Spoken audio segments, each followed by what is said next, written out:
right. Welcome in. Happy Tuesday, right? We're live from Dallas winter meetings. Final day for us here. And I'll tell you what, I know there hasn't been a flurry of moves. Well, guess what? We got a flurry of guests to talk about what could be going on, what could be happening in the future, and what is kind of the feel around Major League Baseball, but not just with when it comes to the Baltimore Orioles, but just the actual landscape of Major League Baseball. Guys, we have a great list, and welcome to the Ryan Ripken Show. If you're new to the channel, hit that like and subscribe button. Brad, this is something we really look forward to. And just so you guys all know, we got a great group lined up. I got to look at my list again to make sure I get this right. Okay. So in about 12 minutes, we're going to have John Morosi, MLB Network Insider, is going to join us to talk a little bit about what he's hearing, what's going on. And then 4:30 Eastern time, Orioles skipper Brandon Hyde is going to sit down here and talk about what this has been like and kind of, close the book on last year. And you guys get to understand what I've been able to talk with Brandon about in the past. And then we're going to go to Philly, where Preston Mattingly, the new GM of the Phillies, is going to come on and join. And his story is actually incredible. Was a player for baseball, went back to play college basketball, and then goes on to now be one of the youngest GMs in the game, and just talk about what maybe the Phillies are up to, their philosophy of this. Michael Mark Antonini, Aberdeen Ironbirds broadcaster, went out to the Arizona Fall League. We're going to talk about what he's seen with some prospects, what he's seen with the winter meetings. And then, gosh, the list just keeps going. Twins president Derek Falvey, who is now the operations president for both the business and the baseball side. So that will be a fun situation. And then, yes, the Moo Man is in the building for the draft lottery tonight. Colton Cowser will be live with us after that. Then I got word Jacob Calvin Meyer with the Baltimore Sun is going to join us. Mickey Janis, the knuckleballer, is here as well. And I don't even know. It just depends on who we see. More people are going to pop up. I am running out of things to say. That is our list right now. So, guys, appreciate you tuning in. And look, we know it's been a little bit dormant here so far, but things I think are going to start to escalate. People are waiting for the moves. But I'll tell you what, the Kyle Tucker news that they could be teams looking or being available is kind of the one thing that's been stealing the storylines recently. So we are seeing what's going to happen here. I'm excited about it. I guess also the O'Neill move is official. So, oh, goodness gracious. Now my chat's back working. My computer was a little bit out, so that's why I was a little bit trying to figure it all out here. But, guys, thanks for tuning in. How are we doing, man? How are we doing? We're going to be live for like 4.5, 5 hours. And I keep looking at Brad like he's going to say something, but the mic's over here because we're waiting for John to come join us. But let's talk a little bit about a couple things that we do know at the moment. All right. So the Orioles official with Tyler O'Neill. They obviously have Gary Sanchez. Those are the two moves. And now we're figuring out what's going to happen after the Juan Soto sweepstakes with the Mets. Well, we have heard Anthony Santander has a lot of traction in the American League East. Hearing also, and it's still quiet, but Teoscar Hernandez, his name's been thrown out there. The one rumor also that Garrett Crochet, there are teams that are interested, but one of them apparently is not the Baltimore Orioles here. So actually, let's bring on who's going to be our insider to make sure I know what's going on throughout times. Let's bring on Zach Bollinger behind the screen. Zach, how are we?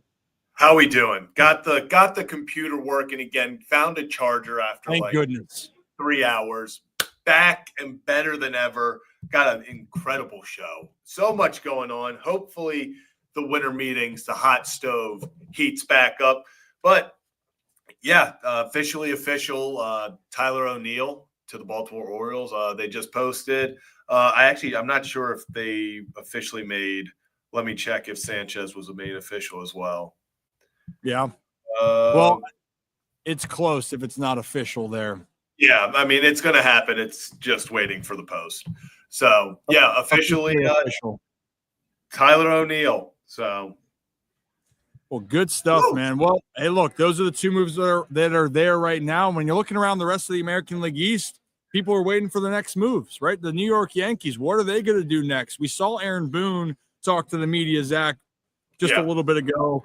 And the questions are, how do you counter losing Soto and what's the next play for the New York Yankees. And I'll be honest, it might have been the best thing for the Yankees for what the price ended up being for Soto. You can go after multiple guys. One of the guys they might look to go after, and maybe then if they do extend, would be a guy like Garrett Crochet or Kyle Tucker. Those are the two names that New York is linked to, but it doesn't happen overnight here, and that's why it's been taking time. This is new developments, and then no team's going to rush to make a decision, right? So it's going to take a little bit of time. And then there's guys like Corbin Burns who, his name's floating out there. Where is he going to sign? And that's been kind of quiet here for right now, Zach. It hasn't been super, super loud when it comes to what's happening with Corbin Burns, but it does feel like Corbin obviously not going to be with the Orioles. I don't see that. I still am going to go with my prediction that he's going out west. That's one part. Another player that's in play here, Max Fried. Max Fried for the Yankees is something that's really being examined. But Zach, we did have Dan O'Dowd on yesterday, and I'll tell you what, even today, the Nathan Eovaldi in Baltimore, there's a little traction there. There is some traction there that is a for sure possibility here. And so we're going to keep our eyes peeled. Are you seeing anything else with some moves around with the Blue Jays? I think might have made a recent move.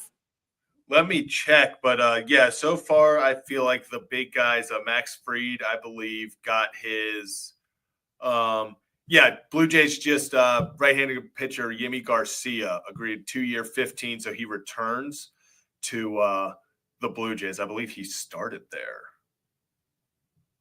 So Yimi Garcia back in Toronto. They get the bullpen help there. I'm not seeing anything else with anything on Eovaldi or any of that. I know, like you said, Max Fried is kind of getting a lot of attention right now. But besides that, Ryan is frozen. I've been talking. All right, ladies and gentlemen. Is Ryan still frozen for CC? Yeah. Yes, we do.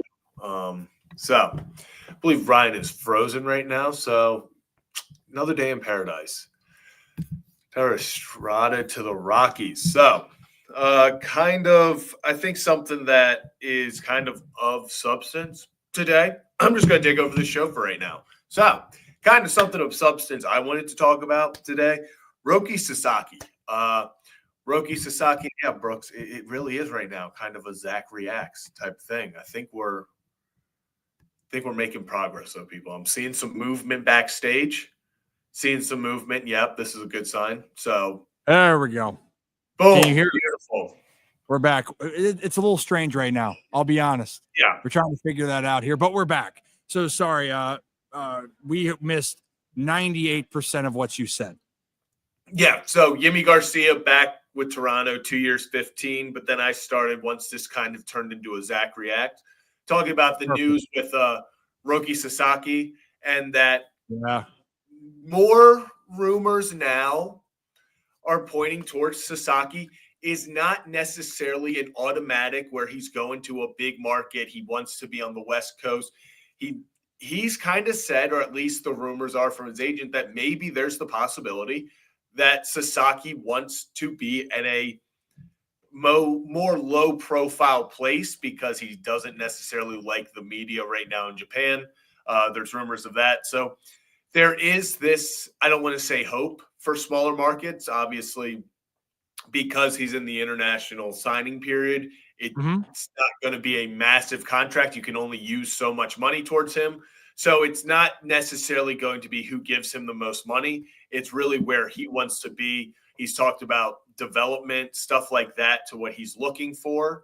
So maybe some more small market teams can find their way in. I see a lot of people throwing Pittsburgh out there for Sasaki right now. It's like a small market team that develops pitchers well, does all of that. So that'll be interesting to see how that development moves forward, especially if he's serious about looking towards more small market teams.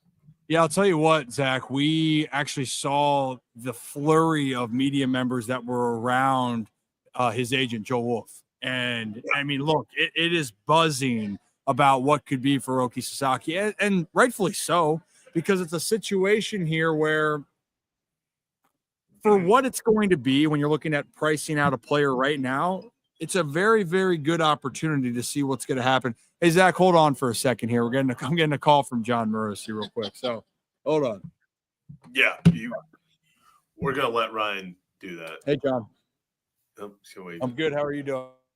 I'm just going to mute Ryan real fast in case they talk about them. But yes, I see Gary Sanchez is also official. How much would Sasaki require? So, international signing period is pretty much where every single team gets a certain amount of money and you use it throughout the signing period. So it's not necessarily what would a contract of his look like.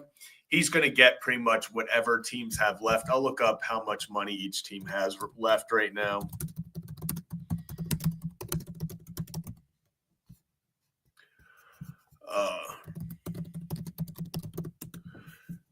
So 2025, at least, the international signing pool money, most teams hovering around $5 million, $5 to $8 million. So it's really going to be what team he wants to go to. It's not going to be a focus on money negotiation. It's going to be where does he feel like is best for his career. So that's why people are saying perfect. I just make sure you're good for time. That's it. So you're here. I'm here. Oh man. Well, maybe we'll get a sound check. Oh, got it. We're set. You can hear? We're good. All right. So everyone, this has got to get this going. 1, 2, 3, 1, 2, 3. 1, 2, 3. We are good to rock and roll. So everyone, we got John Morosi joining us now. John, actually, I was thinking about this. People were like, yeah, it's a little dormant. Last time something actually happened was when we had dinner and we were leaving. That's right. That's right. So maybe something now that we're together, there's some synergy. We have got the band back together, Ryan, which means activity is going to happen. Yeah, I hope so. But I wonder, John, in this case, Soto move happens and everyone's going, okay, great. Then the news that the Astros could move Kyle Tucker, entertain the idea. Do you think that's starting to slow up the market as teams are trying to evaluate, or we're just kind of in this dead period for teams trying to decide who they want to go after? It's a great question, Ryan. I think a couple things are standing out to me right now. Number one, there is a select number of teams who are really prepared to spend big. Mm-hmm. And so the agents are aware of this. Yeah. And they're trying to focus on Yankees, Red Sox, yes, still the Mets, still some money to spend. Really? There is no limit. There's no limit. There's no limit. The Dodgers, the Blue Jays to an extent, maybe the Giants. There's a half a dozen teams there with really strong financial resources to make significant plays. And so I think for Scott Boras, for CAA, who has, of course, Fried and some other key free agents, Christian Walker as well. They want to stay focused on those big market teams and hope that continues to put some upward pressure on the price points. Because when you think about it, consider Soto's money and then say, well, if a player is half as valuable as Soto, that's a lot of money. So I think that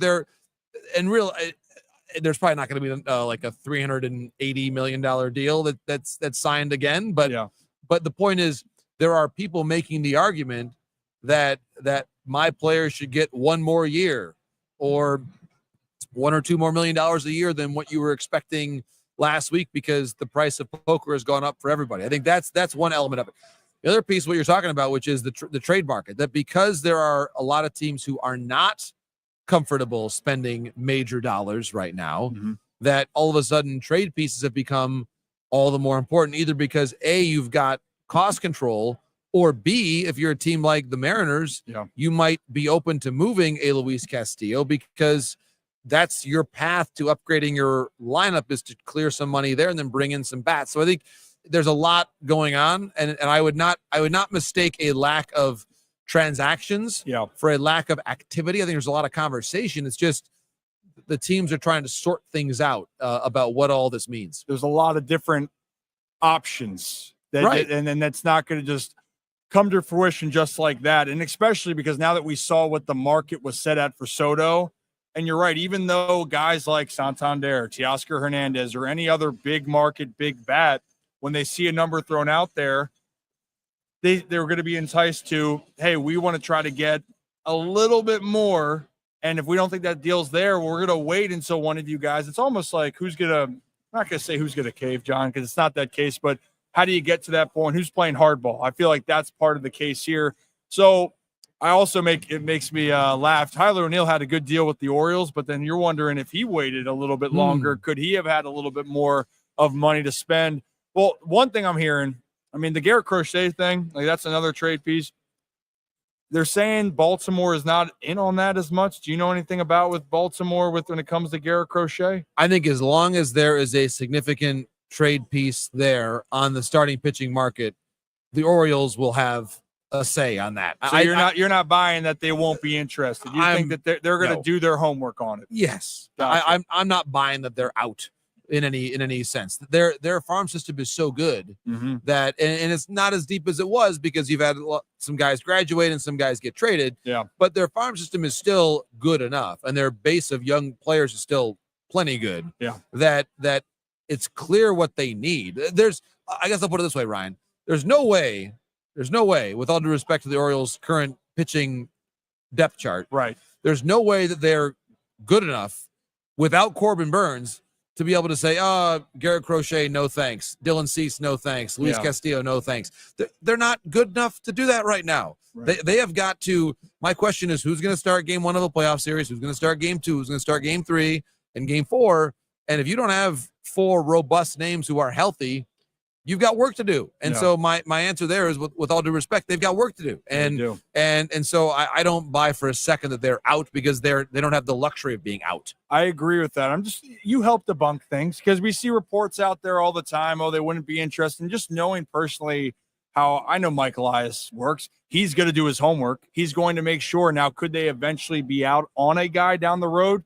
Sure. But they are a team that's trying to upgrade their roster. And they're at a really good point to do it, but also the entire American League East is trying to get better. The Yankees are trying to figure out who they're going to go after as well. There's a lot of options. And then Toronto's in that kind of weird spot where they want to be aggressive, but they just haven't been able to land anybody. And then Boston's kind of that.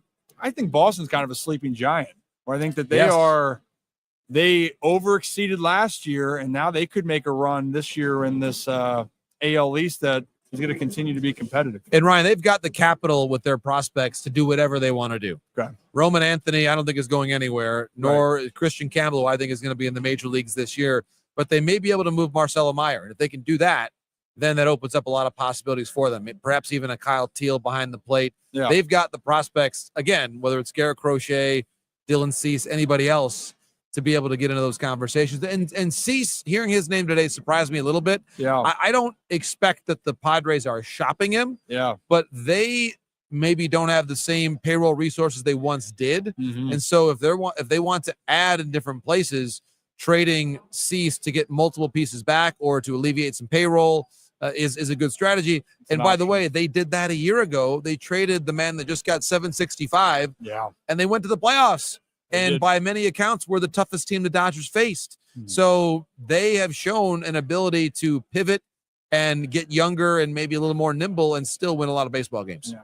And so the Padres, that's a fascinating thing right there. But the Padres are in a good position, but it's also showing you can be strategic. And they've been strategic where they are not afraid to spend money, but they also know they try to get the right value. That was a tremendous value to trade Soto at the time. It looks like they're going to win that trade, obviously, when you're looking at the Yankees and the Padres. We're with John Morosi right now. And, John, a couple more things, get you out of here. We got to see the buzz that was around with Roki Sasaki today. I went into the media room back there, and I'm like, well, wait, who's up there? And they go, wait, that's Sasaki's agent. That's Joe Wolf. And so Joe Wolf is having his hands full earlier on. But so what are you hearing now that he's officially posted and the buzz that's kind of surrounding with Sasaki right now? It's going to be a lot of fun to watch this story play out, Ryan, because he's the rare player that is truly of interest and attainable to everyone in the industry. Right. And Joel acknowledged today, and we'll see how it all plays out, that Roki might want to sign with more of a middle market team. Again, he's not necessarily going to go to the highest bidder because it might be a question between $3.1 million and $3.2 million. This is a constrained by the rules negotiation where it truly is about how comfortable he feels with the team, with the organization, with the coaching staff. And this is about Sasaki getting to the point where Shohei was a year ago, where he becomes this eminent player in MLB. He enters free agency, and that's where the pot of gold is. So it's almost, Ryan, comparable to a college player. Yeah. Who says, I want to go to the best baseball program, football program, basketball program to be able to make my money down the line. What can you do to make me the best 28-year-old pitcher that I can be? And that's the question. So the Padres, I think, are really in that conversation because there is that relationship with Darvish. That's real. That's a real thing. And I think that relationship could be, if he ends up going to the Padres, that could be the thing that tips the scale in their favor. And that makes sense. Familiarity, West Coast. And yeah, it does help that if you idolized a guy like Darvish, why wouldn't you want to be in that same vicinity of a guy that you have looked up to your entire career? Before we let you get out of here, I mean, I just got to, this is just watching you walk down. I swear you're going to run into the pole again. I thought we were looking at that and there was a pillar, heads down. I'm like, I don't know where John's going. No. And I'm like, is he going to, I was looking at Brad. I go, is he going to run into it? And then all of a sudden you just dodge. Yeah. Do you have like a spider sense? You did it the night walking back from barbecue. It was like a scene out of the Matrix. It was viewed by the two of you. It's the greatest athletic feat of my career. But you're doing it, but once is luck, twice is skill. I guess so. Navigate. So you just try to have your sixth sense around these lobbies. I covered my first winter meetings in this hotel 19 years ago. And so I'm not saying that I've learned the steps of the lobby and remember them from 19 years ago, but I try to be, you notice I'm wearing my Hokas. I'm wearing my walking shoes right now. You gotta get your steps in. You are getting your steps in. You get your steps in, and you got to be a little athletic in places like this. I'm not a Ripken, but I try to be as athletic as I can be, Ryan. I'll tell you what, you have to be the most athletic or nimble insider I've seen move around these halls. And for everyone knows what you got coming up, at least later today or moving forward. Yes, so MLB Network reporting all week. We got later on today. If there's breaking news, we'll be on the network with it. We also have MLB Tonight going on MLB Network. And then tomorrow morning, I'll be back on Hot Stove, which is at 10 a.m. Eastern time, 9 o'clock here. And then Thursday, I think, Ryan, the plan is I'm going to be the last guy here because I'm staying until Thursday morning. Wow. So I will turn out the lights when I leave. It'll be just me and the amazing hotel staff here that I'll be chatting with. By then, I'll be asking questions of people at Starbucks here, trying to get my best insights on what's going on in free agency. But I'm gonna stay here, Ryan, until the very, very end. Well, it makes sense here. You said your first winter meetings was here. You're one with the building. You're one with the winter meetings. Amen. John, I appreciate you. At John Morosi, right? At John Morosi on X. Follow him. You want up to date. And honestly, you hear how great John is, and he has his spider senses on. So, hey, John, I'll let you go. Appreciate you. Thanks Ryan. for taking the time. Really enjoyed the conversation. All the best. Thanks, Brett. Thank you. Oh, hold on for a second. I'll get up and say. Oh, I appreciate you. You bet. Thank you, Ryan. I'll just text you to check in with you. Yeah, all right? yeah. And send me a message anytime and whenever. I will. If you post any clips of it, to share it out, then I'm happy to do that as well. I will. Especially the spider sense. 100%. That was the thing that highlights my limited athleticism. Good. So I appreciate you crush it. All right, John. Hopefully now we got the magic. We got the magic back. Moves get done. Here we go. I can feel it. All right, John. Be good. Thanks. All right. You guys new to the channel, hit that like and subscribe button. I love John, man. I love John. You know what? Actually, since we got a little time, let's move the mic over because we got 30 minutes till the next one. So by the way, I saw Jackie. I tried waving Jackie. She just waved at me and just kept on moving. Yeah, but Michael Elias did walk past us just now. So. Oh, that's why. Well, Mike's running around. I think he's got some things he's got to deal with. But if you guys are new to the channel, hit that like and subscribe button. We're live from Dallas, and I'll tell you what, man, this is great. And what we're overall and with people, and I'm glad John came on to talk about this. Yeah. He can give you more of the perspective, and at least what we're seeing. There's so many different factors that are going into what just transpired. One being the Juan Soto contract. With when that happens, then players think their value and worth is higher. Hey, I'm not saying I need to get Soto money, but if I thought I was going to get, if you're Anthony Santander or you're Teoscar Hernandez, if I was thinking I was getting 100 million, 120 million, well, maybe do I get 140, 150? Yeah. Price is going up. So I think that's one part of it. Then you're looking at the trade options where if there's a guy that you would want that you could possibly extend, a.k.a. Garrett Crochet, Kyle Tucker. But the Garrett Crochet thing, I saw the reports, and that's why I wanted to ask the question, Brad, because someone was sending me messages saying, oh, the Orioles are not going to pursue.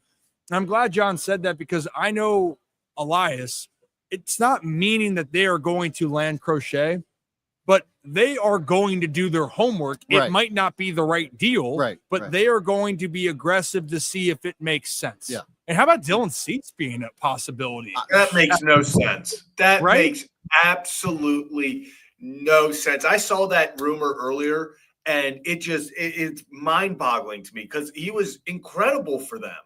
Like, it's not one of those things where they felt like he was underwhelming. For sure. And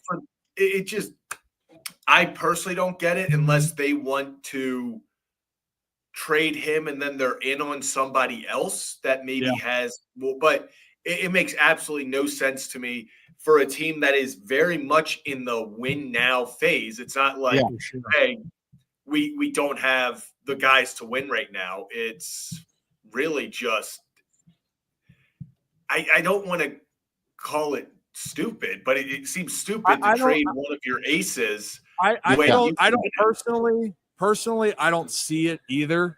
Like, I don't see it happening. And one thing I will say, and this is what people have to understand, even with some of the insiders, they are also going to be, some of the organizations will intentionally feed things out to say they want to test what it could be. So them saying this could also telling with John about like, hey, we're thinking about it. Yeah. Only if it makes sense. I don't think Cease goes anywhere, but I think that's a strategy what happens here. Now, the Sasaki thing to the Padres, very interesting. I mean, that seems the most logical. If you're looking there, he idolized Darvish. It keeps him out west, which we know the market to be able to watch for all of his friends, family back home. That does matter to players.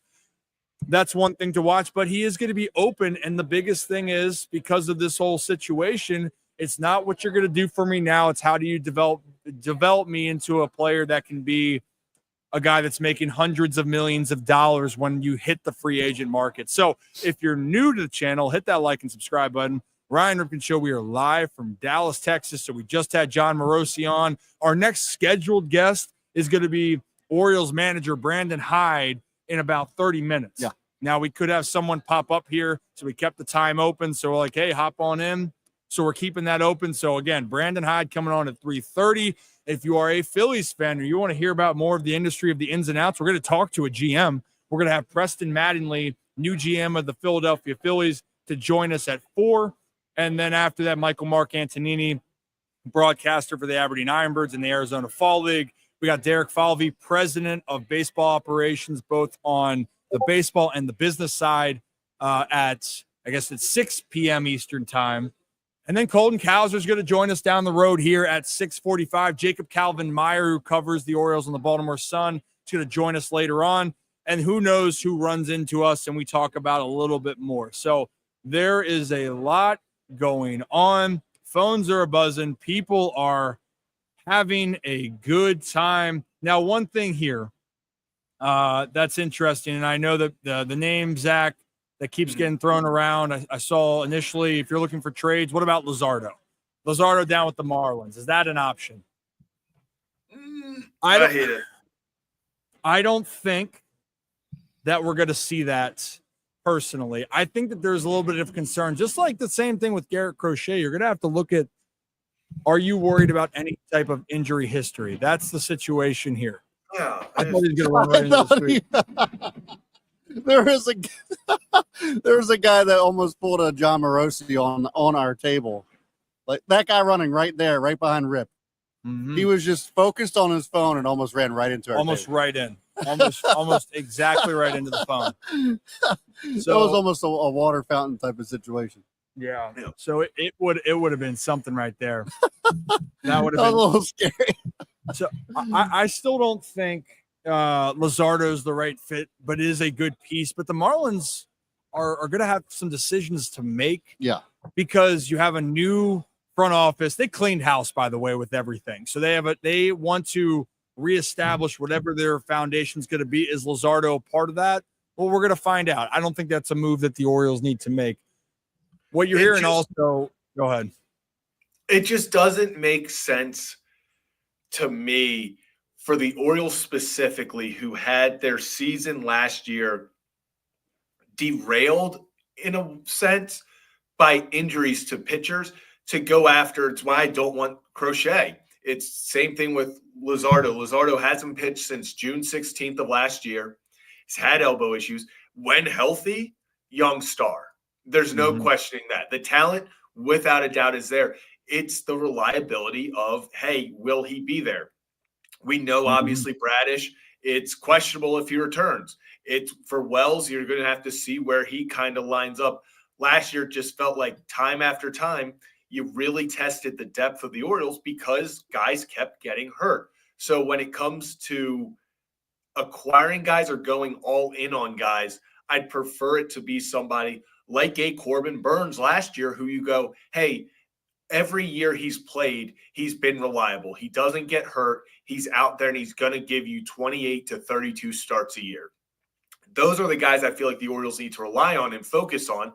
Now, obviously, it's, hey, it can happen to anyone, and I understand that. But usually injury history tells you what injuries are to come, especially if guys have struggled with it a lot. So that's why guys like Crochet and Luzardo, for me, it's big warning signs of, hey, let's just sit there and let's look elsewhere, maybe. Yeah.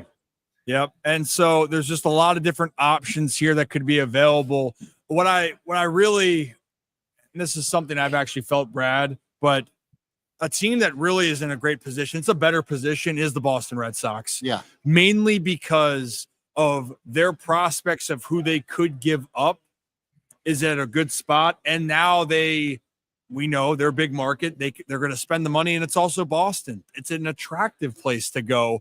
So Boston's going to be in a very, very interesting spot to be able to make moves. With the Orioles, the one thing that kind of changes when you're looking at prospects is that they don't have a top pitching prospect that they would offer, in my opinion. It's not going to happen, but they do have a lot of outfield prospects. But then what does that mean? What is the value for some of these high outfield prospects, right? And you heard John Morosi talk about Marcelo Mayer. That's a name with the age, his upside, where teams are going to be really interested in that, the appeal there. For the Orioles, you're going, okay, well, Heston Kjerstad's a great player, but he's a big league guy already, but he's, in his mid-20s now. He's not a young prospect. And then the one that's a young prospect, Kobe Mayo, who's ready right now. But what's his role going to be? How's it going to go? What's the value for Kobe? Because they're still trying to figure out a position. And if you don't think that teams are going to be hesitant when they don't know what a guy's position is, that does matter. And they do value it differently. So a lot of things to figure out here as we go. And if you're new to the channel, hit that like and subscribe button. Ryan Ripken Show. We're live here from Dallas. Sorry, checking my phone just about if we can have potential opportunities of who we can talk to. We know who we're talking to in about 24 minutes. That's Brandon Hyde, Orioles manager, is going to join us here to talk a little bit about what the hell's going on, what's going on here at the winter meetings, and also just kind of, shooting the shit, for lack of a better word, is what we're going to do. Preston Mattingly with the Phillies joining us at 5. I'm getting my times made up. 4 p.m. Central Time. I'm going to start saying Central Time. Yeah, do that to save some time here. So we will see as it comes to that. And yeah, that's what we're rocking and rolling with here. Max Fried is another name we've mentioned before. One of the buzz around here a lot is big market.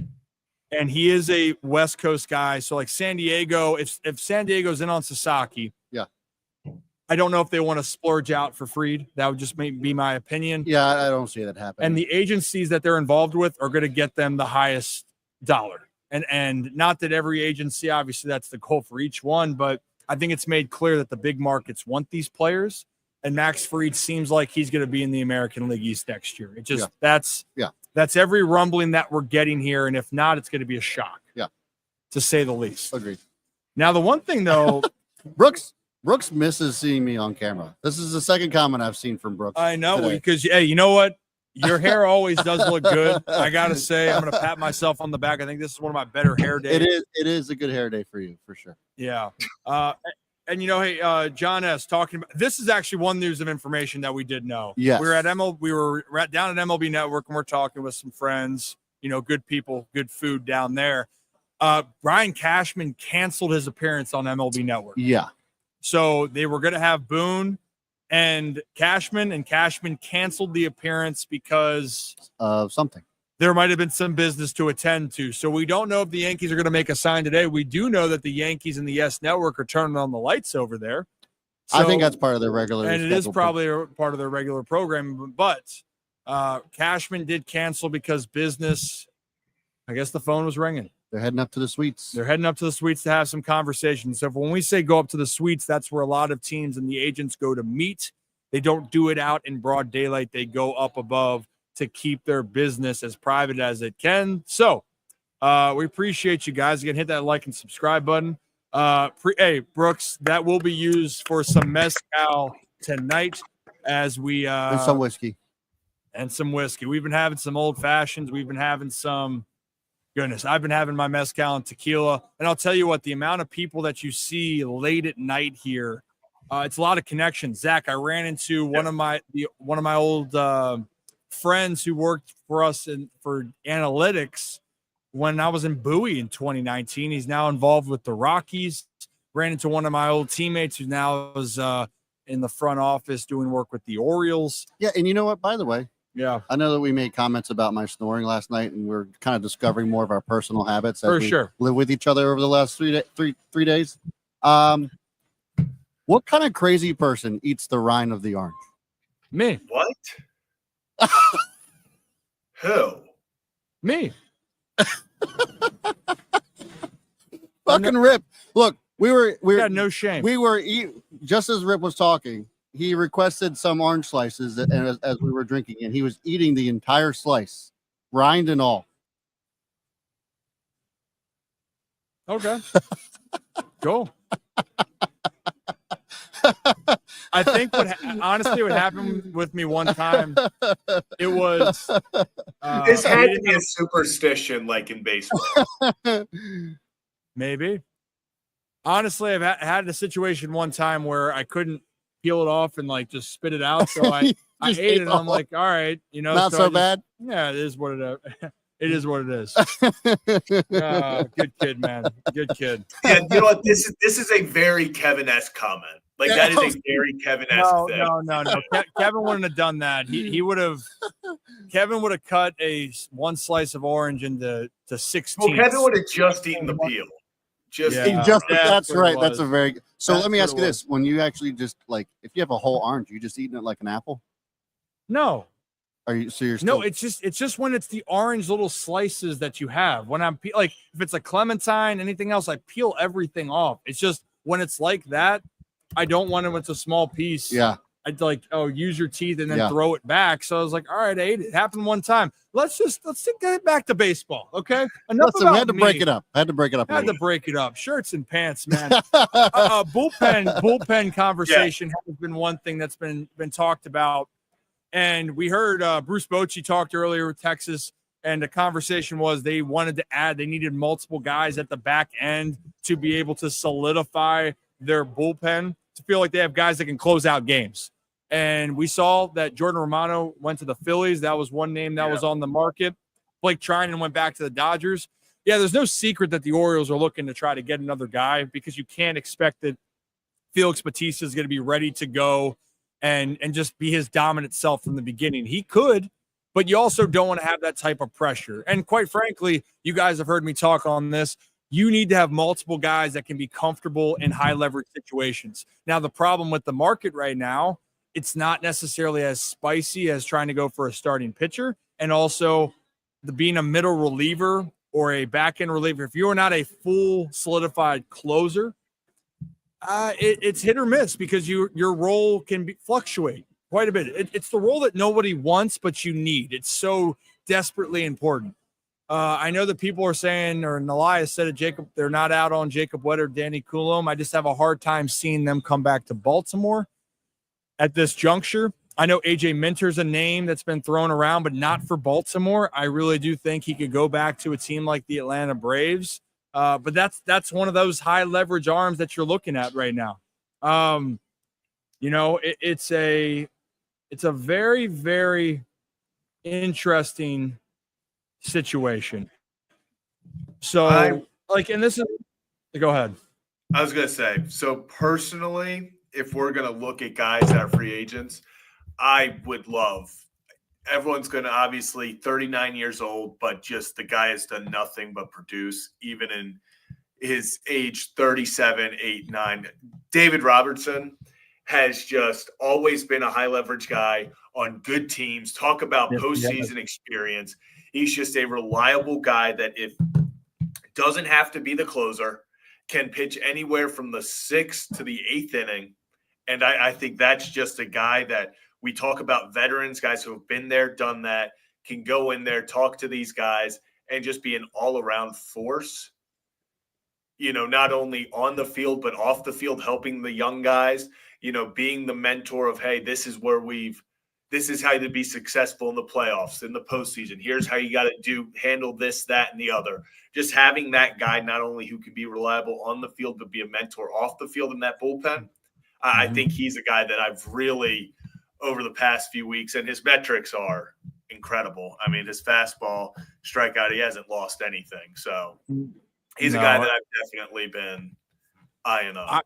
I like that one. And I think people, especially fans, are realizing veteran presence on teams. It matters. You need it at every level. Now, the good thing with teams, every year that you're in the bigs and you have some success, you learn more, right? You become a veteran, over time, but it does help to have more of those guys, but right now, Zach, just looking at it, I think why also the priority is with the starting pitchers is because we saw how many injuries people have. So I think that we might see, especially the Orioles, and we might see, though, a category like what the Dodgers are trying to do now with a 6-man rotation.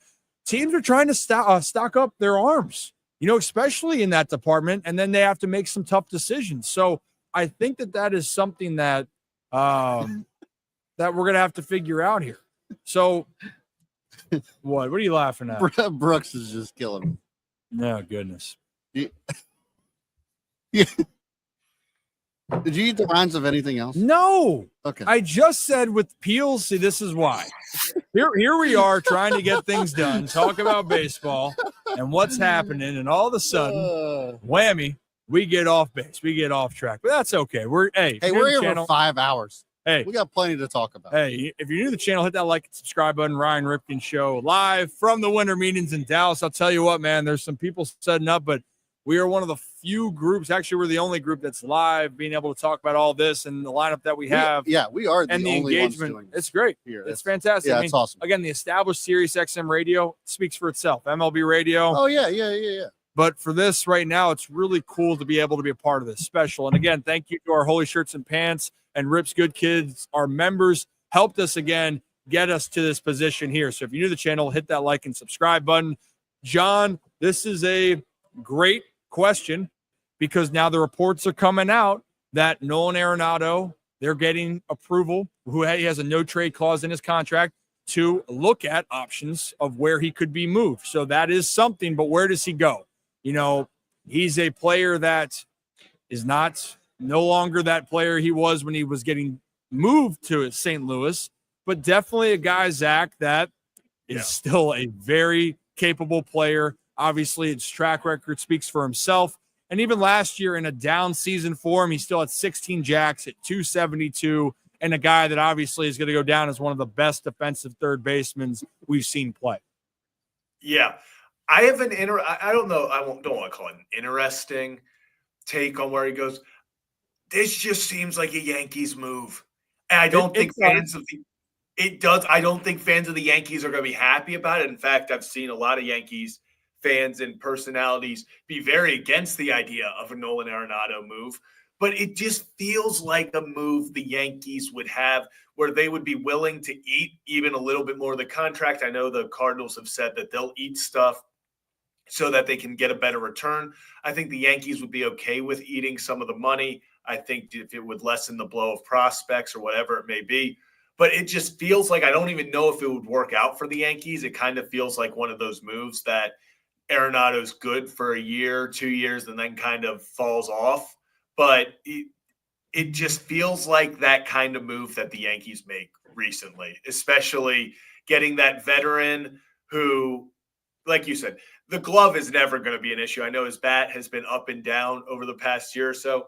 The glove is never an issue. You could tell him that he isn't allowed to stand up when he fields third base, and he'd probably still win a Gold Glove. So that's never going to be a question. But it does just something about that screams New York Yankees. Yeah, and for sure. Hey, Keegan, we're live right now. We're hanging out. No, you're good. We're just chilling. I mean, we're talking to the group. We got Brandon Hyde joining us in a little bit. How's business? Yeah, I'm good. What are you doing later? What time? Okay. We'll be live. Yeah, we got Hyde, and then we got Preston Mattingly with the Phillies. Who else we got next? We got Colton Cowser. Colton Cowser's coming on later. President of the Twins. Ever heard of it? No. No big deal. Yeah, we got to talk more. Gavin was telling me he was chirping. You got any news for Gavin we can try to figure out? I know. Well, no, of course. Gavin, we're talking about Gavin Sheets right now. Gavin wants me to find out where he's going. Like, how the hell am I supposed to do that, Gavin? Gavin Sheets, former White Sox, now free agent. But, hey, why not? When?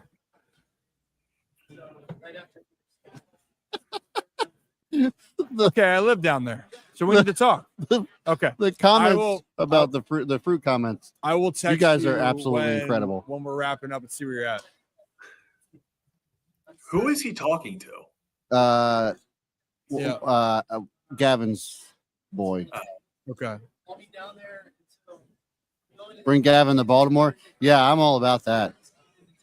It's not going to happen. It's not a really good fit, but it would be awesome if Gavin Sheets was in black and orange. Yeah, but then he would come on here a lot more. Perfect. So Yeah, that would be, I'll text you tonight, see what you're doing. But He for sure probably down wouldn't. in DC, we'll do something. yeah, All no, right. he probably we would get him once a year. You So. look, we're trying. Thank you. You're a good kid. Hey, he said Gavin said sorry about fantasy. Is that true? Nobody. Jesus Christ. We're only live, bro. Okay, I'll mention that to him. All right, be good. Go make some deals. What's up? I'm not gonna nothing. lie. At first, I thought you were talking to Keegan. I just was like, love get that him on people the- are. Yeah, I just love that people are experiencing the cat that I have to herd on a regular basis. I have to hurt. What do you want me to do? This is the Talking to freaking you. winter meetings. I What do you know- want me to do? Nobody has a clue who you're talking to or what about. Good. I thought it Good. was I'll Keegan tell you Aiken. now. I'll tell you Keegan now. Aiken, yeah. So Keegan, so it's one of Gavin Sheets's friends and teammates from Wake Forest. Yes. And so he's now involved in the agency world. Yes. So let me talk to the guy and I'll fill you all in, all of you. I apologize to all of you out there listening, Side not to conversation. Brad, not to Zach, but hit that like and subscribe button. But that's kind of how things go here. Someone catches your eye, you have a conversation, and Depends on that's what whatever. happens. So Yeah. all good here. So we appreciate you guys all taking time. Should be a great time. So we got Hyder joining us here in about 9 minutes. Yeah. Should be a good time. And we got a lot of questions. I know there's a lot of questions going on with the game and what's happening. I know there's a lot of food issues. Zach, you see anything else for a moment so I can catch my breath? No, right now I'm not seeing anything, so it's really going to help you trying to catch your breath. Really just kind of going through. Let's see what's Passon said. Has Passon said anything over the past I few haven't minutes? seen any. He's been pretty quiet. Yeah, which is not. Yeah, he was hasn't- behind the table or spot for a little bit. Yeah. Oh, Jeff. So I know the Yankees are in dialogue with Christian Walker's reps. I think that would be. Yeah, for we them. talked about that a little bit yesterday. Oh, good timing on that. That would be That huge. was incredible timing, John. Yeah. That I think that'd be a great fit for them. Yeah, I think that for the Yankees, because they obviously with Rizzo. I'm still a big fan of Ben Rice. I still really think Me that too. he should. Me too. But they definitely need a more sure thing. Yeah, they're not going to give him the keys to the castle there to try to be the everyday guy. I think they're going to try to find somebody else that can. Ben's they super can young, rely on. Well, he's a guy. It's just more so with the pressure with New York. If you're willing to let the guy sink or swim, then by all means. But in New York, you're going to want production, especially that you just lost Soto. You're going to want a guy that can plug and play in there that you feel can bring that value. And I love. I broke down Ben Rice and his swing and his ability at the plate and his mindset. I love what he can do. Yeah. But he had growing pains last year. He might have some this year, but he doesn't want to feel like you got to look over your shoulder. But in New York, you're going to have to. That's just the reality of it. You're going to be looking over your shoulder. Right. And now just any day, like we talked about it even with the with the O's and with players last year, I was saying like, look, all the prospects that come up, this isn't the Orioles in the past where, hey, you can let the guys figure it out because, the team was having struggles and maybe they were out of the playoff contention and you're looking at longer picture. Now you're looking to win the AL East. You're looking to go to the World Series and you're trying to also then win games. And sometimes that can help development or can hurt development depending on what you do. So it's a good conversation to have here. And again, you're new to the channel, hit that like and subscribe button. I don't think this is, I don't see this kind of move happening. I think with Montgomery, things have kind of changed his value. Yeah, and I feel bad for Jordan because I do think Jordan's in for a bounce back. And it obviously doesn't feel like Arizona, that wasn't a very welcoming conversation when the executives are out saying that it was a mistake. The owner saying it was a mistake to sign him. Yeah. That never feels good. But then Jordan could be a guy to prove you wrong. But with Mountcastle, there's more even to like the moves and what you have to do. It's what a team's value, especially a guy that's going to be close to going to free agency. You don't have the team control as much. There's more things you have to think about than a guy that has maybe 3 or 4 years of control or getting to arbitration and so on and so forth. So I think that's kind of where things are going. So yes, that's what I got right there. That's what I got right there. Also, Hunter, this happens every year. Every team's talking to New York. One of the New York. If your agent isn't trying to get you to talk to New York to at least even drive up other people's prices, fire him. Yeah. They're going to always going to put out their agents. If they're the ones leaking it, they're going to put out there that they're talking to these guys because they want other teams to be like, oh shit, they're trying to get their guys up. So yeah. Well, hey Zach, I'm going to step aside for a second. Maybe you can answer some questions real quickly while I handle something. Okay. Yep. You go. Just talk a little bit about some other moves, airwaves. All right. So here we are talking about what moves we see on the airwaves. Here we go.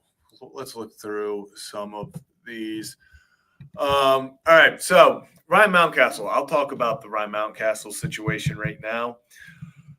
Me personally, I would be willing to trade Ryan Mountcastle, especially I've said it. I know I'm beating a dead horse. I'm a broken record. I understand.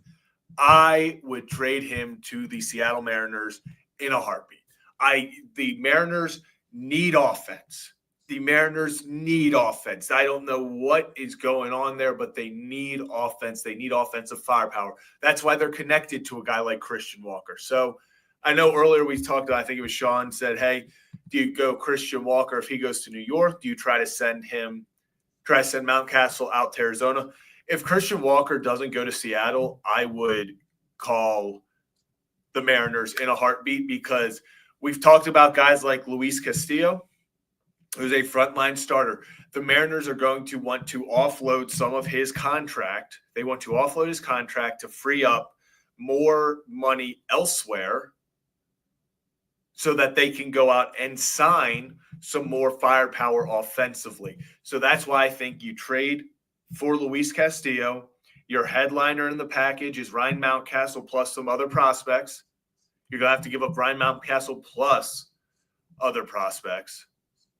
But I think that's the right move because the Mariners win, because they free up money to go sign more offensive guys. They get an offensive player, and Ryan Mountcastle has also been playing well defensively. So there's value in that if you're the Mariners. But then if you're the Orioles, now you get Luis Castillo, who is a bona fide frontline starter, has a history of being reliable. He's always going to give you the exact same year, pretty much. He's going to have around a 3 ERA. He's going to give you solid starts every single time.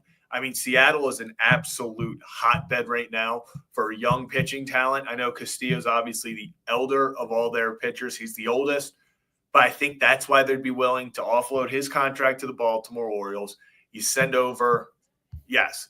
Let me look up what his contract is real fast.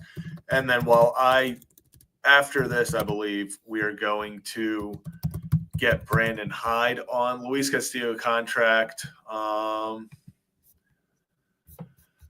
Let's see this. Yeah, so he is under contract with a vesting option for 2028. So you could be getting, so it is through 2027 with a vesting option. I think this is a guy where the Mariners will get rid of that money. The Orioles said they're willing to spend money. This is pretty much 68 over 3 years. It's very close to what they gave for Tyler O'Neill. I think this is a trade that for both teams makes sense. Help me, help you. And then after that, I think it just sets up – it allows you to have Ryan O'Hearn get more time every day first baseman if you want to give him that option. But also – we talk about platoons letting guys play. Now you can full-time move Kobe Mayo over to first base. Now you platooning Mayo and O'Hearn, righty-lefty. I think that opens up second base is going to be Jorge or Jackson Holiday. You can allow Jordan Westbrook to stay at third base. And then I think you send at shortstop, obviously, of Gunnar. I think that allows you to open up playing time around especially the infield by getting rid of a Ryan Mountcastle to get in a top line pitcher. But then I would also still sign Eovaldi. So if that means going into next season, your starting rotation would be Luis Castillo, Nathan Eovaldi, Zach Eflin, Grayson Rodriguez 1 through 4. That is a damn good 1 through 4. If you can go out there and then you're waiting, obviously you have Kramer, you have Albert Suarez, you have Cade Povich, Chase McDermott. You do have Trevor Rogers. You still have these guys for that fifth spot, for this depth, because those 1 through 4, there's going to be times they miss time. They're going to need spot starts here and there. So you have the depth. You have a very good 1 through 4. Dean Kramer obviously can be the 5, Albert Suarez. But then also, you get a guy like Tyler Wells is going to come back eventually. Kyle Bradish. Yep, Kyle Bradish. I'm not sure if it's right after the break or probably closer, I think, to the postseason, but Kyle Bradish coming back. Now we are in the mode of if you can go out and get a little bit more offense or a little bit more pitching in Luis Castillo and open up some more time, that is my ideal situation. Completely agree. Ryan, I just broke down in depth how the Orioles fix the entire team. So you're welcome. Perfect. Good. It's catching up here, and momentarily going to have Brandon Hyde joining us here to talk about life, talk about what's going on here. And it has been even though to some people it's a dormant winter meetings, which in some cases it is, but this is a time where people can kind of reflect and relax and see what's going on here. Man, the myth. We're seeing more of our Orioles people start to show up here, so it will be good. And then we have Wild Zach Louthers in the audience. Hey, Zach, Louth, Mickey Janis is here too. So Mickey's going to join us at some point. Come on and chat, have a good time. So I'm excited to just see where the rest of the day goes. For those that don't know, we're going to have Brandon Hyde joining us momentarily. Later on, we're having Preston Mattingly join us, the Phillies general manager. And I also love the connection there because, one, I can relate, I think, to some of the things he probably had to deal with His father's Don Mattingly. But now Preston, great athlete, was a first-round pick too, and then went back to play college basketball, and now he is the GM of the Philadelphia Phillies. And we can talk about also what's happening with what the Phillies are trying to do, like what their philosophy is, because they are a team that once again is going to be looking to contend for the World Series and contend in a very competitive National League and National League East to be specific. So, hey, we're at Zach's debut in Oakland. Hell yeah. Beautiful. Beautiful. Beautiful. Oh, man. If you're new to the channel, hit that like and just subscribe button. We do this every Monday, Thursday, and whenever we have some cool things going on here. It's Tuesday, so we are having fun, and we got a lot of things going on here at the winter meetings. I'll tell you what, there's a lot of traffic going back and forth. And some of the last manager meetings over there, Aaron Boone spoke earlier, Mark Kotsay with the Athletics, Rocco Baldelli with the Twins. Where else were we looking at? Who spoke? Bruce Bochy spoke, and Bruce Bochy talked about they're looking for players at the back end of the bullpen, add a starter as well. So a lot of people are looking at different possibilities here. So, yeah, we're excited about it. We are excited about it for so many different ways. So all good. All good. Hey, Brandon. Hey, guys. How are we doing? Good. How's it going? Oh, we're good. We're good. Yeah. Live Yeah, on there. so- I'm sorry, I was doing an interview. Why are you apologizing? I mean, you look good for the camera. You do look good.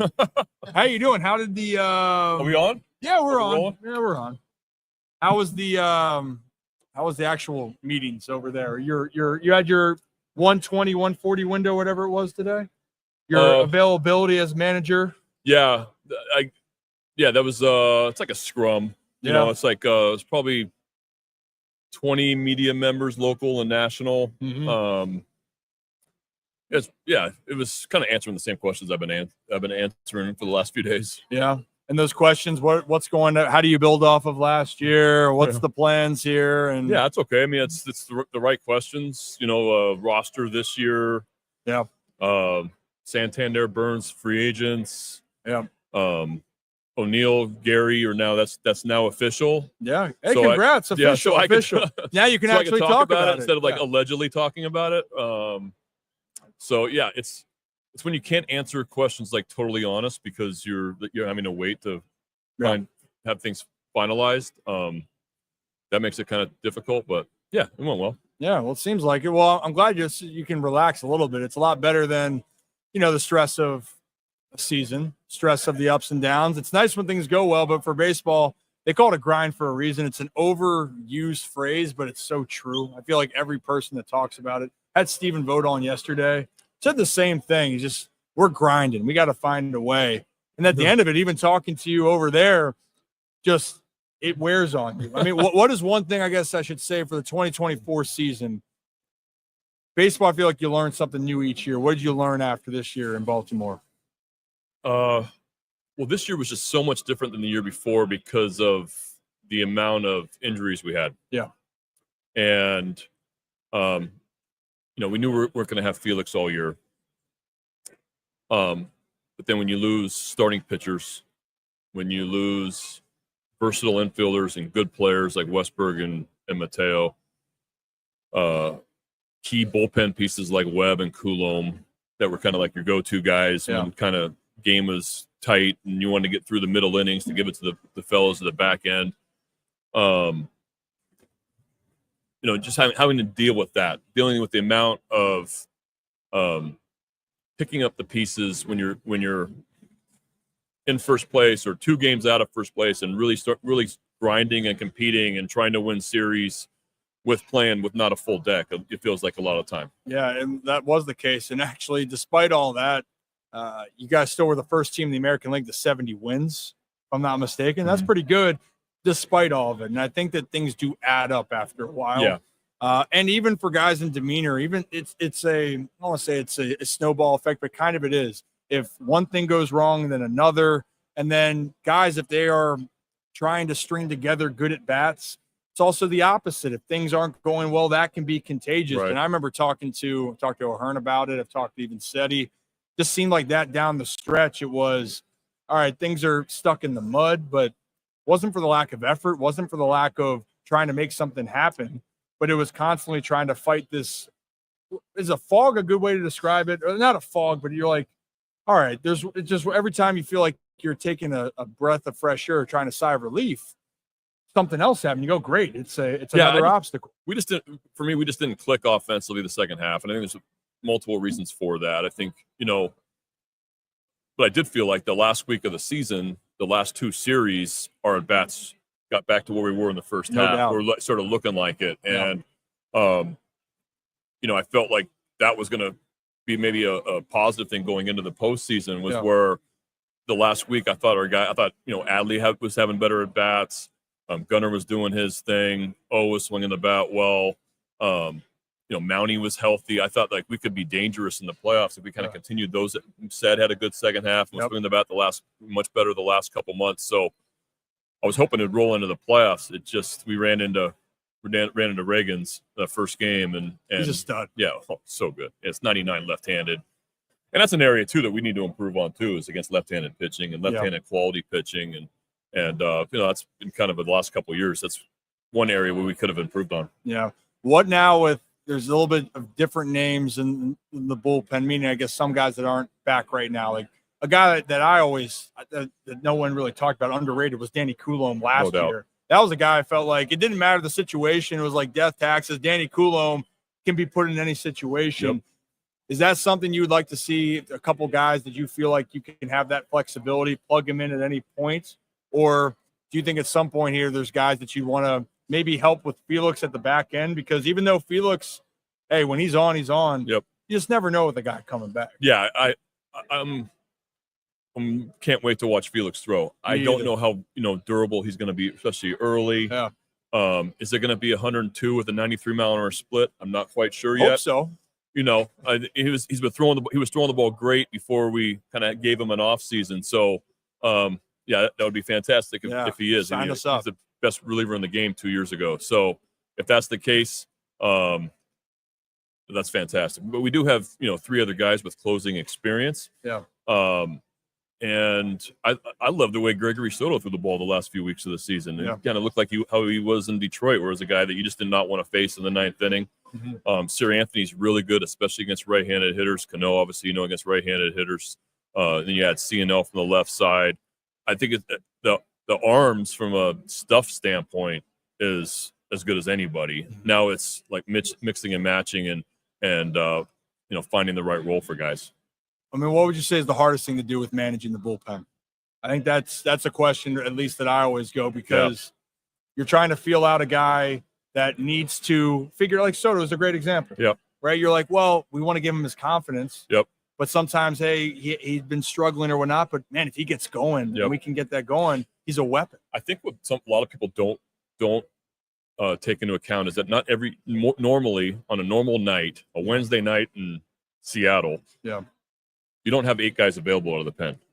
Right. So you normally have on a good day, you normally have a couple guys you're going to stay away from. Yeah. You have a couple guys that you'd like to stay away from, and you have 4 guys that are kind of like your go-to guys that night. And it's putting the pieces together with those 4 to 5 guys on a good night. Yeah. So a lot of times, guys that you sometimes wouldn't put in a normal situation, down 1, down 2, maybe up 5, they're going to have to pitch in those type of situations because maybe 2 guys are down that you normally would have. Yeah. And so I try to do that with Soto early. I try to give him a shot, just try to get his confidence going. He struggled a little bit early.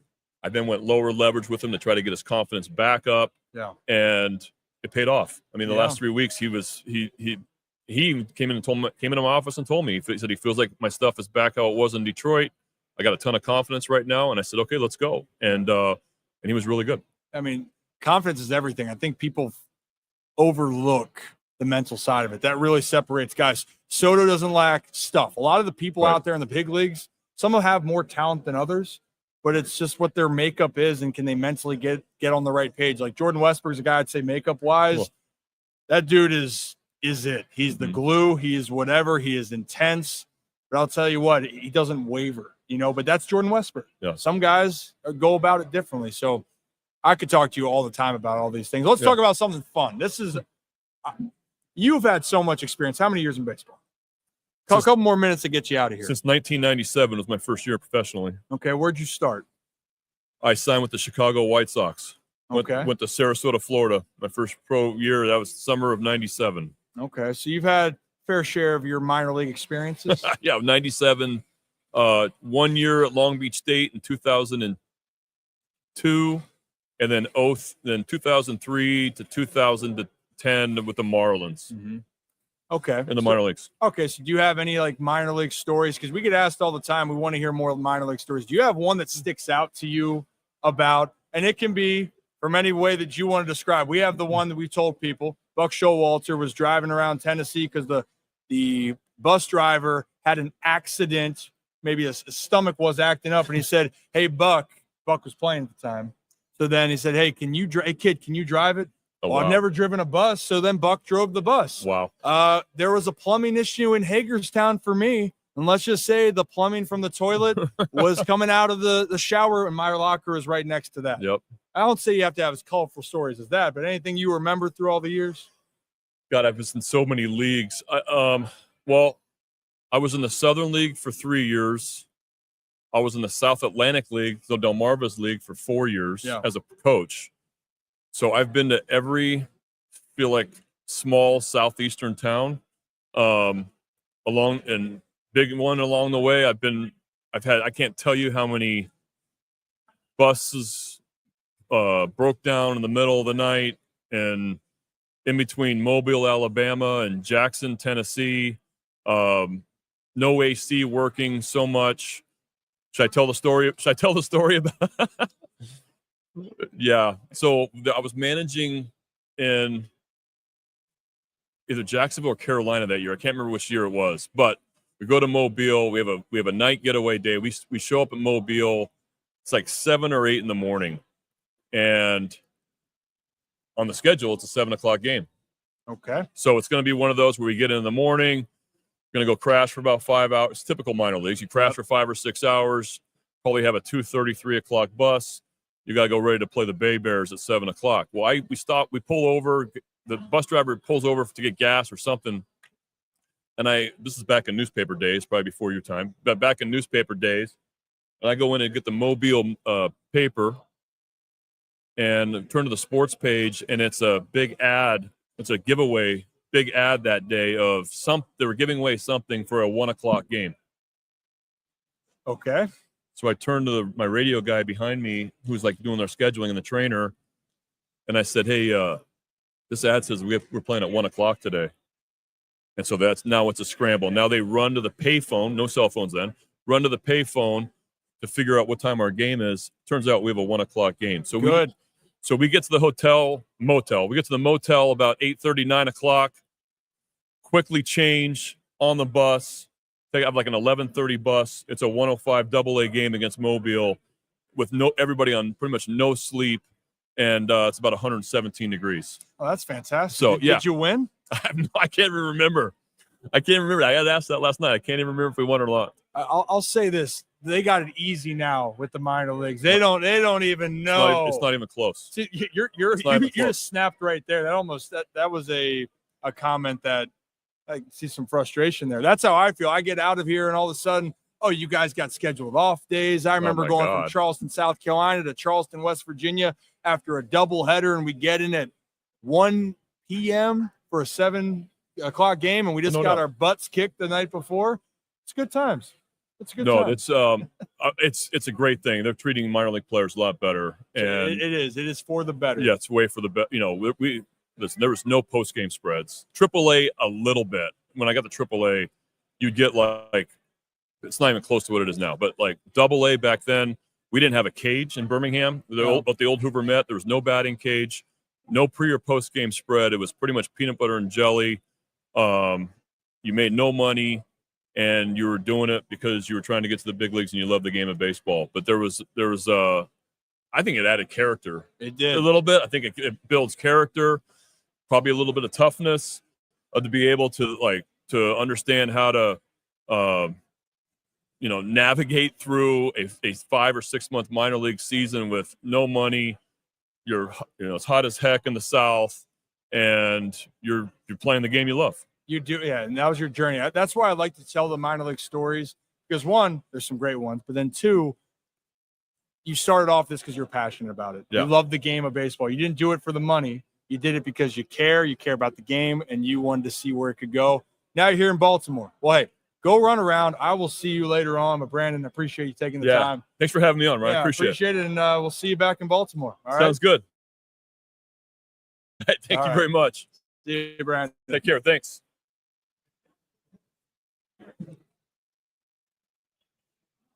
All right, everyone. If you're new to the channel, hit that like and subscribe button. Just sat down with Brandon Hyde. And the reason why I like to talk about the minor league stories, not only because you can hear some fun stories, I want people to understand who those people are and what they've gone through. And especially now, it's different than what it was. And for a guy like Brandon Hyde, who I've gotten a chance to know here little by little over the years, you get into this, you are doing it because you love the game. You do it because you care about the others, and you try to make an impact. And he's grinded his way up, but it's also you grind your way and you build the relationships with the players. And I'm not saying that's not the same case nowadays. It's not. But you hear talking about building character. In some cases, what you're talking about with some of these young guys, no knock to some of the young minor league guys, but it is a different type of adversity that you're facing. Back then, those stories, it was, man, you get to the big leagues, it's a way different world. Like there was no opportunity. You had to go there or you're going to be screwed type of thing, right? So anyway, I wanted to share that. And also wanted to get the insights. He gave great insights, I thought, on talking about how to get confidence up with pitchers. And managing the bullpen is so hard. And also, while the Orioles do have a lot of upside, they do have a lot of good options. Are they going to look for more guys? You're damn right they will. But that's just the way it goes. So that was great. I enjoyed it. Brandon's the one thing I also like with him, and it's no secret. I know a lot of people say a lot of shit. Like he doesn't hide from it, man. He will take it. He will talk about it, and he understands what they got to do. And right now, the job for the Orioles is to try to get over the hump here in 2025, get to the postseason, which would be the first time that the Orioles have had 3 straight postseason appearances. Since Zach, we're going to have to go back and fact check this, but it's got to go back to the 80s, 70s. Yeah, it's been that long that they are trying to do something right now. So, yeah, that's what I got for you guys. So, new channel, hit that like and subscribe button. We just had Brandon Hyde. In about 10 minutes, we are going to have Preston Mattingly of the Philadelphia Phillies, new general manager, joining us to talk a little bit of shop, talk about the game. Zach, any thoughts here a little bit with Hyder on there? I think honestly, I like that he talked about some of the guys in the bullpen. I agreed with Soto, threw the ball well. I liked that they're also not expecting kind of Felix Bautista to come out there and be the exact same guy. As he talked about, he said early on, it's going to be an adjustment period. It's going to be understanding where he's at, what he can do, kind of helping him get back to his form.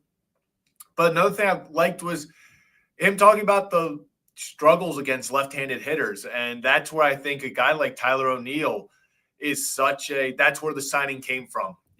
They want to go out there and help in that department, because so many times this year, it just felt like, even the past 2 years, if the other team was throwing a lefty, it was going to be a tough day for the Orioles offense. That's when it turned into just find a way to get him out. So that was a big weakness for the Orioles offense recently. I think a guy like Tyler O'Neill, I believe he hit .313 versus lefties last year. He's a big masher against lefties. I think it's a nice little, even if it's just 1 or 2 guys, a nice little hiccup in the lineup, just another guy that you have to go out there and be aware of if you're a left-handed pitcher. So I think that's really, I took away a lot from that, him talking about, hey, against lefties, that's where we have to improve. And that's where I think a signing like Tyler O'Neill really comes into play. Yep. And yeah, sorry, Zach, I saw your question at the end of it there. I will say they wanted a right-handed bat. They needed it. And I think it was a big value thing. I think also people understand that the Orioles, look, I mean, they have all lefties for outfielders until they made this move. When you think about it, Colden, Cedric, Heston, lefty, lefty, lefty. Tyler O'Neill, though, is a dude that hits bombs. By the way, if you've seen a photo of Tyler O'Neill, dude's jacked. The dude is shredded. He looks like Brad 5 years ago. You know what I mean? So we got to say that's what it is. Yeah. So I don't know if Zach caught this, but a lot of people talking about Hyder and how good he looked. Yeah. And made a couple Dana White references as well. Yeah, I was gonna say Dana White. There we go. There we go. Good kids, man. And you know what, Casey, I appreciate you saying about the thing that we like with trying to get people on. I felt like we do a good job of having people relax. And I think that Brandon can speak openly, and that's what I wanted him to do. Now, he wanted to be careful about which stories he could say and not say. I know he had another one in there that maybe could be a little bit more PG-13-esque. Maybe, you guys have heard me share a couple of rough minor league stories, but I love it. Also, one thing that I liked them talking about, acknowledging that the struggles that they had down the stretch. Right. But I think that people did forget they did have 70 wins. They were the first team to do that in the American League. And it's hard to each time to keep battling through it. I don't care what the circumstance is. It's so much easier on the outside to say, hey, do this, do that. But when guys aren't in a great mental place, it's hard to do that. Buck Showalter's talked about this. We were talking with him about, he goes, sometimes when things go wrong, guys, you can do everything, you can say the right things, but then you got to go try to execute and you got to get out of your own head. And that's a hard thing to do. And I think with some guys with the Orioles, there was a lot of stuff that was going on mentally, and they did lose a lot of players. So let's not sugarcoat that. I mean, the crazy thing is that the team that they wanted was the New York Yankees. And I'll tell you what, if they had the New York Yankees in the playoffs, the Baltimore Orioles might have been in the ALCS there and having a chance to go to the World Series just because of the matchups. It just didn't work out. And Cole Reagans, if you guys do not understand how good he is, you're going to learn very quickly. That dude is a beast. He's a stud, and I can't wait to see what he's going to continue to do moving forward. So, guys, new to the channel, hit that like and subscribe button. Ryan Ripken Show, we are live from Dallas right now in about 6 minutes now. Preston Mattingly of the Philadelphia Phillies, new general manager, is going to join us here to talk a little bit about, hey, what the hell's going on with the winter meetings? Talk us through some of it, but also a little bit about his journey. It's a guy that comes from a baseball background. His dad, Don Mattingly, longtime New York Yankee player, obviously been a manager around the Major League Baseball circuit. And he's a guy that understands the game and where it's going, and how to navigate that. So I think that has been incredible, and I can't wait for more of that. Do we have any other news, Zach, since Hyder and I spoke? Yes, so let me go real fast to just some stuff from John Morosi. The Red Sox are among teams interested in a Dylan Cease. Gleyber Torres is drawing interest from teams like the Angels and Blue Jays. Would be really interesting to see him go to the Blue Jays. And that kind of is it right now. Red Sox see Cease as an option for them only really if they miss out on Burns and Fried, though. So that's kind of where that stands. Once again, I don't see any reason why the Padres, unless if it's financial, I get if they want to get money off the books financially, but from where they're at in their World Series window and kind of what he brings to them, I don't see why you would trade him, but that's out there. I would also really like to see Gleyber Torres leave the AL East because he just seems like a guy who's always had the Orioles number. So even when he's struggling, he seems to do well against the Orioles. So I would not mind him going out to LA. Yeah, maybe get him out. Just enjoy yourself out there. So, Zach, appreciate you. Thank you for all the updates here. And look, it's been great. If you're new to the channel, hit that like and subscribe button. Again, Preston Mattingly is going to join us here upcoming soon.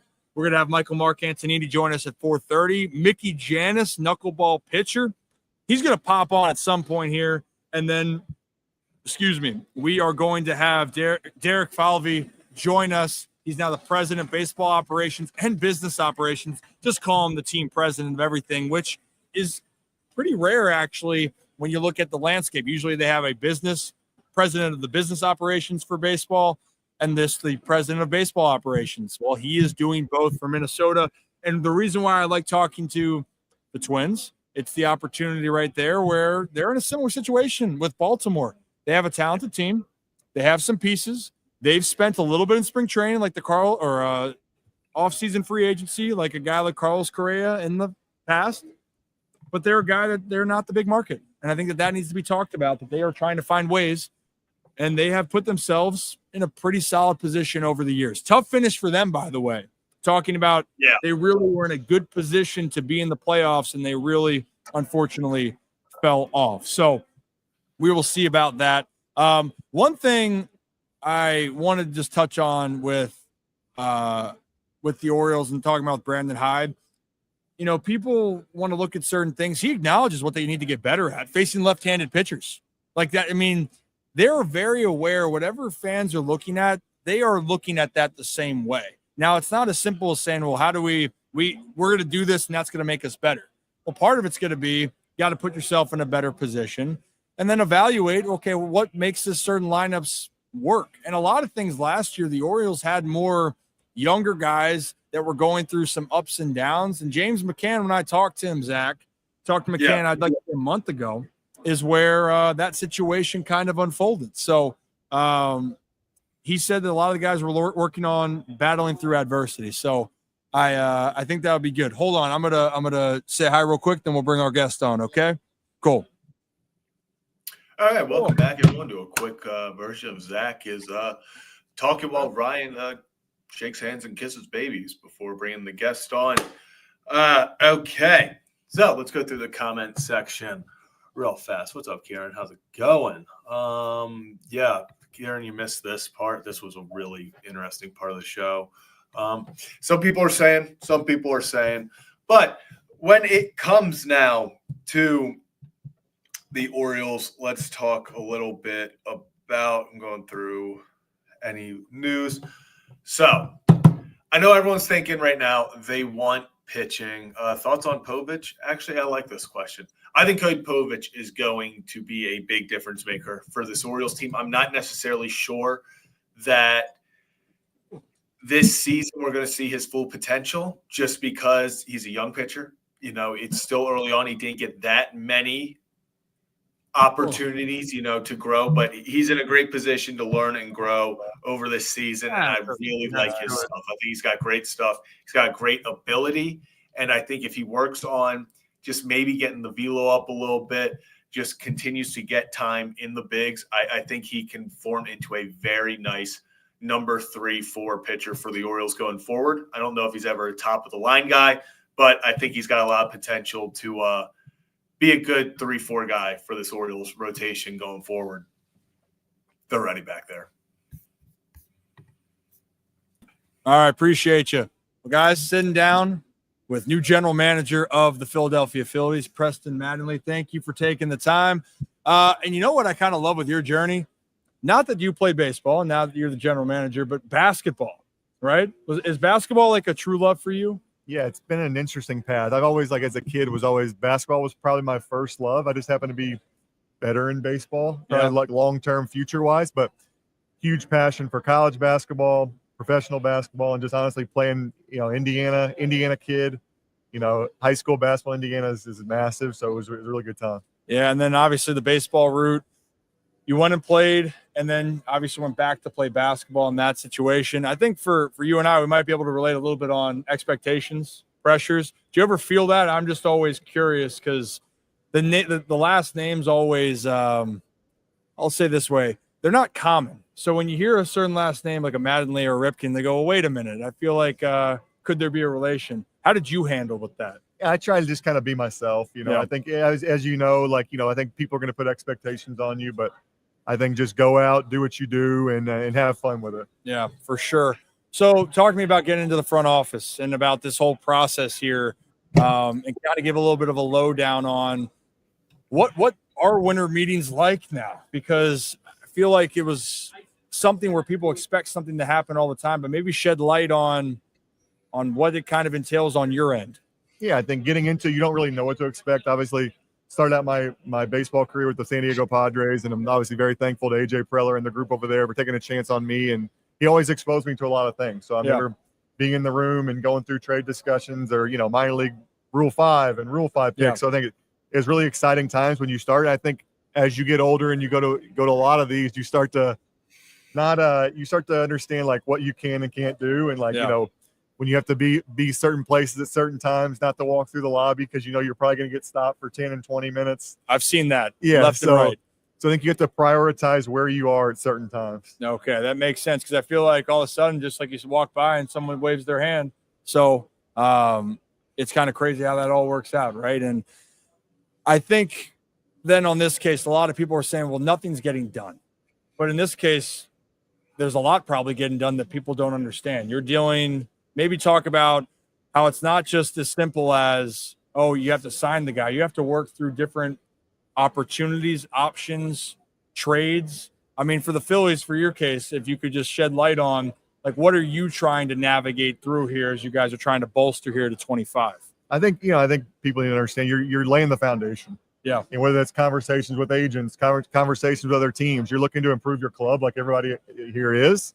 So I think you would hope you can get something done now. But I think honestly, usually it happens a week later, 10 days later. That conversation you had here may grow into something that ends up turning into a deal later down the road. Do you feel, because we deal with a lot of news in Baltimore, the Orioles, the American League East, a lot of buzz, and it feels like because Soto went to the Mets, that the American League East and where the Orioles are, and even like the Yankees, the Red Sox feel like they got to be aggressive. The Blue Jays, Yankees, Orioles. Do you feel with what the Mets just did with Juan Soto, and even with the Braves trying to figure it out, does there ever feel like there's an added pressure or stress when you see other teams that you're going to be competing with for the division, that you feel like you need to try to make a move? Or how do you balance kind of the stress of all of that? I don't think it's added pressure. I think, obviously the Philadelphia Phillies, we're looking to win the World Series. Yeah, and you are. And you're trying to build a great roster. So I don't think you ever react to what other teams are doing. We know we have a good club. We're trying to add to that. We're trying to get better. I don't think you look to other teams and say, well, they added this player, we got to add somebody now. I think it's more just let's build the best team we possibly can. Yeah. So in that case, though, you guys, how it's been built, it's a little bit different than Baltimore. You guys aren't afraid to go out there and say, hey, we like this guy, we're going to go get them. How do you find the balance of developing some guys that you really like, but also then trying to figure out a piece here that you think can push you over the edge? Yeah, I think like sustainability, to be sustainable, you have to have, some young players come through your system. Yeah. I think player development is so important. Obviously, you mentioned Baltimore. They've done a really nice job, acquiring players in the draft and developing them. I think, we're looking to do the same here. So I think there's different ways to build your team, whether that's free agency, whether it's, through your own system, through its trades, internet, whatever it may be.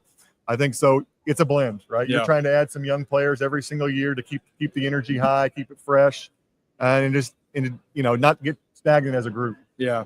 Well, then I want to switch on a different side. Maybe you can give me some understanding more about the international pool, how that kind of works and how that navigates, because it's different than free agency where you can go and say, hey, there's a certain dollar amount that you can go spend to an extent, but it doesn't have that type of ceiling. So a guy like Sasaki right now, can you explain to people that are going out there when teams are looking at trying to acquire a guy like that, of how differently that is compared to, again, the free agent market here, where you can, offer more to a player, at least financially? Yeah, I think that's the guy you mentioned is a unique case. I think a little bit, to me, you're trying to sell your organization. It's a little bit like recruiting, right? So it is. So it's more like recruiting for the international signing. It's like we have some NIL money, Yeah. Okay. Yeah. So, fair enough. There it is. And you only have X amount. Okay. That's a good analogy. You're trying to get players comfortable with your organization. Yeah. And I think you're trying to show them what you can do. You show interest when they're younger. You watch them, and you try and acquire those players. It's like you said, it's not just the dollars. I think you have to, there's some scouting obviously involved in that too. Oh, for sure. One thing, at least being in the front office now, I like to ask, Hyder's been around forever, had him just on. You learn something each year. For you going into this year, so far the last couple years, what are some things that you have learned as you now have gone up the ladder here and being able to be a part of an organization with all these aspirations? Is it, baseball, we love the phrase, oh, you got to learn to deal with failure, right? That's the cliche one with baseball, right? I wish I learned how to handle failure better, Preston, I'll be honest. But I think right we all, yeah. But what about in this front office space? What is something that you think has been valuable that you've learned here? I think patience, honestly. Patience. I think like everybody wants things to happen quickly. You want deals to come together. You want to be able to sign players quickly. But I think at the end of the day, like I mentioned earlier, I think the value of sitting back, gathering all the information, talking to your scouting groups, talking to your front office group, talking to the R&D group, and getting a total picture of maybe it's a player or a different trade situation. I think that's the thing I probably learned the most is like patience when it comes to acquiring players, trading players, signing players. That's to me the I think that's for every organization. The ones that show more patience or not impulse to make a move just to make a move tends to be in a better favor. So I'm interested to see how that's going to be. Now, one thing we have before we let you go, I ask everyone here. Obviously, I'm sure you had minor league stories, the old minor leagues, right? So I've told a couple here, and again, you can tell whatever variation you'd like. It's a different world than what it was in the minor leagues. Safe to say, a little bit nicer, a lot different. Yeah. So when Hyde's face, when we said that it was different, he goes, "Oh, it's way different." It felt like I turned a switch on. Our players are in fully furnished apartments. You don't say. 3 meals a day, getting paid. That's nice. It's a great time to be a minor league player. So okay, give me one then on your rise up. What's one thing that stuck out to you? One of mine, I was in Asheville, North Carolina. Bus overheats there, no air conditioning either, and we had to pour the water we had left onto the engine so we could get back to Hagerstown. Okay, so this is self-inflicted. Perfect. But good one to end on. So my first full season, played in Midland, Michigan, Great Lakes Loons, low A club with the Dodgers. My 2 roommates, we had a duplex, 3-3. My 2 roommates were Scott Van Slyke, Clayton Kershaw. Okay. And they back up. Parker Brooks and Clayton Kershaw. Scott Van Slyke, Josh Wall were next door. For the entire year, well, I stayed a lot longer than Clayton did, but the entire year we had a card table that we bought from Walmart and bean bags as our furniture and a blow-up mattress that we returned at the end of the year to Walmart. Come a long way. It's self-inflicted. But you know what? But you said everything's furnished now. You get 3 meals a day. It sounds exactly what it was. Hey, it builds character, though. I'd like to say that helped you build up to where you are now. So mental toughness. I like it. Well, hey, Preston, I appreciate you taking the time. I know you got to go do your thing, and I hope everything turns out well, and I hope to run into you in the future. Yeah, really great being on here. I appreciate it, Preston. Thank you. Thank you. Zach, take over for a moment. What's up, everyone, and welcome back to Zach Segues out of here. Honestly, I think it's really cool when you get to talk with these guys about kind of just how everything goes in together at the winter meetings, and it isn't just necessarily everything happens at the winter meetings. It doesn't need to be the deal gets done here. The winter meetings is all about kind of kicking off the off season, getting guys in talks. Obviously you have the big things like the Juan Sotos. You have the deals with the Max Frieds, the Corbin Burns, all these things that are kind of taking over the center stage of the winter meetings. People want to see guys sign. People want to see players and teams make moves. But another thing that, as he just talked about, you sit there and it's the moves or the discussions that lead to moves down the line. It's talking to other GMs saying, hey, what are your thoughts on these guys? Hey, are you looking to move so-and-so? Are you looking to upgrade this position? Are you looking to get rid of stuff at that position?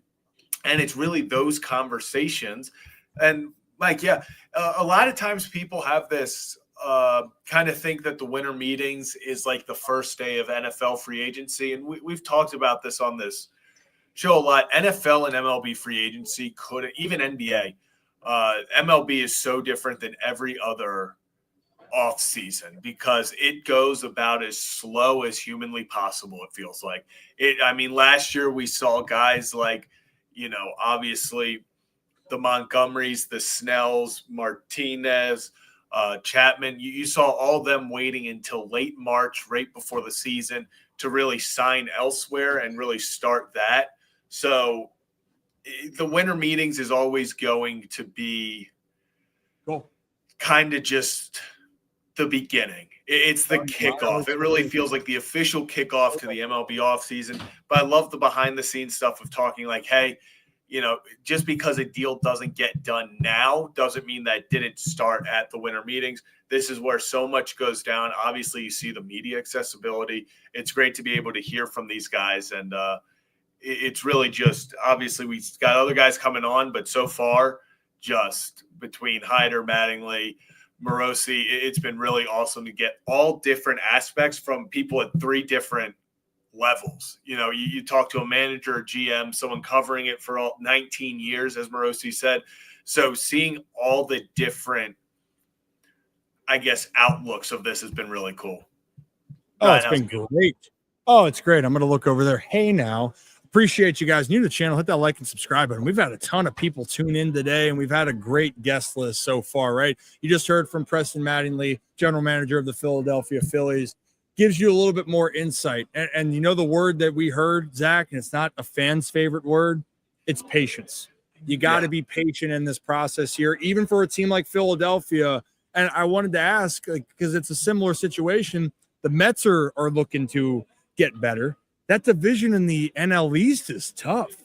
And then the same thing in the American League East. Do you feel like you got to keep up?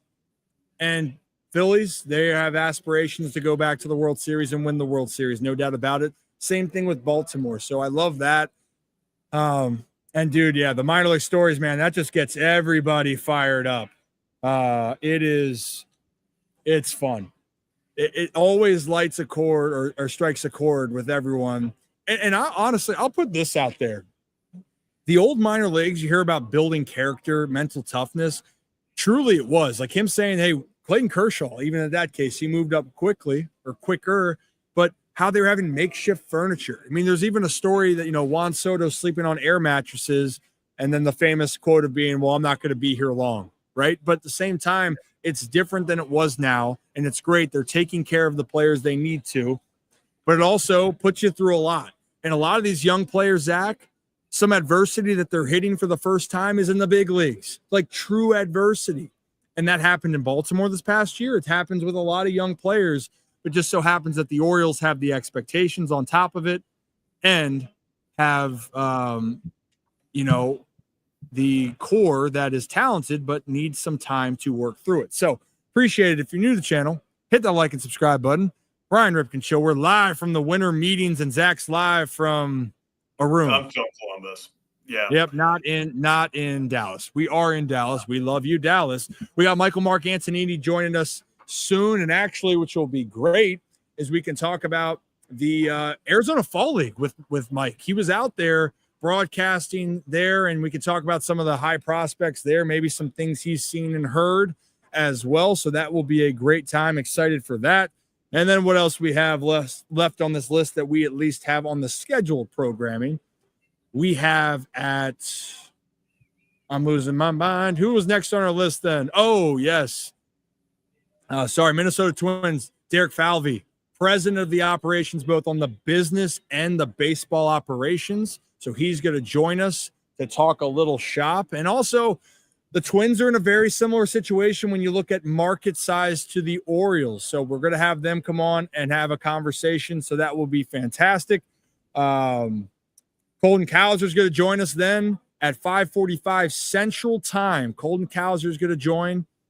And then we are going to have Jacob Calvin Meyer join us after Colton Cowser joins us. So we're having a good time here. I'll tell you what, man, this winter meetings, I appreciate all of you guys tuning in. We're trying to create something here at the Ryan Ripken Show and with Ryan Ripken Media that is something that you want to tune in for, give you insights that you might not get anywhere else. And maybe the new motto I'm going to go around here, Zach, is, hey, have a day, have a night, and we know our shit. I'll be honest. We talked about that last night. We talked about it last night.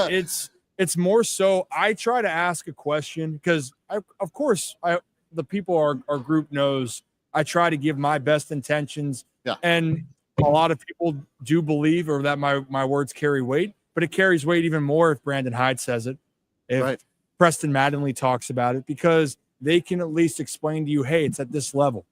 And really, in some cases, it is that simple.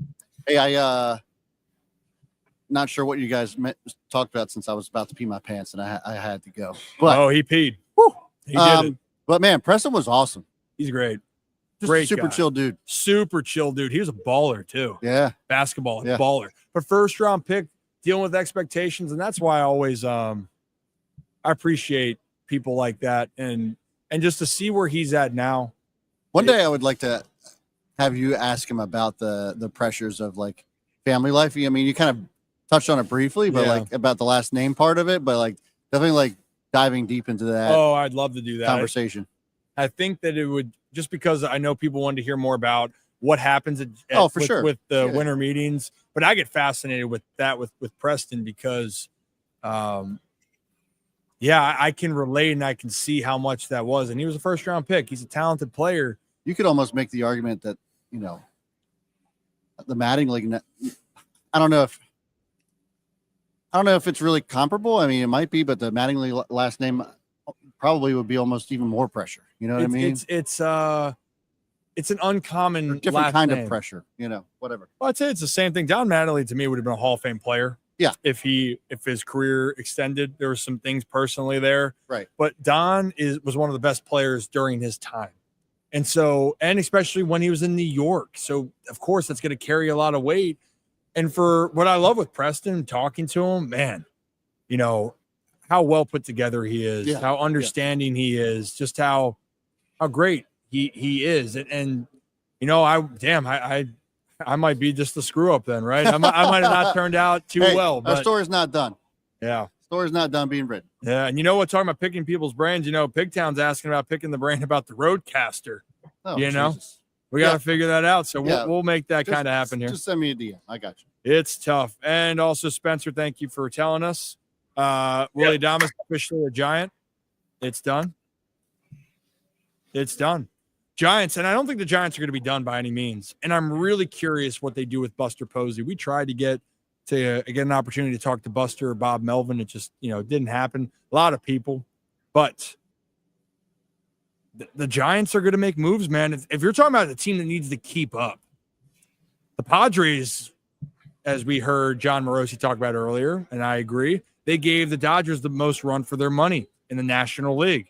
Then now you have the Giants where what are you going to do? How do you catch up? And by the way, the Diamondbacks are only a year removed from being in the World Series as well. So two of the last National League representatives have come from the National League West. And the Giants are in a different period of time. So we're going to see what's going to happen here.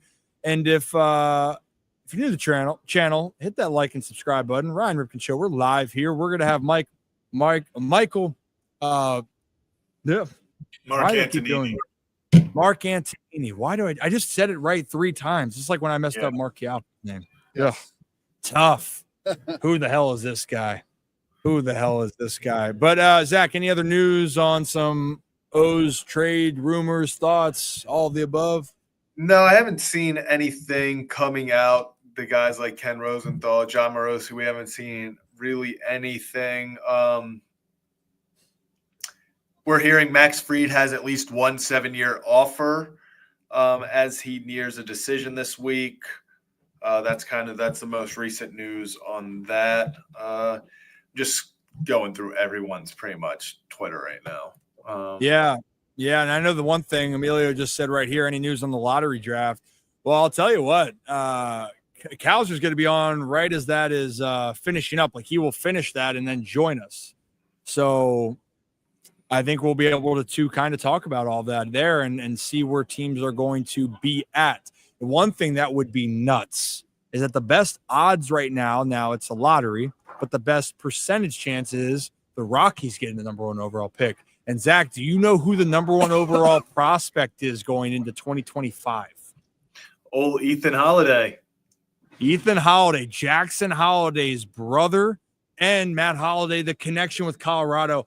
Honestly, how awesome would that be? How stinking awesome would it be full circle to see the Holiday family be involved with Colorado. I think that would be cool. Hopefully that they're on 100%.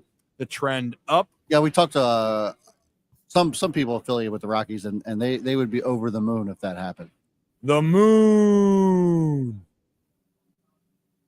Yeah, I mean, it would just make too much sense for him to go to Colorado. It definitely would. Who do you think the 7-year offer for Fried is coming from? Where do you think it's coming Oh, I'm gonna say Boston. from? yeah. Yeah, that's what I was thinking too. New York doesn't seem like a place that wants to offer 7 years. I mean, 5 years for Snell was the kind of the one that he signed with the Dodgers, right? So 7's a lot for a pitcher. And Max Fried, I think Fried and I are very similar in age, if I'm not mistaken. I think he was my year or the year below me. He is 30. So, yeah, 30 years old. So 7, that put him at 37. But as we can see with pitchers, you know, I'd also say, Steven, I think that's a good point. Toronto's trying to do something. They're trying. They're scratching. always trying to do something. But they also haven't got things done. I would agree that they seem desperate. Well, because they are. They've been striking out. Last year, apparently the rumor Ohtani was on the plane to Toronto, right? Wrong. But they wanted Ohtani last year. They won a guy this year. They wanted Soto. But players are feeling a certain way about coming to Toronto. So, in Toronto, then you got to figure out, well, do you build around Bo Bichette and Vlad Guerrero Jr., which they're trying to do, or you're going to have to figure out a new game plan, which I think we'll find out during the season. So, again, you're new to the channel, hit that like and subscribe button. Our guests that we still have lined up at the moment, we're going to have Michael Mark Antonini join us at 4:30. He was the Aberdeen Ironbirds broadcaster for the High A affiliate of the Baltimore Orioles, and he was out broadcasting at the Arizona Fall League. So it'd be great to get some insight from Mike on some of the prospects, who people want to hear about that are coming through the pipeline and the systems, not just with Baltimore, any team. And then 5 o'clock, Derek Falvey's going to join us, the president of the Minnesota Twins, talk about same situations that we were talking about with Preston. What is going to be going on and how do you navigate this process here? And then Colton Cowser, the Moo Man, is going to join us at 6:45 Eastern time, 5:45 Central time here. And then Jacob Calvin Meyer, beat writer for the Baltimore Sun, that was at all of the meetings for Elias and Hyde, getting clips. We can discuss more on that. We have had John Morosi and Brandon Hyde and Preston Madden on. It's been a great show, man. It's been a great job so far. And our audience tuning in, you are amazing. Thank you so much for all of this. You guys are great. Yeah. Good kid. And actually, Ryan, we just had John Morosi tweet out that the Yankees are actually willing to give Fried 7 years as well. No way. That's a big deal.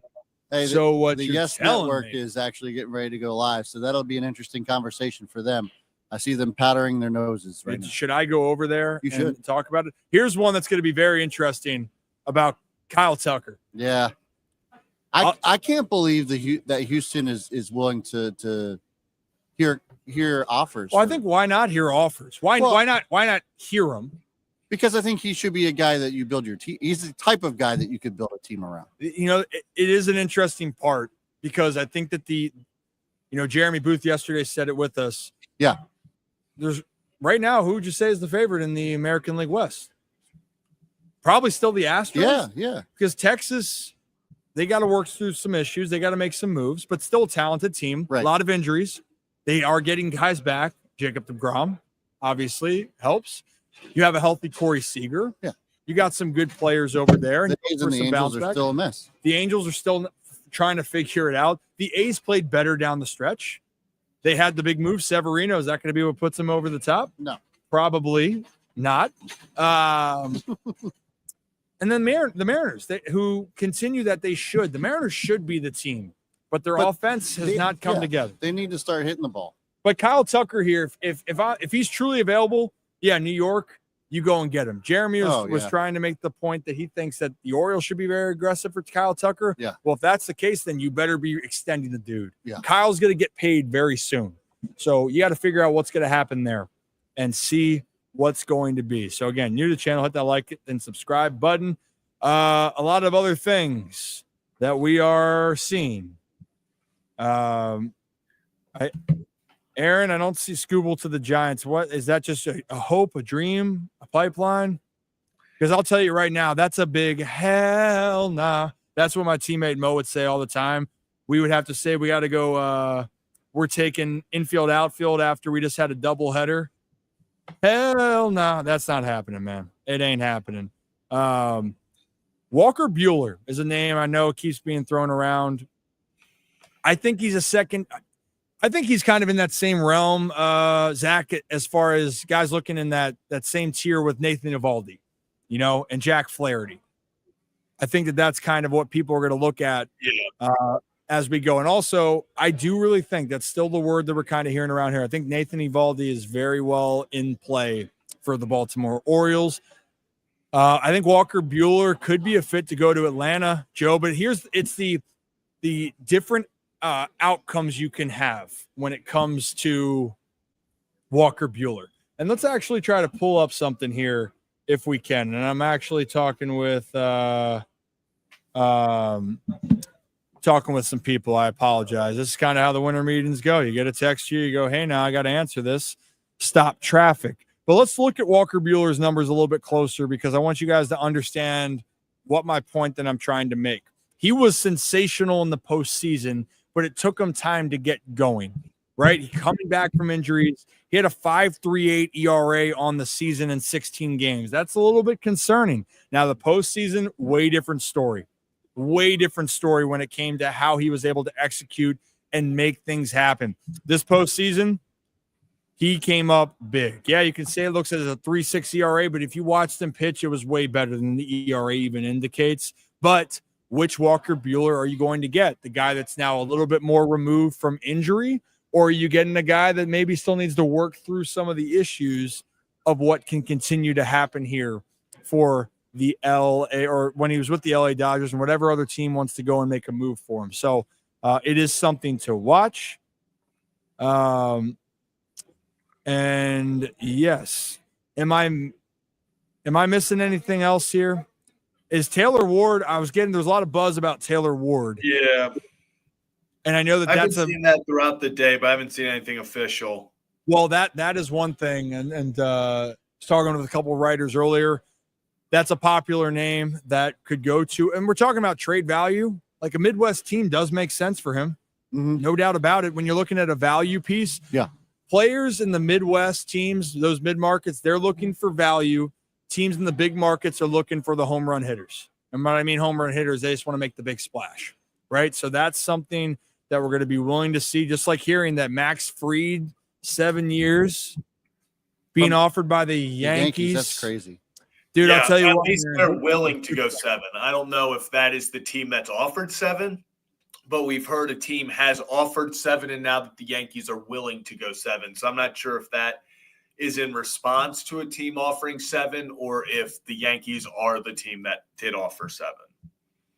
Yes. And yes.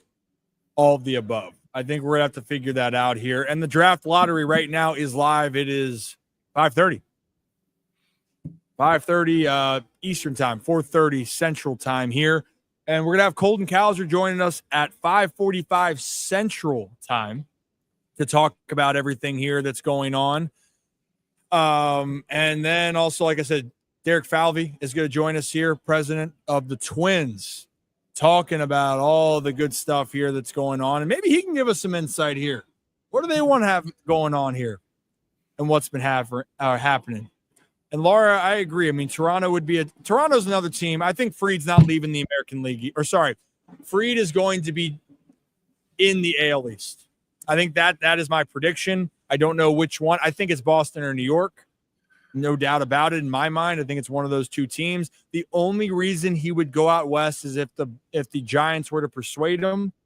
But if I'm curious, if you're the Giants, would you rather want Corbin Burns or Max Fried? Just a thought. Just a question. Right? Yeah. Just a question. And I'm also just trying to see where Mike is. Checking in.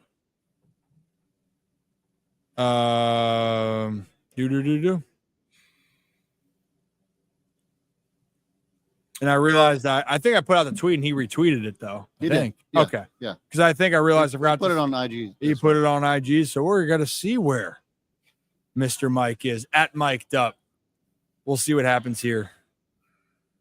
Oh, I like this question right now. Hey guys, if you're Houston, what must be in a prospect from the Yankees for Tucker? Well, so here's the thing. Fair to say, guys, Kyle Tucker, would no doubt would be the top option if you were to have for trade value, correct? Yeah. And sorry, trying to figure that out. Zach, I think it's got to be one guy that like we've heard about with Nolan Jones, like one of those players up top, right?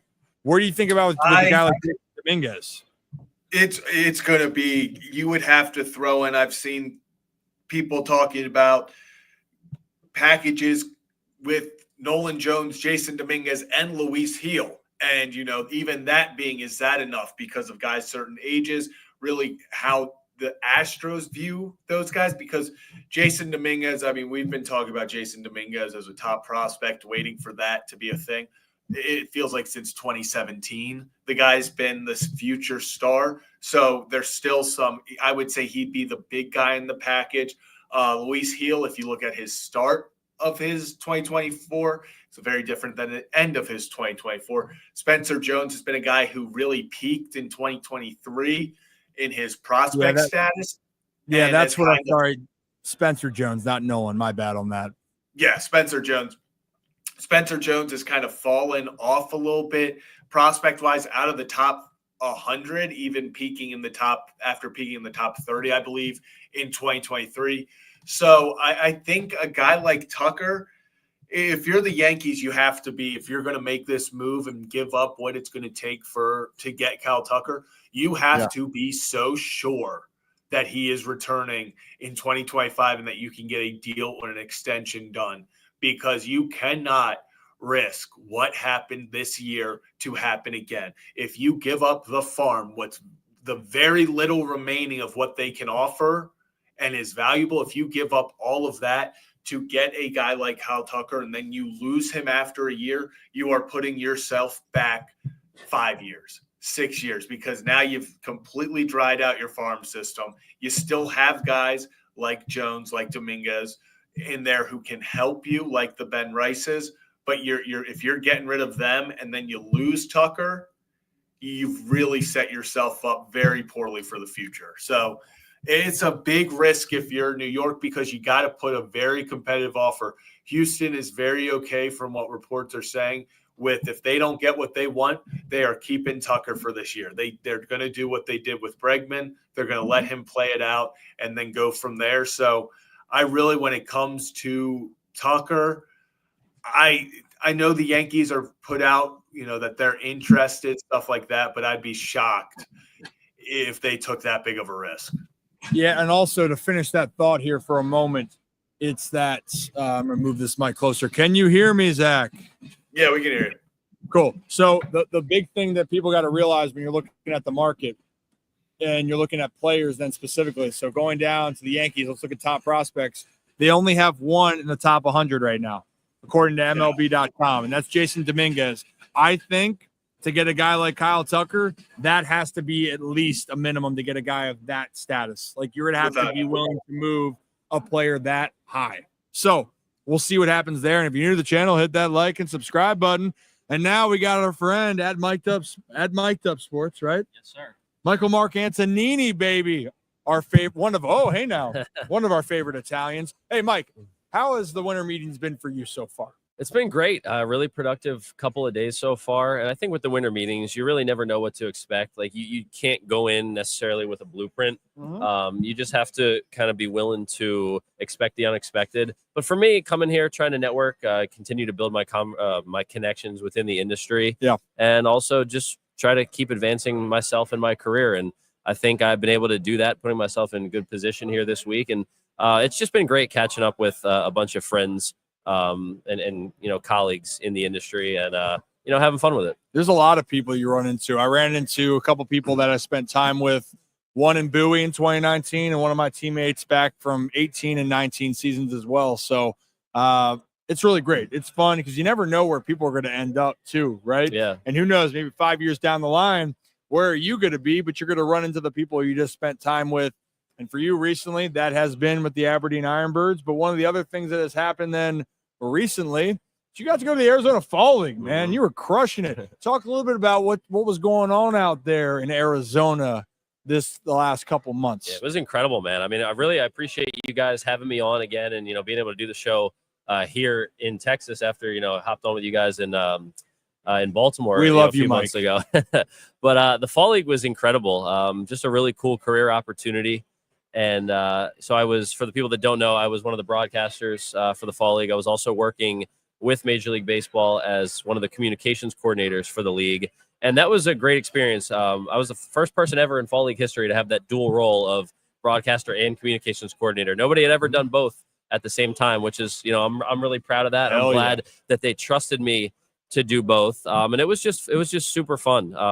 Getting to see some of the game's top prospects from all 30 organizations. Every Major League affiliate sends 8 players from their farm system out to the Fall League.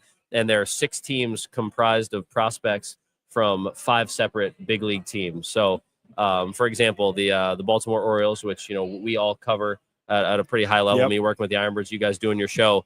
So the Orioles were with the Surprise Saguaros playing out of the Kansas City Royals and Texas Rangers complex in Surprise, Arizona. So it was the Orioles, Rangers, Guardians, Royals, and I'm missing one more. But again, so 5 different affiliates for each of the 6 teams. And it was fun. It's baseball every day, 3 games a day for the most part. With my role, some days I was working a doubleheader, doing 2 games in a day. Other days it's just 1. But it was a ton of fun just being at a ballpark every day, doing the stuff on the media side, helping coordinate interviews, meeting players and coaches and managers, connecting with guys I already knew from the Orioles organization and elsewhere, and then calling games. I got to broadcast a lot of games. I broadcasted the AFL Home Run Derby, got to do the play-in semifinal game. Just a ton of fun, and really thankful and grateful for the experience. Hell yeah, man. And look, what you're doing is great. And you know what? We're big mic'd up fans, man. I expect down the road here when you get a big job, just like we're to keep growing here and we believe in what we're building. It's going to be fun where we're going. It takes a process. It takes time, but you are doing everything right and people love you, which is great. And, you're a good kid on top of it. I appreciate being You do a good job and you're a good kid. You'd rather be a good kid than be great. That's right? the stamp of approval that everybody wants. But there it is. No, but I appreciate you guys having me on. I mean, like I said, the winter meetings, it's unexpected. Like, you just don't know what to expect when you're coming here. Breaking news is going to drop. And for you guys, you're waiting to cover some news and, of course, Orioles stuff. For me, just seeing who I can talk to and what that leads to. And, I think if you can go into the winter meetings and just have fun with it, then that's what leads anybody, regardless of what path you're taking in baseball. That leads you to a good spot. But, there's a wild Mickey Janis around here somewhere. The knuckleball pitcher, my teammate in 2021. He's around somewhere doing some things. We'll get him on here later. Hey, but since you were out there in Arizona and we were talking about, okay, could players be trade assets here or some top prospects? Because that's like, the news with Kyle Tucker. So we're just playing this hypothetical, right, of what team could then go after Kyle Tucker because of, they have the pieces. If Houston's going to give him up, what are good pieces back? Who are some big names that jumped out to you in Arizona where you're like, damn, these prospects right here are names to watch moving forward? Well, let's start with Josue Briseño from the Detroit Tigers organization. Mainly a catcher for the early part of his career so far, but it seems like he's transitioning to becoming a full-time first baseman. And I think that's smart because the bat is legit. So he's a guy that, if you want to save his knees and back and whatever, you take him out from behind the plate. We've seen it in the past with a lot of top prospects, but he was the first player in Arizona Fall League history to win the Triple Crown. And it wasn't even close. I mean, we're talking a guy who hit 440 something, easily led the league in homers, almost had double the home run total that the next closest guy had. RBIs, there really wasn't anybody close behind him. He led the league in 8 categories overall. I mean, we're talking extra base hits, a lot of the percentage categories. Total bases, he had 78 total bases. The next closest player had 51. I'm really impressed that I'm still remembering all this off the top of my head. But when you're doing the media stuff on a day-to-day basis, it's you remember ingrained. it. But ingrained. that dude looks like he's a legit prospect. The Tigers should be really excited about him. Yeah.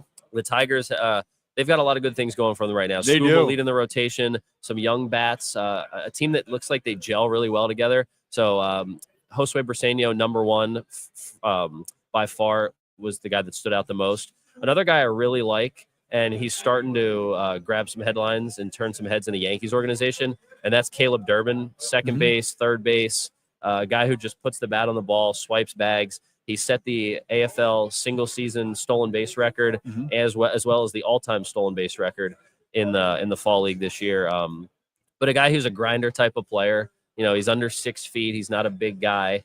He's been overlooked throughout his career, but he has pop. He swipes bags, and he can play multiple positions. So I think he's going to find a role on the Yankees roster at some point in 2025. Yeah. I could see him starting out, you know, as a bench guy that can play multiple positions, that can go in and pinch run for a guy like Giancarlo Stanton late in the game. That you need to take out when you really need somebody to swipe a bag or go first to third or second to home on a single.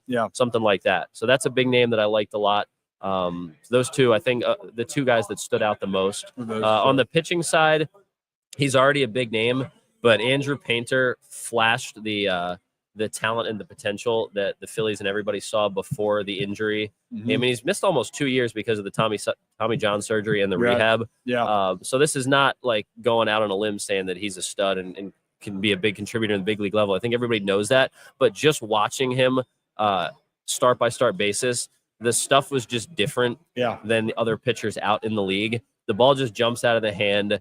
Insane command for such a young pitcher. And I think that's what I took away the most with him is he's not walking guys. It's strike one, it's strike two. Maybe a guy fights one off, but like he's peppering the zone, and it's an uncomfortable at bat because everything's a competitive pitch. So I think those three names for to start really jumped out at me. Well, it'll be interesting to see them unfold, right? Because look, it sounds like those three pieces are guys that the Yankees, Tigers, and the Phillies want to. Those guys they'd probably hold on to because they don't. Maybe they will go a little bit more, I'm not say under the radar, but Painter is the one that, okay, the upside everyone knows about. Maybe a team wants to take a risk. Maybe they want to. The other guys maybe aren't going to be the flashy names that are going to be the ones that draw attention. Because we were talking about like the Kyle Tucker rumors with the Yankees, the highest prospect that they have as far as flash-wise, because of the upside, is Dominguez. Because of the fact of why they think that he can hit for some power, but still hasn't really maintained there and figured out. But that's why I'm trying to figure out what's going to happen with Kyle Tucker. I'm trying to see what team can actually swoop in there and make a difference, make a splash for him. And maybe Houston says, no, we can still win for another year. And then they say, hey, we're going to re-sign you. But this is part of the winter meetings. We're just sitting here waiting for what they're going to do. And Houston, I think a big part of it is if Alex Bregman signs back or not. If he doesn't sign back, then it kind of is telling the sign of like, all right, well, we have the money to extend Kyle Tucker, but we might lose him in a year, but we can still win this year. I think they're for the first time, we're seeing the Astros finally get to a crossroads. And the situation that the Astros are in with Kyle Tucker, based off his talent, what he's done, and really his age. I mean, he's not old for a guy who's about to be a free agent, and it still looks like he's got some prime years ahead of him. A lot of times a guy like that would have been re-signed already. Like you figure it out internally. You find a reason for him to not want to hit the open market and say, all right, look, the offer internally is this good. Let's just bypass free agency and get a deal done. That hasn't happened.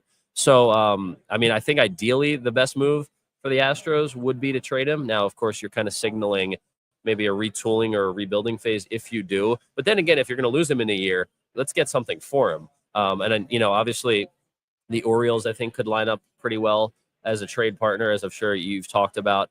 The Yankees having lost out on re-signing Juan Soto. But again, you mentioned maybe there's not enough to trade prospect-wise. Well, and they just got burned on it too. Yeah, I think a team that matches up really well with the Astros for a trade, or really any trade for a superstar bat, is the Seattle Mariners. They have such a wealth of pitching. I mean, look, you don't want to trade away from that wealth of pitching unless you know you're getting an impact player, an impact bat back. And look, pitchers can always get hurt and you can never have enough. But if you can get a guy like Kyle Tucker for a year and maybe even convince him to re-sign, trade from that depth and get a bat, because that's what they need. And also, if you trade from now in the offseason, you can extend him a qualifying offer at the end of the year. If you trade for him mid-season, you can't extend him that qualifying offer. So, the value is a little bit higher right now in that sense. There's a few different ways they can go now. I'd be curious if Seattle has so many pieces that could help teams, because it's no secret offensively they've had challenges. Yeah. So would Houston be willing to trade in division? Maybe. That's a good question. They could, but also another team we're going to talk about that I'm looking at besides the Mariners and Yankees and John Morosi, we talked about it earlier. I'm in full agreement. It is Boston. Boston is equipped as far as they are prospect-wise to go make a move if they want to. I hope not. If you're an Orioles fan, I hope that it's not the case, but the Red Sox are trying to keep up. The Yankees are trying to keep up. That's just the nature of this business. No one would be surprised if another big market team tries to go and get them. That would, I don't know if the Phillies would have what they would need, but I wouldn't be surprised if a team like the Phillies are like, hey, let's kick the tires here. What's the cost? Right. Could we get a guy like Kyle Tucker to now compete against a very, very competitive National League East and a National League in general when you're looking at what the Dodgers are doing out there with the Monstars? Oh, man.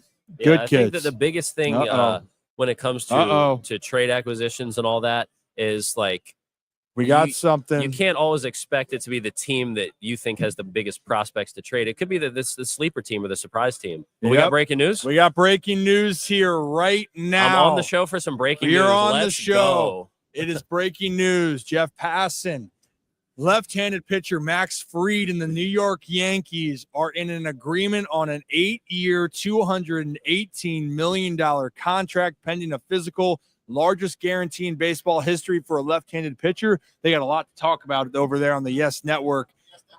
But here it is. It has now happened. Max Fried, and now, screw 7 years. 8 years. Max Fried. I'm going to even ask, when we have Derek Falvey joining us at 5 here Central Time, Mike, to talk. He's the president of the Minnesota Twins. Love to see how that impacts the market now, because if Max Fried just got a $218 million contract, what does that mean for a guy like Corbin Burns? What does that mean for some of these other pitchers here where we're going to have to see that value continue to rise? But shirts and pants, Mike, you're on for some news, baby. I'm thrilled. You know what? If I was going to come on air, I knew we were going to have fun talking ball, but the fact that I could come on air and be on air for breaking news, that's even better. But 8 years, 218, that's a huge move for the Yankees. And I was talking to somebody about this the other day. Look, they lost out on Juan Soto, a generational bat. That's really tough. Like, you have to be upset about that if you're the Yankees. But at the same time, if you were willing to commit over $700 million to one player, now, okay, let's use all that money and sign 5, 6, or 7 different players. They just signed Max Fried. Maybe it's not a positive for the Orioles. They could go out and sign Corbin Burns also and somehow find a bat somewhere. But Fried, 8 years for a pitcher is a lot, especially a guy who has had injuries, specifically arm injuries. Yep. But that's what the top pitchers command on the open market, especially when there's not that many of them. That's the deal breaker. It's like, oh, if you want to sign me, I need that extra year. I need that extra 2 years. Well, and now we're seeing, honestly, I was shocked a little bit, because that means Fried's going to be locked up till he is 38. Yeah. So it's 30, something that 39. And the Fried thing is real. Max Fried to the New York Yankees. It is happening pending a physical. He's going to the New York Yankees, and the buzz is starting to happen over there at the Yes Network. So I do think, though, this means that Corbin Burns is not going to go to New York, because I think that they would allocate money elsewhere, but I could be wrong. I'm sticking with my thought. Corbin Burns is going to go out west. That's what I think. I think personally that's where he's going to go. I think he's going to go to the Giants. I'm going to stick with that. That's my gut. That's my prediction. But Max Fried now, and a guy over the last 5 years as a lefty, man, I'll tell you what, a guy, his worst ERA over the last 5 years was this past year. We had a 3.25 ERA.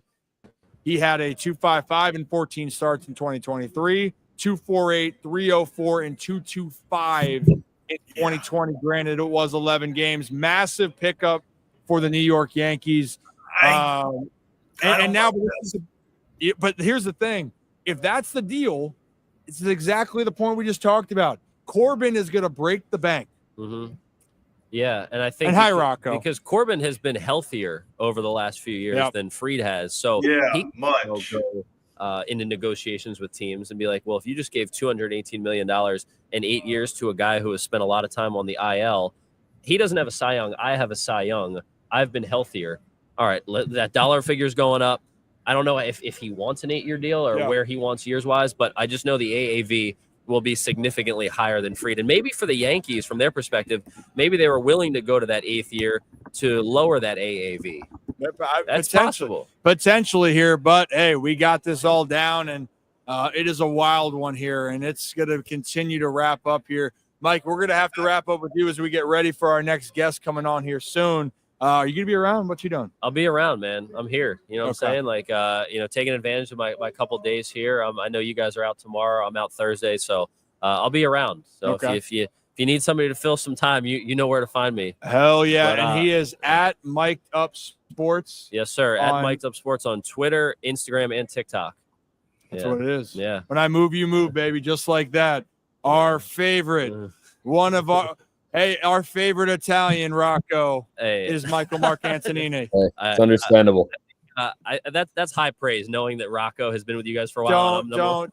It's not high praise when it's compared to Rocco. But shout out to my guys Rocco and Zach, and of course Kevin, who's not on. But just remember, guys, that of all you guys that join me on an Ironbirds broadcast, Kevin's the only one that threw a no-hitter with me. Okay, all right, get out of here, Mike. All right, Mike, appreciate you, man. Appreciate you. Hey, thanks for having me.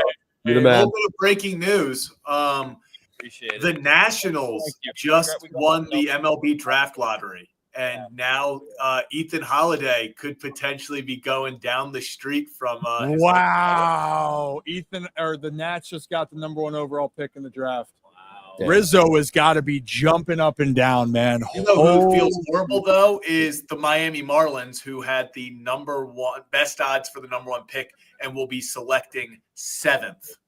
Wow. Sucks. Shirts and pants here. And if you're new to the channel, let's just talk about what's just happened here. Fellas, we're live from Dallas at the winter meeting. So hit that like and subscribe button. In about 5 minutes, we're going to have Derek Falvey join us, the president of the Minnesota Twins, to talk about maybe a little bit about what the hell is going on. But Max Fried is going to the Yankees for an 8-year, $218 million deal.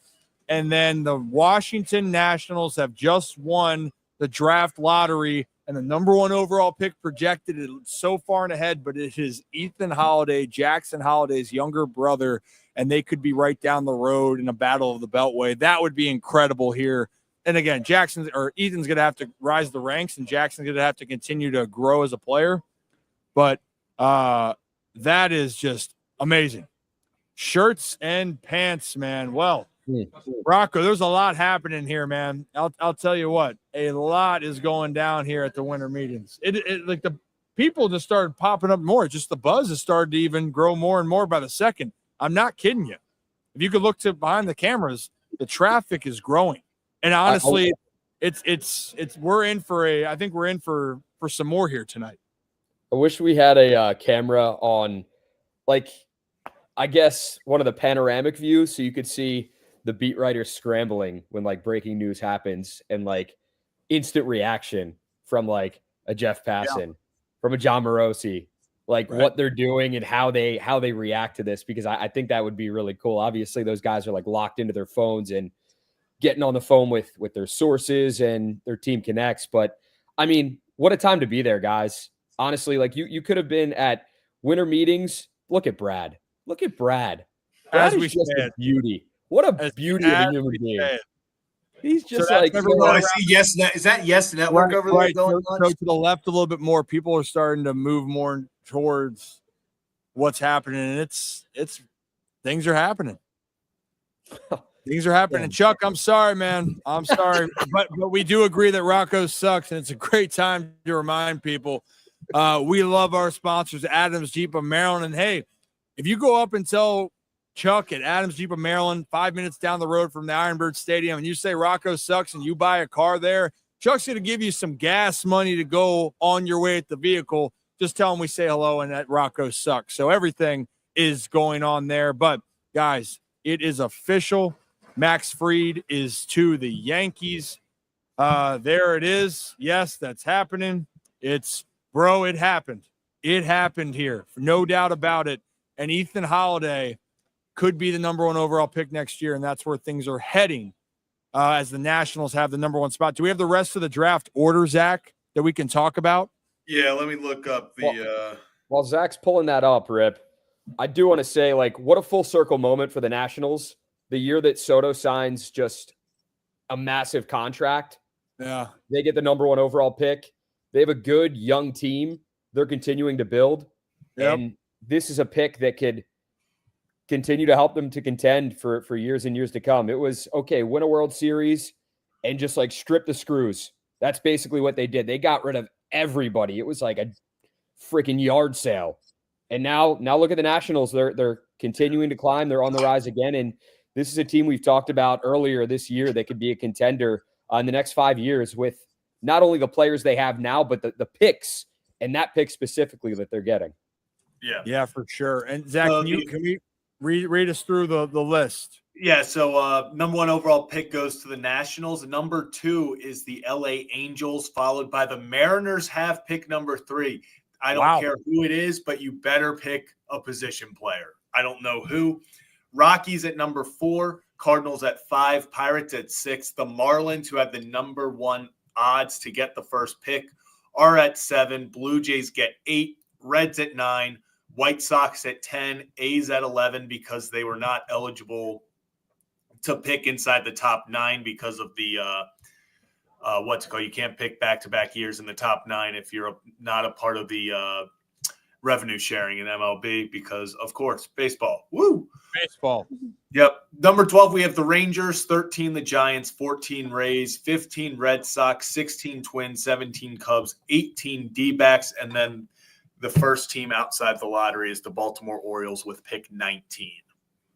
All right, there we go. Hey, pick 19. It's probably, hopefully, the highest pick the Orioles will have here for the next few years. That's at least what fans are hoping. But I mean, again, the lottery now has changed things up, but that's the goal. I mean, I think they'll trade a later draft pick for Baltimore, right, Zach? If they go deeper into the postseason, hopefully win a World Series. So that's the goal here. And if you're new to the channel, hit that like and subscribe button. Ryan Ripken Show. We are live here, as you can see, at the winter meetings here. A lot of buzz is going on here, and they are going to be in for something. And we are getting ready to figure out. Derek Falvey is going to join us here in a moment. I'm just sending the text message as our guest is almost here. Do you think that Matt Holliday should just purchase a property in the Baltimore or DC area like now? Just might as well, right? Yeah, no. Yeah, he might. He might need to. Sorry, trying to get my our contact where they're coming in here. No, I know. I'm not. Zach's just like buried in his phone. So yeah, some of us are trying to keep up with the action going around that we are covering. Rocco, I don't know if you noticed this, but lots of things on the hot stove are cooking at the moment. Multitask, bud. Rocco, where have you been this whole time? Rocco, where have I been working? Well, not where have you been this whole time? On here, grinding, Rocco, grinding. You just have the toughest life in the world. It's what we do, you know. I had to look for a charger. I had to return a charger twice today because it wasn't the correct charger. You know. Thanks, Tom. Rocco just comes in here with such hostility. Tom's my sworn enemy. He's just like the ultimate shit talker. It's like I'm the captain now. Rocco just comes in here and tries to. He's coming in hot. Coming at one speed, guns blazing. So as we know, guys, new channel, hit that like and subscribe button. Hey, Jim, some moves are happening, man. Finally, right? Oh, we're talking Jim Bouquet's running around. He's running around. Jim Bouquet. Yeah. He's sprinting. He's sprinting. He is on the move. He's got to go live with SNY. There's cows here too. So he'll be over here in about there's an entourage of people, a lot of people.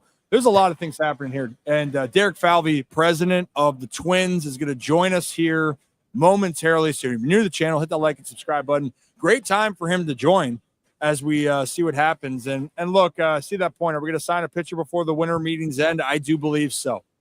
I do think it ends on Thursday. I do believe that will happen. I do think that that's going to happen. So you think Sean Manaea is the guy? Like, not the guy, but do you think, like, he is a guy that the Orioles are actively looking to target right now? Because we talked about that. I think Evaldi for sure is one that I continue to hear constantly over and over again. Manaea would be a good fit. I just don't know. Where that stands right now. And I'll tell you what, talk about a left-handed pitcher's value going up now with that deal. Guys, like this is the thing that agents have leverage now with when you see these massive deals happen. So hold on, I got to take a call here. So Zach, putting you on the screen. Boom. Welcome back to Zach's segment. Yes. So Manaea's price tag with Fried signing, it just went like that. I don't know how high it went. But okay, so I will say this. With the Yankees going 8 years, it keeps the AAV at 27 million average per year. So that's why they went 8 years, was to lessen the average money. So if you want to talk about averaging it out, I think I would be okay with Evaldi's going to people are going to freak out about it, but the Orioles, if they sign Evaldi, I would say it's going to be close to the same average per year as what Fried just got. And people are going to freak out and say, why didn't they just use that money on Fried? Well, I think Evaldi gets like a 3-year deal, maybe in the 25 to 30 range, 25, 28 range, just because you're paying for less years. You know, you're going to pay the extra to have it less years, higher money, less years. It's better for the players, better for the obviously for the team. But I know Manaea, and we've even had O'Dowd talk about it yesterday. He brought up Manaea and Evaldi. I lean Evaldi right now. That's what I'm getting at, Zach. It's like I feel like, not to cut you off, but I feel like it's going to be like Burns is the O's top priority, as he should. Like I'm not in the mind of Mike Elias or David Rubenstein, but re-signing Corbin Burns. Hold up! Breaking news: the Toronto Blue Jays are finalizing a trade to acquire 3-time Gold Glove winning second baseman Andres Jimenez from the Cleveland Guardians. So pretty much Jimenez on the move. Jimenez was actually the centerpiece of the trade for Francisco Lindor. This is a great trade for Toronto. I want to say we have to know what they gave up. We have to know what they gave up for us to really get who kind of won and know the price tag. But this is a great move for Toronto. You got Bo Bichette at second. You have Vladdy at first. I think going out there and getting an everyday second baseman, three-time Gold Glove winner. But the big thing is, let me look at his bat has regressed in his first years. His career 200 hitter right now, and he hit 252 last season, 216 in the postseason, 9 homers. He's a career 261 hitter. So really the big one was. Sorry, I was looking at postseason. Yeah. Career 261. His big year was 2022. The year after he was traded, he hit 297. That was his big year. Had 297 with 69 RBIs, 66 runs. He really was that. Kind of looked like a steal for the Guardians at the time. So we'll see what they had to give up. But right now, I love that move for the Blue Jays. They get better defensively. I think it's a high upside offensive pick. They need to make moves, Zach. They do. Toronto. It's like the team they have, they're too talented on paper not to make moves to try to contend in the AL East. And I'm not saying they are, but like you got to go out and make moves like this if you want to be a serious contender and actually, be taken seriously when it comes to not only the AL East, but the American League in general. So good on them for making that move and trying to do something here to get the wheels going. Yeah, I'm really happy for Toronto. I really would like to wait to see what they gave up for him, because this is I'll also say, what is Andres Jimenez's contract like at the moment? Because the Toronto Blue Jays, so he's in the midst of. They got they're rolling in with Yep, and Ryan's not going to be able to. Yeah, he's busy talking right now. make sure they're on screen and unmuted. Well, don't unmute him yet. No, I know. I don't know what they're talking about. But yeah, that's Yeah, but real fast. So the they'll have him through 2029, but just they must have gotten something crazy in return. it's 26. So I mean, yeah, I mean this is a.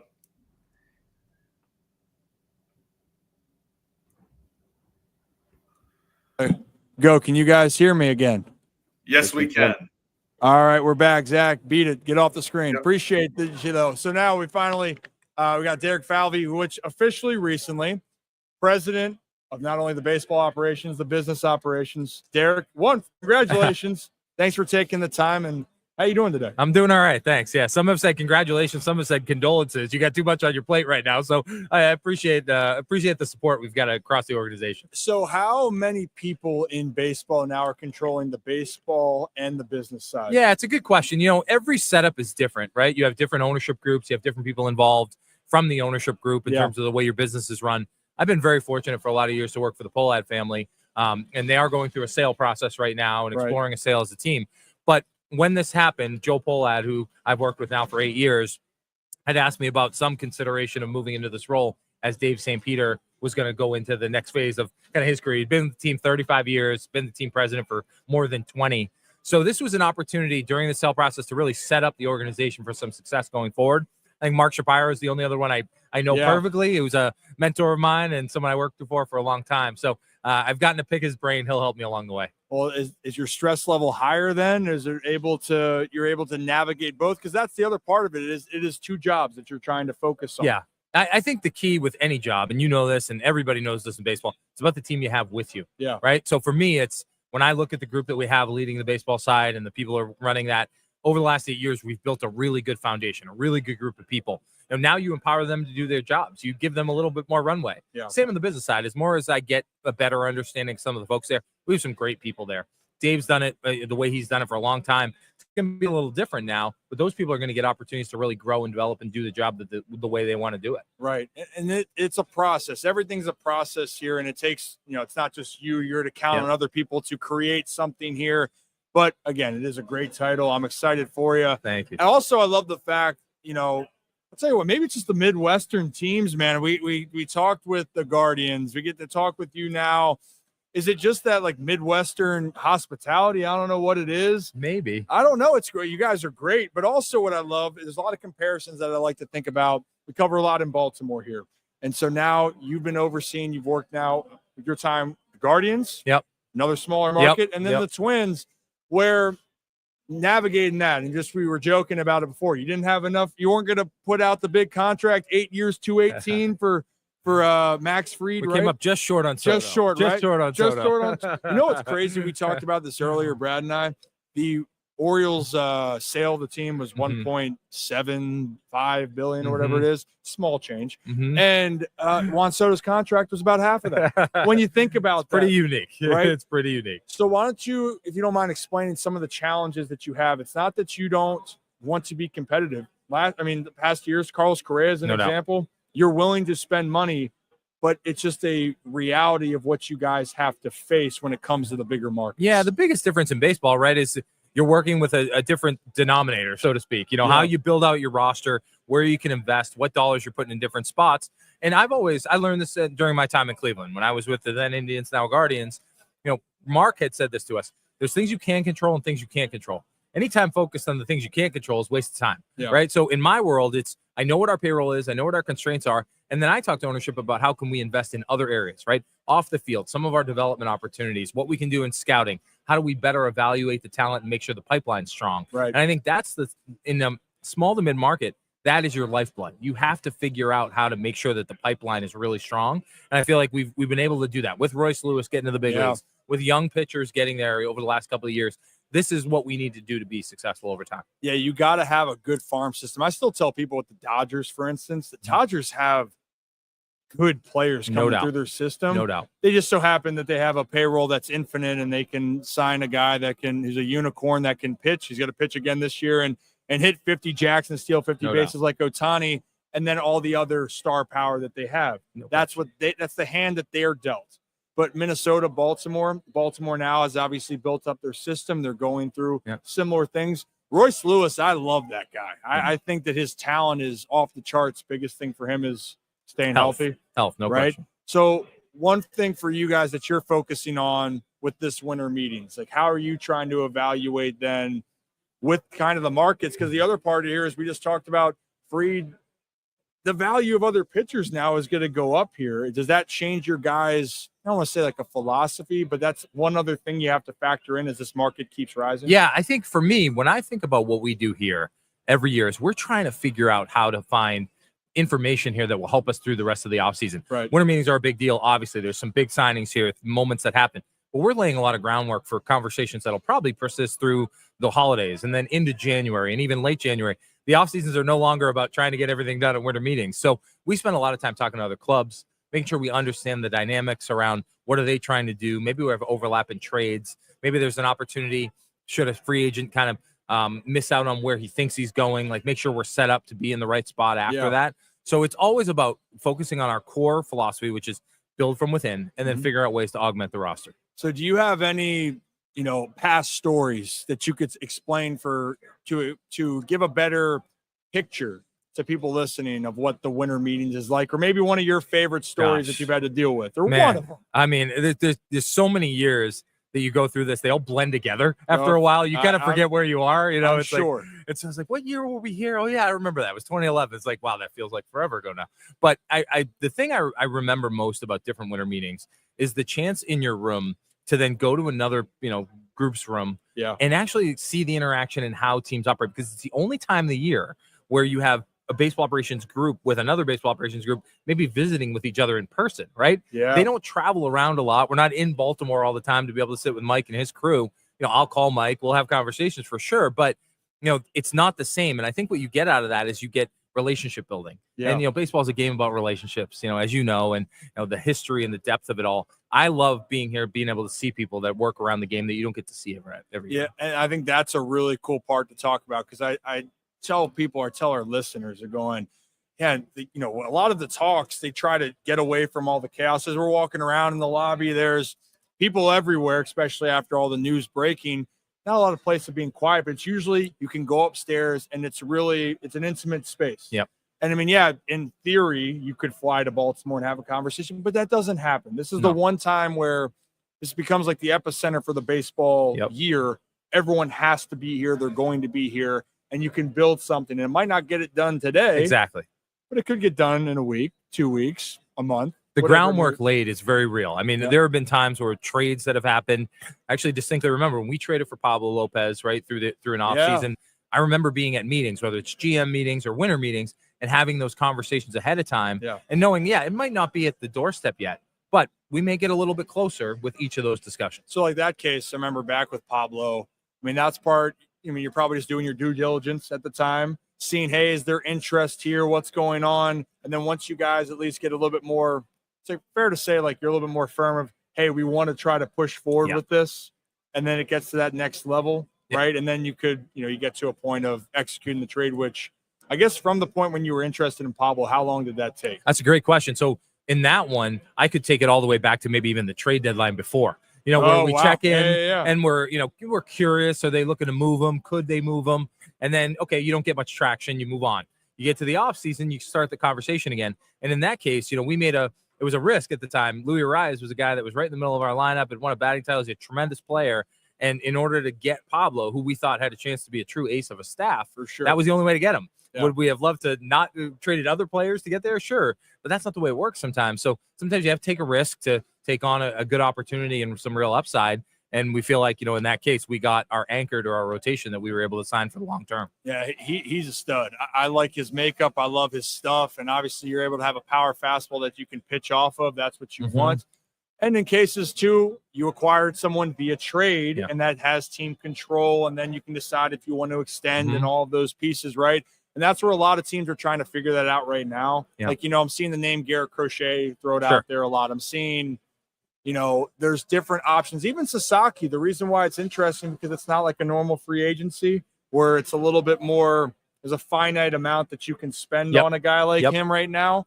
Then you got to have to. Preston Mattingly described it as it's recruiting. It's like NIL money right now. And you got to go out there and hope that why should you come and play for the Phillies, right? Exactly. Like that's the part of it. Is that a route you think that teams that you're in your situation that's more of the opportunity? Because I even think with the Orioles, that's something that they're going to continue to look at this offseason. Yeah, I mean, I think there's 3 avenues to building your team, right? There's free agency, which in our world is usually a supplement. It's usually a complement to what we do. Obviously, we went and got Correa a few years ago. Some unique circumstances allowed us to get him the first time and even the second time.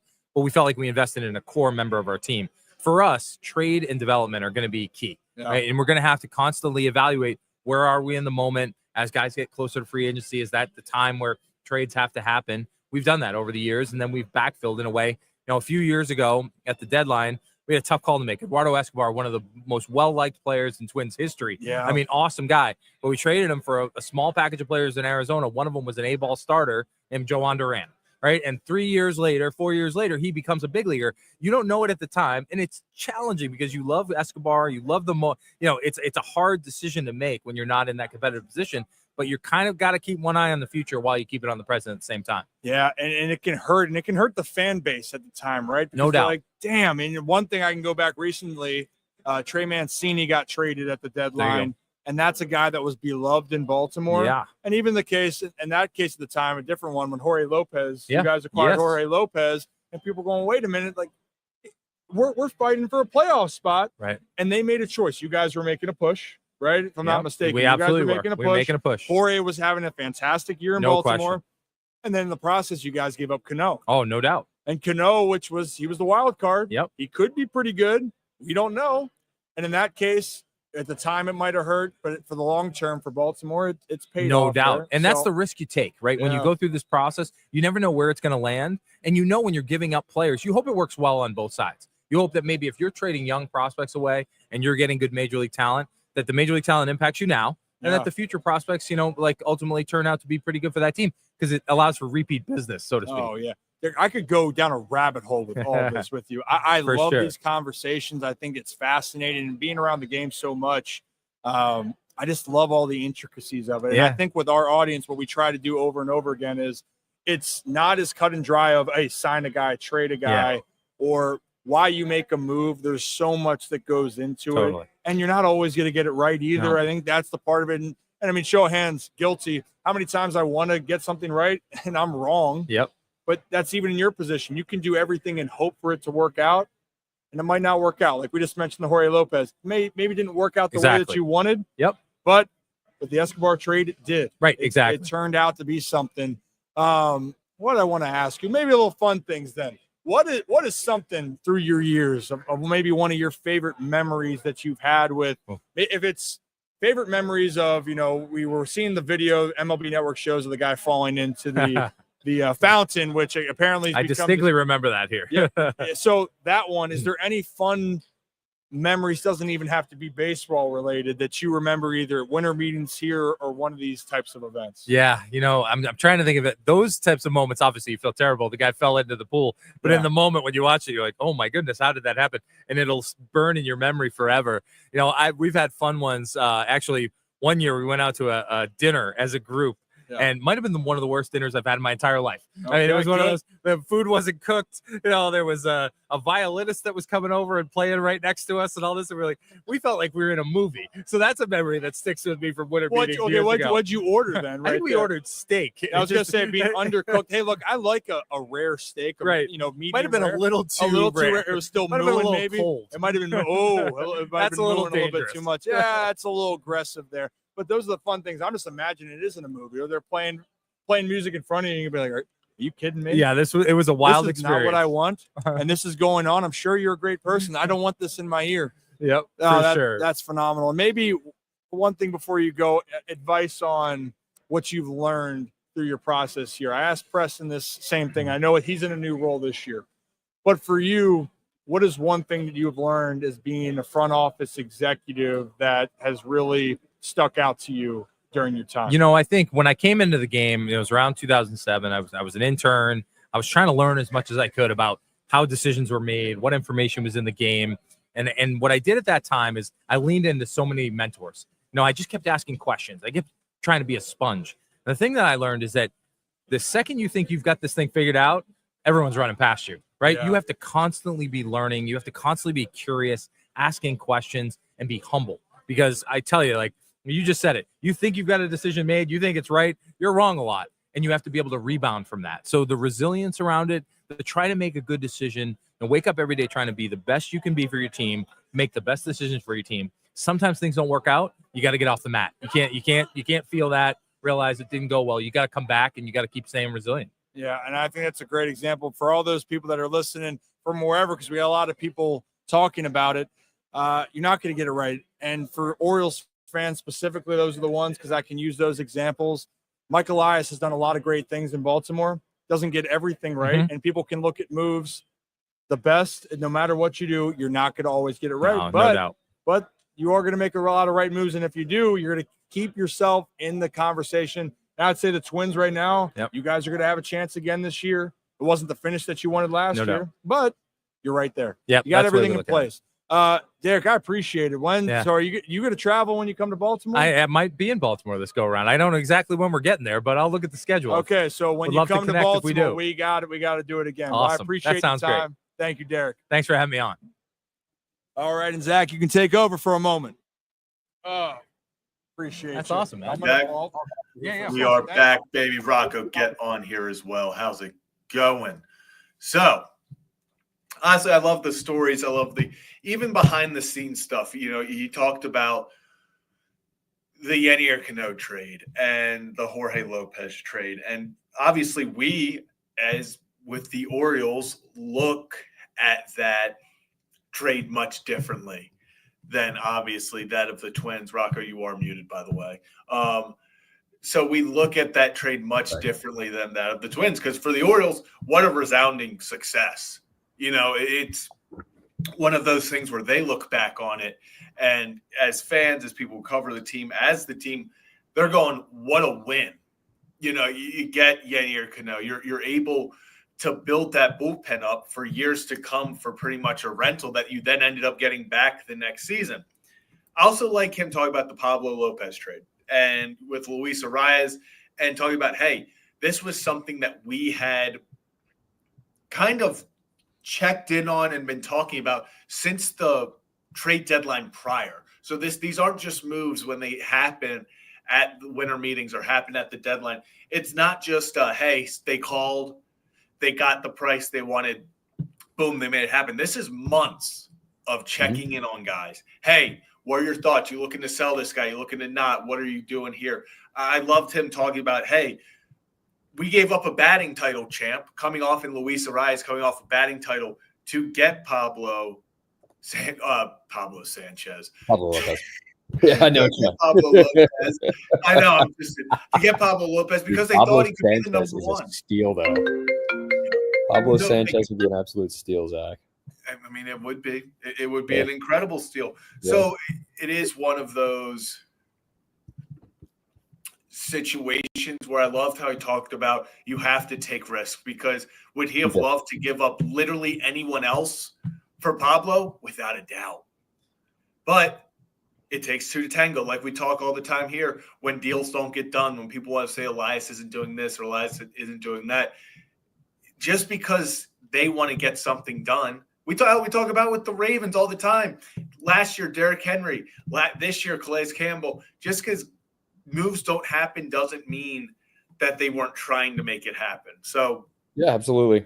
Yeah, I love the stories behind that. And it was really cool to, obviously we're talking about a different sport here with this, but to see like an off season with the New York Giants and how they went through the process and being in the room and seeing how GMs operate and team owners operate and presidents operate. I mean, it's interesting, man. and to see those conversations that are had that aren't always made public, we don't know what's being talked about from an Orioles standpoint. And it's, I agree with the fan base. You want to see Elias make moves. You want to see Elias, bring guys back, re-sign Corbin Burns, make moves with extending Adley, extending Gunnar, get another big arm here in Baltimore with the addition of Corbin Burns. We don't know what is going on behind the scenes, though. Like, we don't know if Elias is trying to make that happen. What I hate sometimes is I'm an impatient person as well. I get it. You want moves to be made like right away, right off the bat, and have some sense of closure. Like, okay, this is what the Orioles did. This is what the Orioles are going to do with new ownership. And like, we're ready. We're either ready to be let down or we're ready to just like dive in and be all in again. So I get that mindset. But again, Zach, things take time. The Corbin Burns trade, it didn't happen until February, like with the Orioles. So February 1st is when that happened. It wasn't during the winter meetings. That was a few months later. So we don't know what the offseason is going to look like for the Orioles. And I am just hoping, though, that they can somehow find a way to bring Burns back. And in addition, get another big arm as well. And when I say big arm, I mean one of those like second tier arms that's a solid veteran that you can add to the rotation and that could really help you come postseason. Because, Zach, what's the biggest thing that teams rely on come postseason? It's starting pitching. If your starting pitcher goes 4 innings, your bullpen's screwed. If your starting pitcher can go 6 or 7 strong innings, help your bullpen out, and we saw the Orioles had bullpen issues this year, you're in a really good position, and that's really what the Orioles need. So, guys. And Ryan, since we kind of got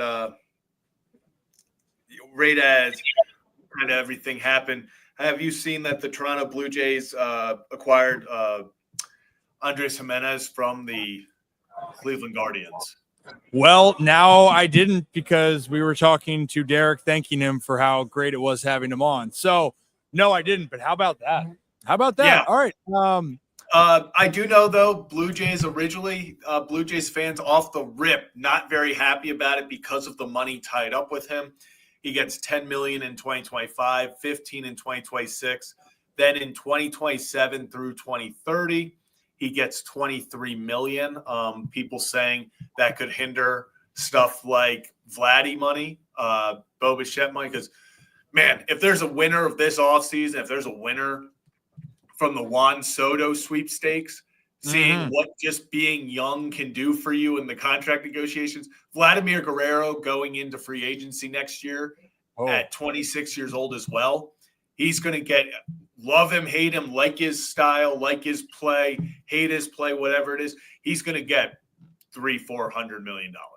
The players I kind of feel bad for were the Ronald Acuna Jr.'s and the Ozzie Albies of the world. They still got paid a shit ton of money. But, like, those guys with the Braves, Alex Anthopoulos, I believe is their GM, did a hell of a job of locking those guys up early. Lock them up early. Before they could even get to the point of, we're going to have like in the $700 million or $500 million or whatever the hell you're talking about range. So it's crazy. I did see when we were talking about the Jimenez trade, Zach, I still don't know who they got back. I don't know if you did as well while talking about the Guardians. But I saw a tweet. It was like, oh, great. The Blue Jays got another defensive, like, need that when they have Varsho. So now in free agency. But I did text a buddy of mine who covers the Guardians, and I just asked him right off the bat about Jimenez. I was like, what's the deal? Is there anything else like you can tell us about him? And nothing that we really don't know. He just said incredible glove, as we know, can be a good hitter, but Mattingly inconsistent. I hadn't put it together at the plate the last 2 years, but maybe it's, breath of fresh air for the Blue Jays, and maybe he can find his bat again. Yeah, I think that's the good way to describe it. Inconsistent. There are some pieces there that's an upside, but what player are you going to get, right? And I think that's the biggest conversation that you're going to have here. But Toronto, look, I know their fans are probably thinking, please don't be the only move. It's not going to be the only move that they're going to have, right? But it's going to be what is going to happen. What What else are they going to add? But at the moment, I would like to consider it as just it's a solid move, but how he does next year can either say that he over exceeded expectations or he's exactly what you thought you got, right? And I think one way or another for the Blue Jays, they're going to need more, especially with how they finished up last year and especially with where they're at, and especially if they want to try to compete in the AL East, they are going to need more to do that. And if you're new to the channel, hit that like and subscribe button. Ryan Ripken Show. It is 5:31 Eastern or Central time here. We got Colton Cowser joining us in about 14 minutes. We just had Derek Valvey on, who is the president of the Minnesota Twins. What? Yeah, what is going on behind us? Oh no, there's a lot going on behind us. I don't know what is happening. Well, is there anyone important in there? Everyone just like congregated to the lobby area. Yeah, there's a lot buzzing back here. I don't know. Rumors starting to swirl about how they feel about Rocco DeSangro. How do people feel about me? Not very good. Not good. Not You know good. what? Just kidding. Just You guys kidding. are the worst, man. Good things here. But here's the thing that we know. We do have Colton Cowser joining us in 13 minutes. We had a great guest list, but to go back to Derek Falvey for a second, I got to tell you, man, I'm loving the AL Central group. Loving it. He was fantastic. And we were just talking off the air about, hey, we'd love to be able to connect. He's like, yeah, like this is simple. This is great. And I love how he goes, we're an open book. And that's essentially what we're trying to do for our audience is give you the insights. And how about the Duran trade they talked about? The guy that throws 103 out of the pen, one of the best closers in the game. They had to make a hard decision. But then also on the flip side, they got Jorge Lopez and they gave up a guy that turned out to be a pretty valuable piece for the Orioles in Ynier Cano. So you're not going to always get it right. You're going to be aggressive, but you got to understand, how do you bounce back? I think that's going to be the biggest question here for a lot of teams at this winter meetings and moving into 2025. How do you capitalize? How do you build traction? And how do you bounce back when things don't go your way? What we do know is the Yankees bounced back from losing Soto. They just signed Max Fried to a $218 million deal, 8 years. That's one of their moves that they did. And it seems like things are starting to heat up. So, am I missing anything else? I see Max Fried has a no trade clause. That's interesting. Is that happening? Does that That's happen? what I saw in the comments. Well, that's what I guess that's why when we were talking to Derek. Oh no, it happened 30 minutes ago. Never mind, missed it. Hey, Rick. Yeah. When we talk about just the pitchers that are now on the market, everyone in baseball could agree that Corbin Burns is the biggest one. Like, I'm not breaking any news here with that. Like, Corbin Burns at the top of the list and everyone else. When Corbin Burns signs, and we talk about like the price tag of players going up and rising, and the agent saying, hey, like, you missed out on our guy here. We're going to raise the price here. And, you're going to have to overpay a little bit or spend a little bit more money than you were going to before because you weren't in on them.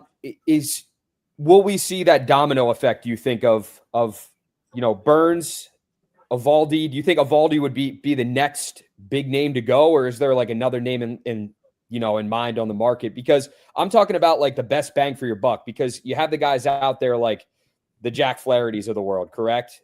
You have other guys as well that I'm looking at too, but looking at the list, I'm like, okay, if you talk about a guy with postseason experience, a guy that's been there, done that, and a guy that has proven to be reliable, I think an Eovaldi could really, really, truly help a team. So here's the thing. I'd consider Eovaldi's being considered in that mid-market pitcher. You mentioned Jack Flaherty as one of those guys. Like, he's in that tier. Now, I don't know if that emphasizes getting a deal done quicker, or that even makes Eovaldi say, hey, I want to try to – that price is going to have to rise, because – look at where the market's going now. Corbin's saying, hey, I'm getting a bang for my buck now. I'm getting the bag, right? That's exactly what we're seeing here. So Corbin's going to get paid. I expect something similar to that Fried, even more of what's going on. Man, guys are looking good. Yeah, we're talking about you.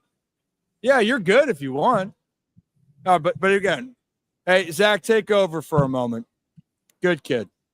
There we go. All right. The governor of winter meetings, right there. I'm Mr. assuming Rounders. he's talking to Cowser. Cowser.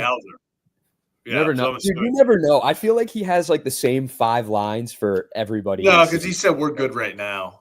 Yeah, So yeah, I think they're getting because Cowser just finished up with the draft lottery. So yeah. But who knows? Talking a little bit about going back to, I kind of want to talk about the big trade, obviously, again. So Jimenez and Freed both coming to the AL East. We still have no idea what the Blue Jays are sending. And it's real. I'm just going to say it. It's starting to annoy me. That's all right. I wonder too, because you look at, again, he's one-time All-Star in 2022, 3-time Gold Glove Award winner, but 26 years old. So it is going to be interesting to see what Toronto did give up in return. I agree.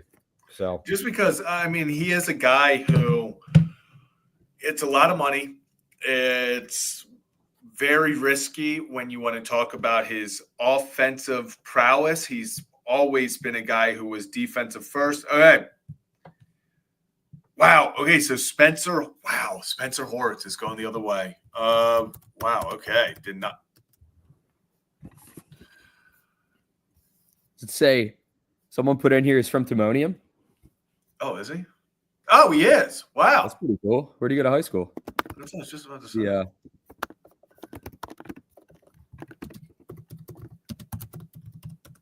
Let's see. Right. St. Paul's. Oh wow, how about that? He's a St. Paul's kid.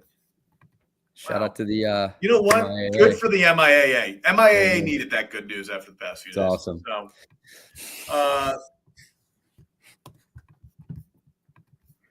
I'm gonna look up the Oh man. because if they gave up Hortz, that's I'm gonna be honest. I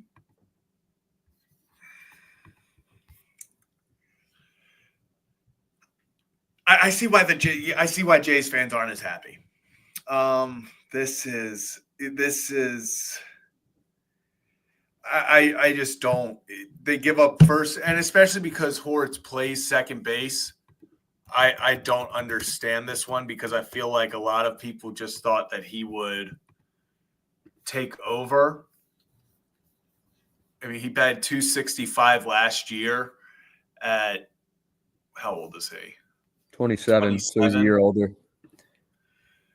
Yeah. So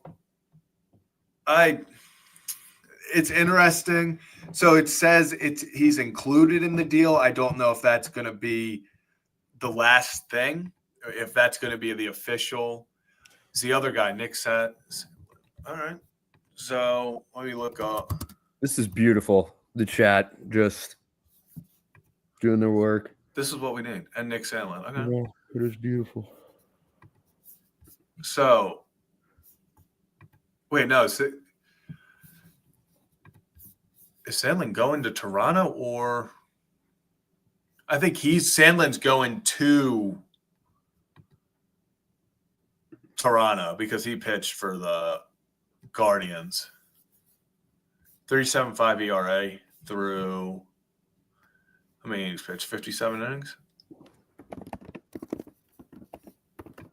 Decent. Yeah, this is wait, I didn't talk.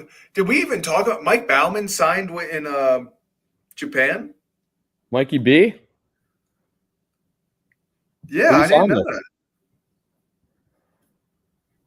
Good for him. I love that for him. You can make some decent money over there. Yeah, absolutely. Make some really nice money and resurrect your career. So, can the O's get Flaherty or Buehler? I don't think the Orioles touch Flaherty. I don't think they do either. I don't think they're They're not going to Flaherty experience, regardless of what he did, last season in LA for the second half and Detroit for the first. Like that's not. I don't see them bringing him back ever. No. But yeah, crazier things have happened. But I just don't see that happening at all. Bueller, Walker Bueller, I'm all in on. yeah, same. 1 year prove it deal. He's going to want a 1 year deal. I would give him 1 year, $20 million. I'd give him 1 year, $20 million, and see what he can do. So that's just me personally. I feel like that's just kind of the best way to go about it. Yeah, I knew it was Cowser. Zach, to you, and I know you're like good voice for most of the fan base. I don't want to say the majority because you seem to be practical at times. Cowser's about to join, but if the O's don't get Corbin Burns or bring him back to you, is free agents like regardless of what they do? He's not coming back. I don't know why. I'm saying is it a failed offseason? No. Fan base? No, for the fan base, I'm sure maybe, but no. All right. Okay. Hey guys, you're great. Now beat it. So hey, for everyone that's tuning in, hit that like and subscribe button.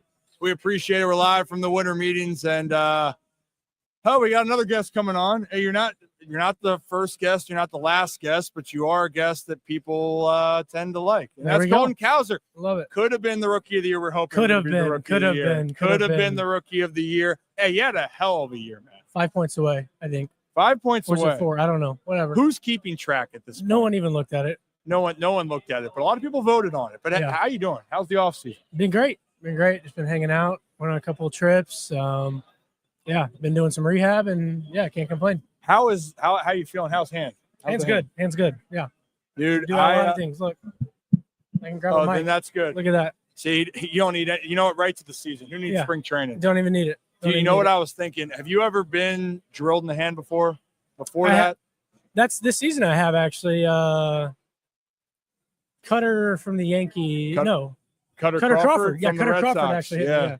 Yeah, with Cutter. No. Cutter with a cutter. Yeah, dude, he hit me in the hand, but that was fine. I faced him so many times in high A.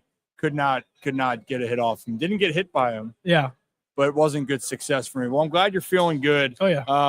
I had a hand situation. I got drilled. I remember they're sitting there and they're telling me, hey, you got to check for x-rays being broken. Did you have a feeling it was broken when it happened? Yeah, I knew it was broken. And you still went out to the outfield.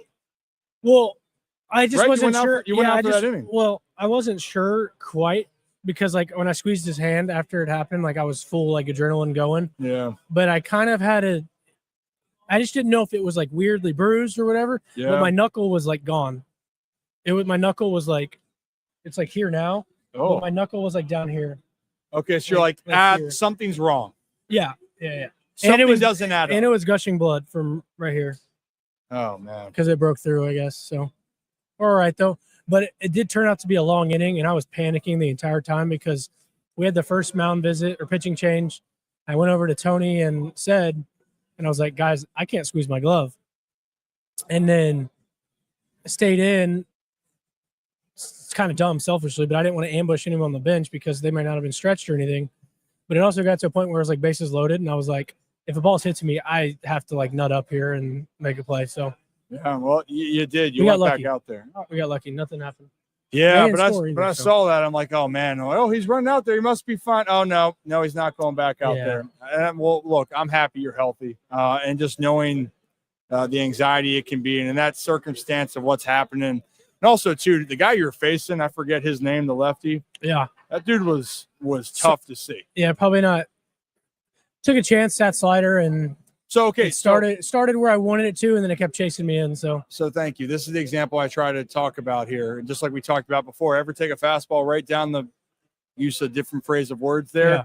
When you're thinking about what's happening, especially earlier on in the game, people are attacking you with off-speed pitches again and again. So you have to, at that point, you took a risk, and then a guy threw a 97-mile-an-hour sinker that ran up and in, and it just was also the fact of where it hit and what happened is so small percentage. Mm-hmm. Yeah, I mean, it's just one of those things. Took a chance, didn't work out, move on. That's kind of what you got to do. It's bad point in the game, but you can't reflect on it too long. No, I'm just glad you're okay. But I like to give the context of it. And people sit on pitches too. Heck, I mean, I've talked with a lot of guys. That was something. One of the best hitters in our lineup sits on pitches. So, yeah. was in our lineup. So yeah, I know you're talking about. Yeah. He's not going to be in Baltimore now moving forward. Yeah. And that's unfortunate. That's a part well, of he the just business. takes educated guesses, but he has multiple different approaches. But a lot of things that works out. My dad, that was his philosophy. He wanted to sit on pitches. I know Manny Ramirez way back in the day would be like, "Oh, I'm going to swing at a pitch here," and almost try to fool the pitcher to throw it again. Yeah. Like players do that. Players are weird, man. Yeah, but I know it's a chess game. What do you think of the winter meetings? Just First walked time in. here.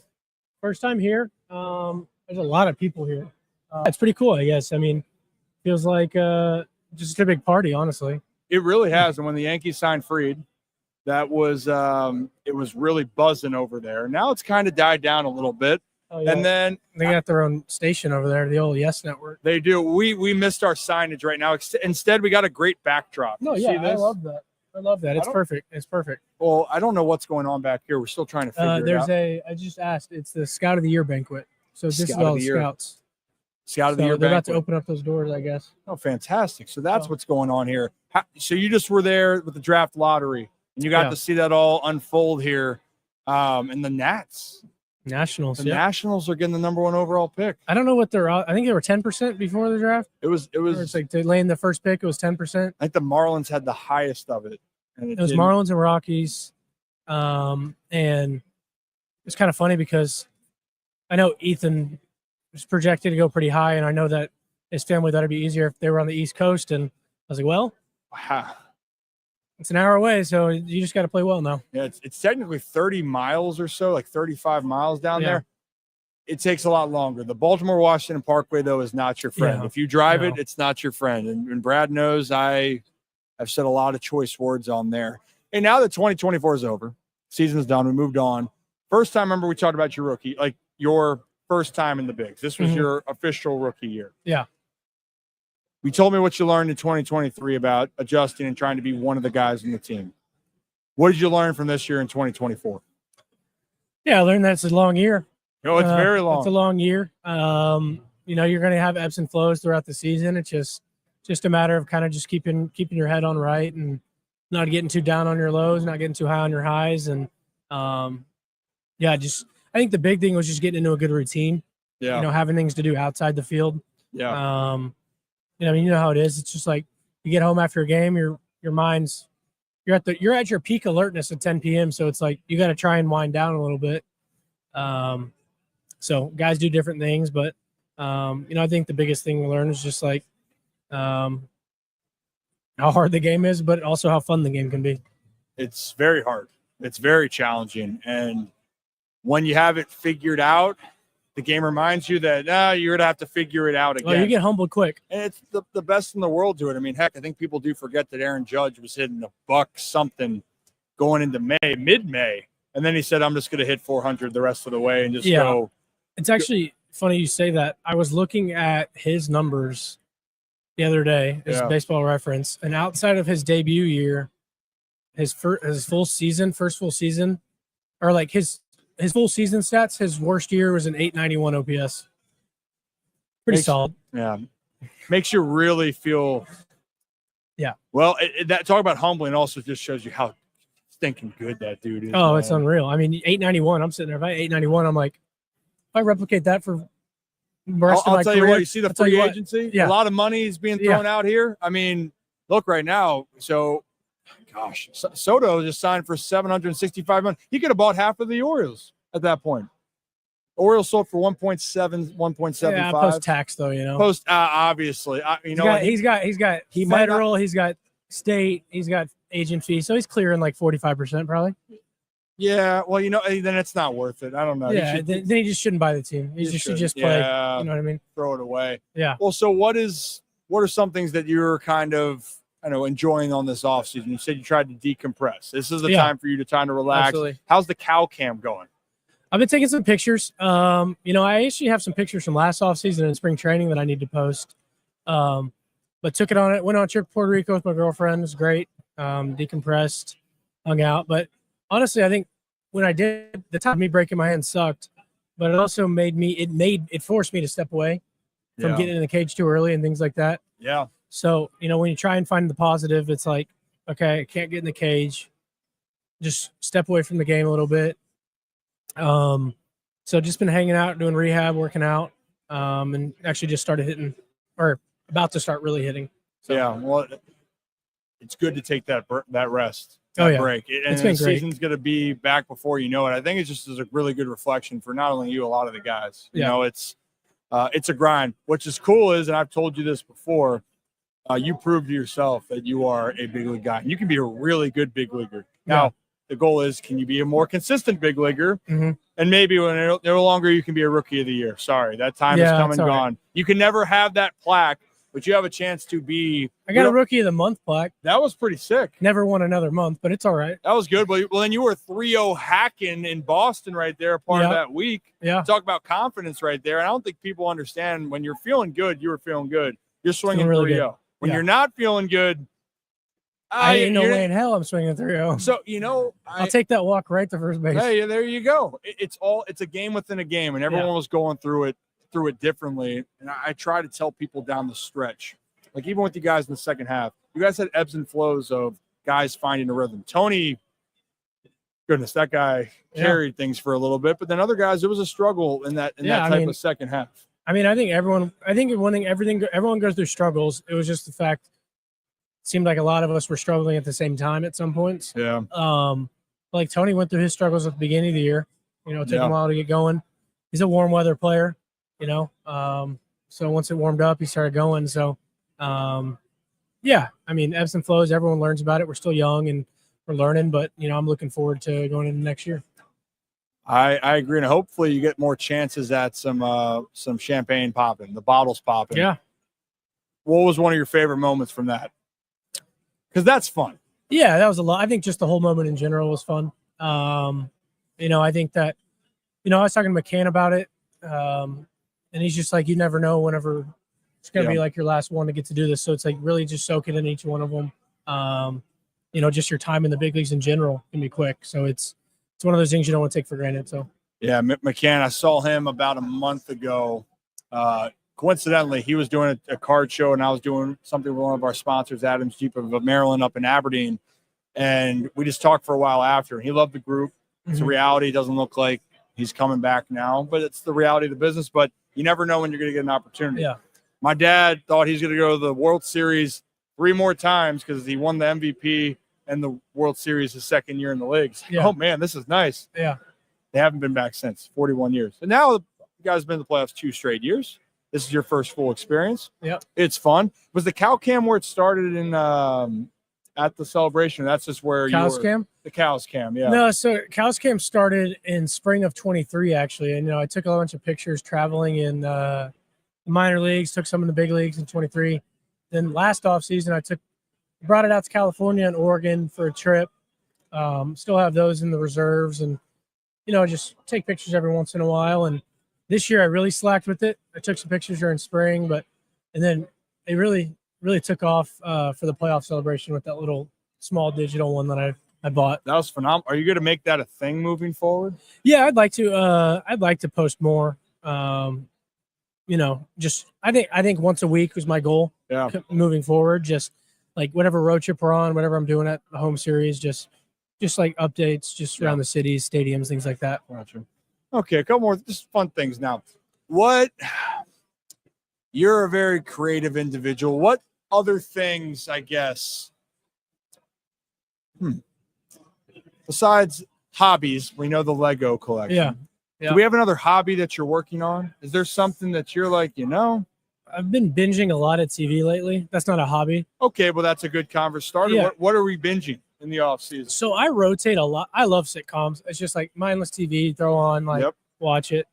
I'm trying to think so I think at the beginning I was finishing New Girl. I've watched it like 3 times. Yeah. And then I'm Modern Family right now. I love Modern Family. I think the older I got and watched it, it's like more you appreciate it. More appreciate it. Yeah. And I don't know what I'm going to watch next. I'll probably rewatch The Office. I'm just pretty consistent. Yeah. So I love recommendations though. Well, okay. Well, I went back. I like some of the dramas, so I was going back watching Lost. After season 4, it gets a little crazy. Friends is always just a classic for me. Oh yeah. I'm driving so much up and down that I haven't been able to watch. I'm really just cursing out on the Parkway. That's a whole different conversation. Yeah. Yeah. No, I try to keep my temper. for the most part. And then I just like to eat a lot of food. That's my biggest thing. I'm trying to watch what I eat, but I am trying to perfect the best steak I can. I'm actually trying to get more photos of me cooking steak at night. There you go. So maybe if you have any recommendations for how I should cook a steak? How do you like your medium steak? Rare is the only way I eat it. Thank you. That's all we need. Yeah, medium rare. Speaking of, when I was on the trip in Puerto Rico, they had A5 Wagyu. Oh, never had it. And then I was on vacation. I splurged. Oh, good for you. I got it twice when I was there, and it was really good. Everything you hoped for. Oh yeah, had to go back. I think what we need, we're gonna need. I would need to hear some recipes on some food with you. I mean, I think we need to deep dive into some food at some point. I mean, I've tried to cook more this offseason. I have, but like I'm just routine. I just get a HelloFresh order, deliver 2 meals, cook them up for lunch. Or are they sponsoring you yet? No sponsors. Sorry, no sponsors. No, but it's just get the ingredients, just cook whatever's in there, and just make a meal out of it. Cool. Well, any last words? I'll let you get it going, but any last thoughts? Are there any fan questions in there? Is that how this works? Well, I mean, we have a lot of things. Sometimes I hop in your show and you're live. Well, why don't you tell me? I mean, what do we got? Scrubs is a great rewatch. Okay. I started watching Dexter during the season. Married with Children. Cobra Kai. Oh, they're saying new home run celebration could be the Cows Cam. Okay, I like that. Let's see what else we got going on. Atlanta Traffic was terrible. Do you know Tyler O'Neill? I don't know Tyler O'Neill. Actually, speaking of, someone asked me that. He literally followed me on Instagram like 2 hours ago.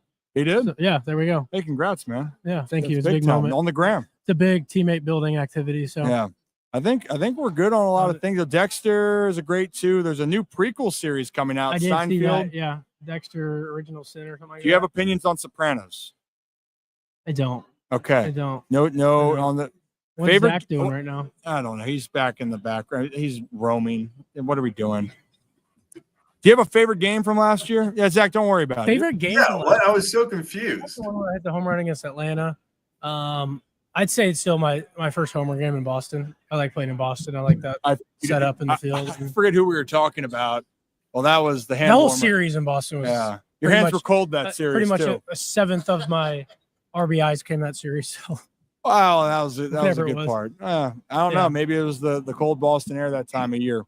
Also, like kind of right when I started playing though, because I forgot my first start in Pittsburgh. Yeah, you had to wait, and then you hit that cue ball down the line at home against Kansas City. Yep, that was pretty nice. Hooked one down the line, hit a cue ball. Yeah. Sorry, just so you can talk up there. My bad. Sorry. No, guys. You're good. You're good. But yeah.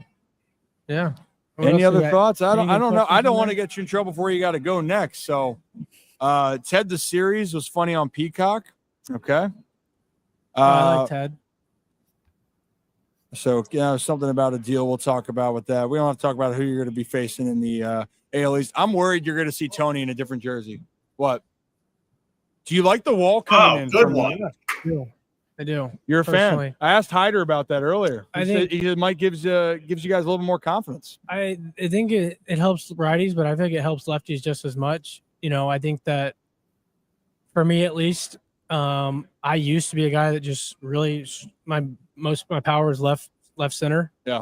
And I feel like I've kind of had to alter that a little bit. And I feel like this is going to allow me to kind of back the fastball up a little bit more. I like that. And give me more room to work on off-speed pitches. I feel like sometimes I would have to cheat to the fastball more to right center. So it didn't give me as much of room for adjustment when it comes to off-speed pitches. Well, and you got popped the other way. So that's why if you're able to see the ball a little bit deeper, advantage you. So I was wanting to get one officially. You got to finish this, so Jackie, so you can get going though. I know you want to stay and answer all the questions. Oh, 6? We're trying to get the wrap up, and he says, "I want to see the fan questions." See, that's what I'm trying to say. I appreciate you, and he also asked, yeah.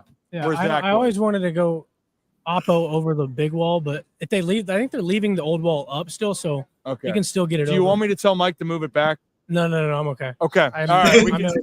All right, wait. Hey, go do your thing. You got to get going. Yeah. Okay. Hey, appreciate you, man. Yeah, thanks for having me on. All right. Yeah. I'll talk to you soon. All right. Thank you. Have fun. Hold it down. Yeah, you have fun. You don't have more people behind you. Okay, well, it's because you're leaving. Hey, you too. All right, Jackie. Thank you. All right. Meg is the most interesting man in baseball, and I don't think it's close. Yeah, gosh. Well, I knew that they had to get going, and I was even wrapping it up, and then Colton wanted to look at the screen. So if you're new to the channel, hit that That like was and so subscribe. funny when he was just like, "Well, what are they asking?" I like how he goes, "I know how this works. I tune in." Oh, for sure. Into the show. Yeah, he says he pops in on it.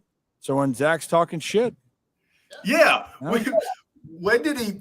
I was so confused when I heard. I was like, "Oh God!" I was over there. well, plunged he was my looking. He's phone. like he saw in the background there's nothing there, and then you just weren't Yeah, I there. So we pulled it back up. Yeah, I was over there charging my phone. And I was like, Sit down "What?" if you want.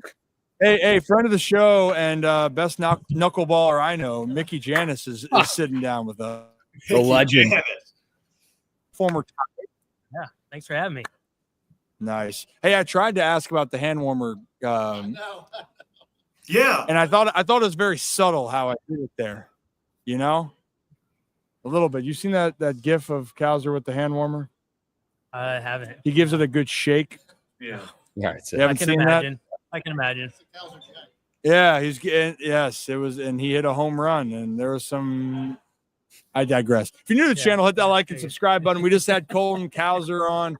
Now we got Mickey Janis, former Baltimore Oriole, former Norfolk Tide. You were with the Mets organization. You were with the Rays organization.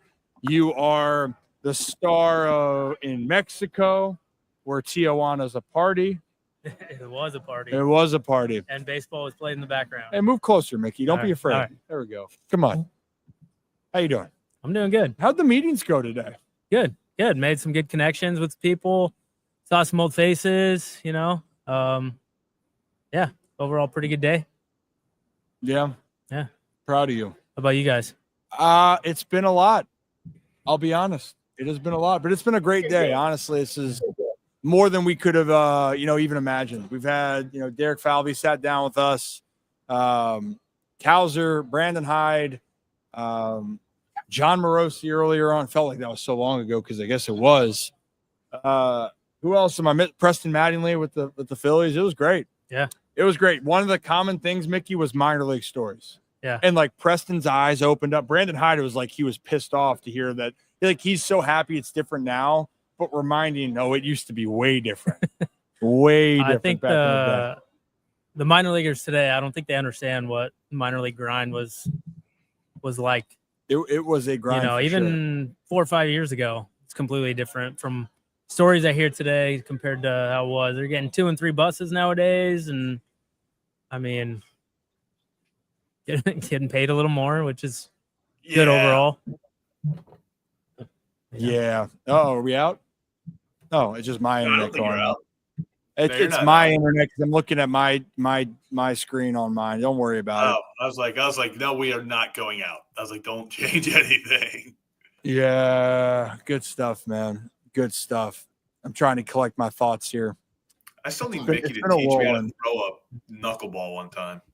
Been thinking about Yeah, it. Zach's saying he wants to teach you how to throw a knuckleball. We should have a No, no. baseball here so you can really Hey, show. why it. would I teach him? He gave us a tutorial, you idiot. Tomorrow. Yeah, Right? I need in-person lessons, Rock. How am Well, I supposed go to watch make the it to the video. league off of video?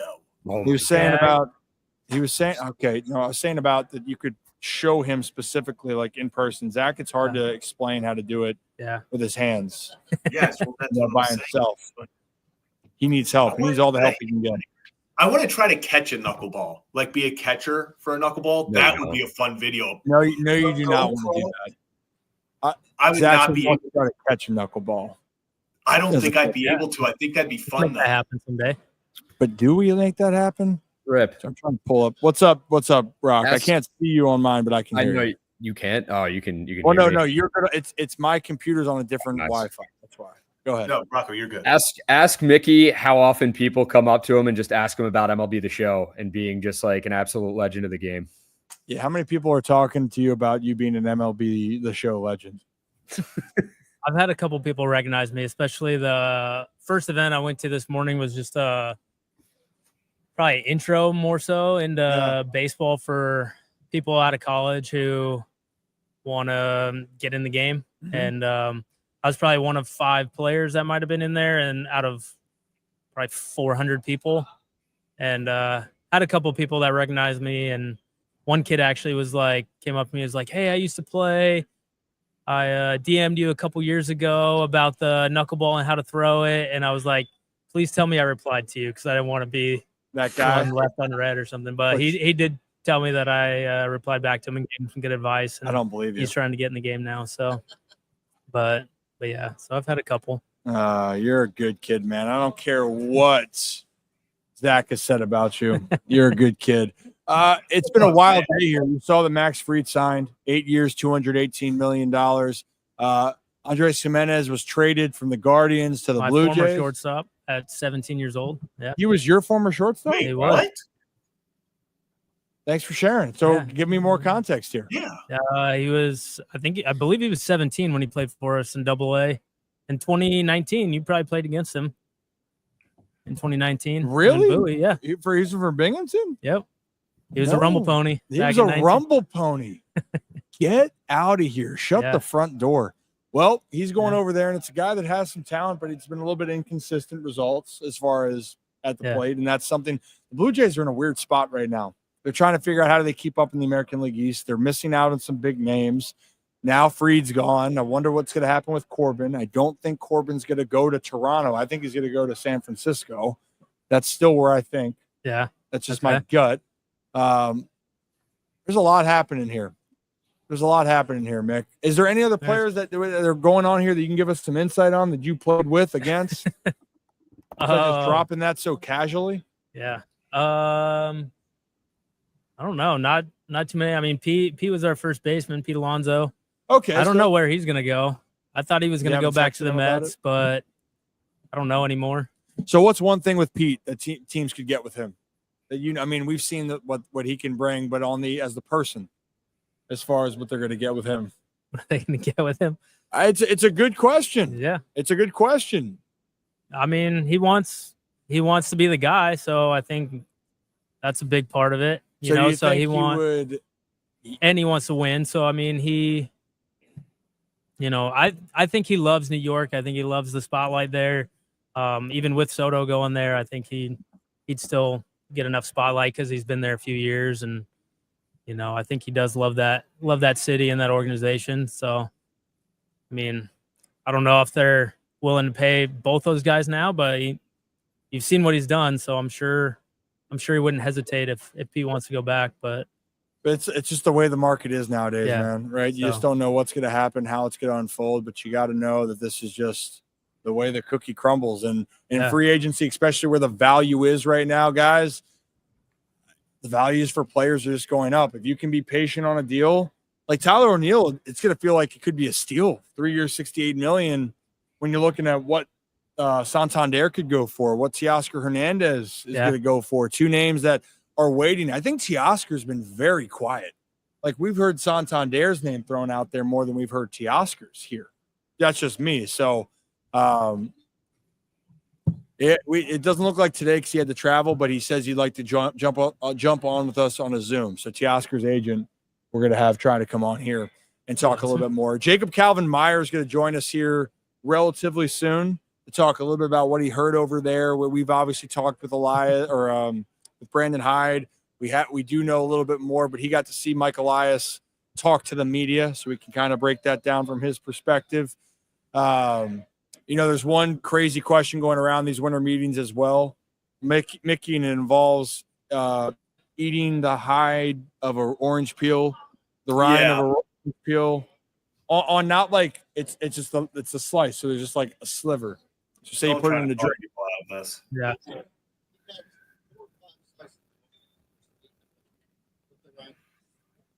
Who did? He did? Honestly, you want to hear a funny minor league story is I got some teammates to eat orange peel because I told them that it was really good for your health. And next thing you know, I see him in the dugout eating orange peel. And I was like, what are you guys, why are you actually eating that? I can't believe you believe me. But was Rip one of them? No, Rip was not one of them. I've seen people eat that pit of an apple too, which doesn't make much sense, but some whatever works for you, I guess. I like that. I had a chicken wing bone before. Yeah, no, you choked on a chicken wing bone. There's very big difference. Do you eat the shell of the sunflower seed? Yeah, I do. No, Used to. I literally the one thing I did. Never gonna live it down. Rip. Dude, well, yes. While we have Mickey on, decided to just do some research on Mickey. You know, rock fun research facts on here. You gotta me? ask Mickey. You gotta ask Mickey who a notable alumni he graduated with from his high school, Arroyo Grande in California. Who is a believe. notable alumni you graduated with from high school? Zach Efron. Zach Efron? Same class, 2006, same high school. That's like we buried the lead there. Insane, right? Yeah. So wait, you knew Zach Efron? No, I didn't know him. I just transferred to the school, and he was like a grade below me. And then like, I don't know if he went to the same high school. I don't know if he actually graduated with me or like the year after he did. Okay, so but I didn't know him because I was fairly new at the school too. But somebody told me he was there, and then a couple years later, he was on High School Musical. So that could have been you. I could have been the Wildcats catching passes from Zach Efron. Could have been you. But you could have been a basketball star too, right? Could have been. I don't know about that, but Mickey Janis you're in High School Musical 4. Can't wait. Yeah. Hey, if you're new to the channel, hit that like and subscribe button. Ryan Ripken Show. We're live here at the MLB Winter Meetings. We're gonna have Jacob Calvin-Meyer join us here soon with the Baltimore Sun to talk a little bit about what we've heard so far, but what we've had so far on the show. If you guys want to go back and watch, we've been live for almost 4 hours. Yeah. We've had everybody no on. commercials? How many? No commercial breaks here. So we're making it happen here. So all's been Impressive. good. Yeah, you like that? Yeah, we've I'm been working impressed. hard. I'm impressed. Well, we're trying our best here. And what we had John Morosi come on earlier and say he expects the Orioles to be interested in all options for pitchers. Whether that means that they're going to sign him is one thing, but even for trades, he doesn't believe that they're out on Crochet. But do they get him? I don't know. I don't know if that's the fit. We had Brandon Hyde talk about things with last year, including moving forward, some great minor league stories.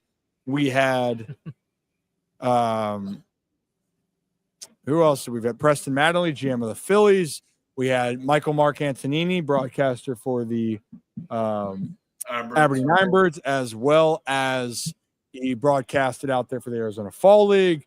We had Derek Falvey, president of the Minnesota Twins. We had Colton Cowser, and we have Mickey Janis. It's been incredible. And bathroom break, I actually have not broken the seal for this live stream. But A young Brad, Scott Hansen. A young Scott Hansen. Love it. and so, guys, and we appreciate our community here. We have a lot more in store. And the reason why we did this was to create more relationships. So when these teams do come to our region, that we can continue to give you the insight that you want, and not just with front office executives, hopefully with players. Maybe we're going to make our way down to spring training and have a little time and see what happens. Little trip to Arizona too. Do we Arizona want to take spring? Are we going to Arizona? I think you guys should. Yeah. Okay. Arizona spring training. It's a Well, little we gotta- different. That's okay. Because you don't have to just go visit one team. You get them all within 45 minutes. So That is the beauty of it. Florida, it's a little bit more spread out. Got to make a few more drives. And when I mean a little bit more spread out, it's a lot more spread out. Insane, man. That trip last year was just boom, boom, boom. It was like what 30, 45-minute drive from the O's facility to the Twins, Rip. Yeah, you don't even know. You don't even know. Well, But it was, yes. That one was a drive. that was a hike. Yeah, but I had that rental car too. Yeah, you did. You did. You I just did. ditched me one day. It was nice. Thanks. No, talk about ditching. Rocco just got in the car. He's like, I got to go cover this, and left. So I had to interview Tyler Wells. That's what it was. I was a man on a mission. You That were was on- All it was chaotic, but it was a lot of fun. It Had a good was time. chaotic. It was a lot of fun. Oh man, Mickey, That's any why we gotta get final to Winnebago. thoughts? not really. Yeah, we No? need a Winnebago. We do need to bring a Winnebago. Nothing, Mick. No. That's it. This is all It's all you're gonna give me after all the time away. I thought you missed me. I thought you loved me. I mean, I could bring up some football stuff, but I don't think you want to hear that. Okay, no, we don't need to bring that up. Hey, Skull. Oh, yeah. Vikings, they're fun to watch this year. They are fun to watch. It was fun this weekend. The previous couple games were a little rough, but they pulled it out, and it's been fun to watch overall this year. That's for Hell sure. yeah. Be Hell nice yeah, to man. see an all purple Super Bowl this year. It would be. It would be. We're gonna have to see what happens with that one though. But Do they also, both wear purple if they're in the Super Bowl. Like what? Who wears what? I want the team. I want the Ravens to wear white. No. I want the Ravens to wear white, but we'll cross that bridge when we get here. But we will try to get up to Minnesota. We're definitely, speaking of Minnesota, for the Twins, definitely want to see what's going on up there, especially in the summertime. That's what Derek was saying. Come on up, and I'm like, okay, sure. Twist my arm. Let's go up to Minnesota in the summertime and watch maybe when the Orioles are playing the Twins up there. So if you are new to the channel, hit that like and subscribe button. We are still live here, trying to see where Jacob Calvin Meyer is, seeing what's going on. See right there. Oh, you're right there. You're hiding in the corner. I was just waiting for it. Oh, you're good. You know what? We don't really like Mickey Janice either. Mickey beat it. It's Just all right. kidding. It's all right. You can kick me out. Nah, Mickey, we appreciate you. What are you hanging around? What are you doing? Yeah. I'll be here you want to for- bop with us after? Oh, yeah, I could. Okay. That's not the answer that we wanted. yeah. And Rocco says, no, I wouldn't do that to Rocco. Rocco said you're a good kid. All right. Mick, appreciate you. All right. You guys enjoy the rest of the night. Well, See you, okay, we'll Mickey. see you in man. 20 minutes. Yeah. Okay. Bye, sweetheart. What a great Oh, beautiful. Let's get on. I didn't even see you hiding there, Jacob. I was sitting there, like, where the hell is he? And you're over that way. Usually I'm looking that way for it. I know. So now join us again. If you're new to the channel, hit that like and subscribe button. Jacob Calvin Meyer with the Baltimore Sun. And actually, I saw Matt in the elevator a couple of weeks ago. He said he wasn't coming down, but you were. Yep. I'm like, well, damn, I got to reach out to you and see what's going on. First off, how you doing? I'm good. How's the winter meetings for you? It's good. It's last year they were in Nashville. Yeah. The hotel was the Gaylord, right? Huge, massive. I heard it was. It's couldn't amazing. find somebody. It's amazing. They literally give you a map when you enter the hotel. I'm not kidding. They give you a map, and it's like bigger than the map at like Disney World. And so I spent the 3 days in Nashville last year just learning to get around, and then by the time I figured it out, I was headed home. This is a little bit easier. It's more compact, but Juan Soto got it kicked off on Sunday, and today seems to be a little bit more busier than yesterday. Yeah, I mean, we were with John Morosi when the news broke with Soto. Yeah, that's where I almost ran into a pole. Good barbecue, though, by the way. That was fantastic. And then we was dormant, but then we saw John, and then a few hours later, Max Fried is joining the American League East. It looks like a lot of people are going to be in the American League East here. It feels like Tony Taters, that's the name that's being floated around, that's going to stay possibly in the division. But you got to be able to listen into Brandon Hyde speak earlier. You've heard Mike Elias speak. What are some of your takeaways so far from listening to some of the Orioles brass here as these days have unfolded? Yeah, listen, when it comes to starting pitching, which I think is the thing that most people are concerned about or talking about, it seems that the Orioles are in on most of these conversations. Corbin Burns is now the only remaining ace on the free agent market, but there are a couple guys that they could potentially trade for, as we saw that they did with Burns, in February, about 10 months ago. Yeah. But listen, when Max Fried goes for $218 million, which I think is about $40 to $30 million more than what he was projected by MLB trade rumors. Yeah. Blake Snell went for more. In fact, I believe every single starting pitcher, even the mid and lower tier guys that have signed this offseason, have gone for more than what they were projected. And so Corbin Burns was expected to get the most of any starting pitcher on this market. And so you're looking at 218 as your floor for Corbin Burns. It would not surprise me if it goes like 8 for 240 for him.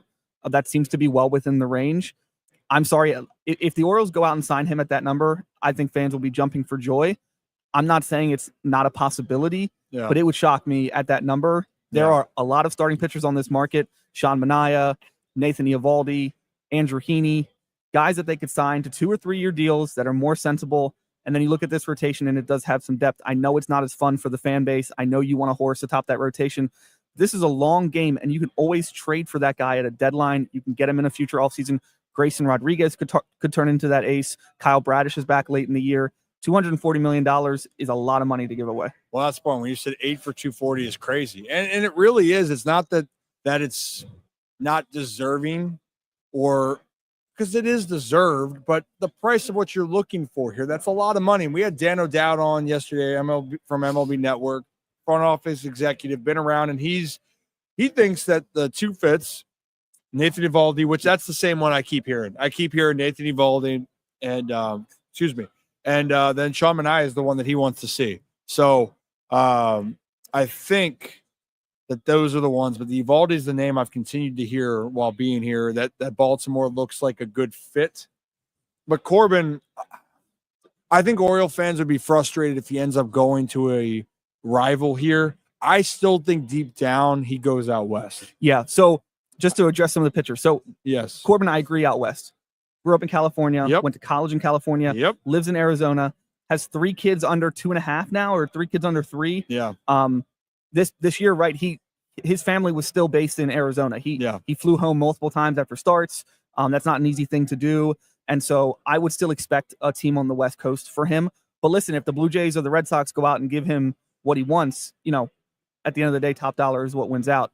When it comes to Manaea, there have been reports that the Orioles are perhaps not interested in signing a guy that has a qualifying offer attached, because you would lose your third highest draft pick. For the Orioles, that draft pick would be something like number 32 or 33 overall, because of the comp picks that they'll get for Anthony Santander signing elsewhere and Corbin Burns signing elsewhere.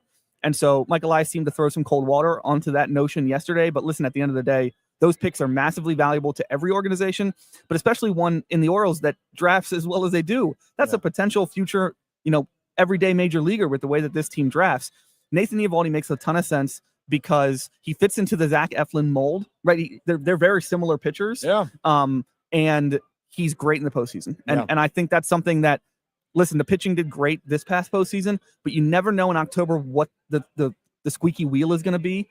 And having a guy that is going to perform in October is pretty big. Yeah.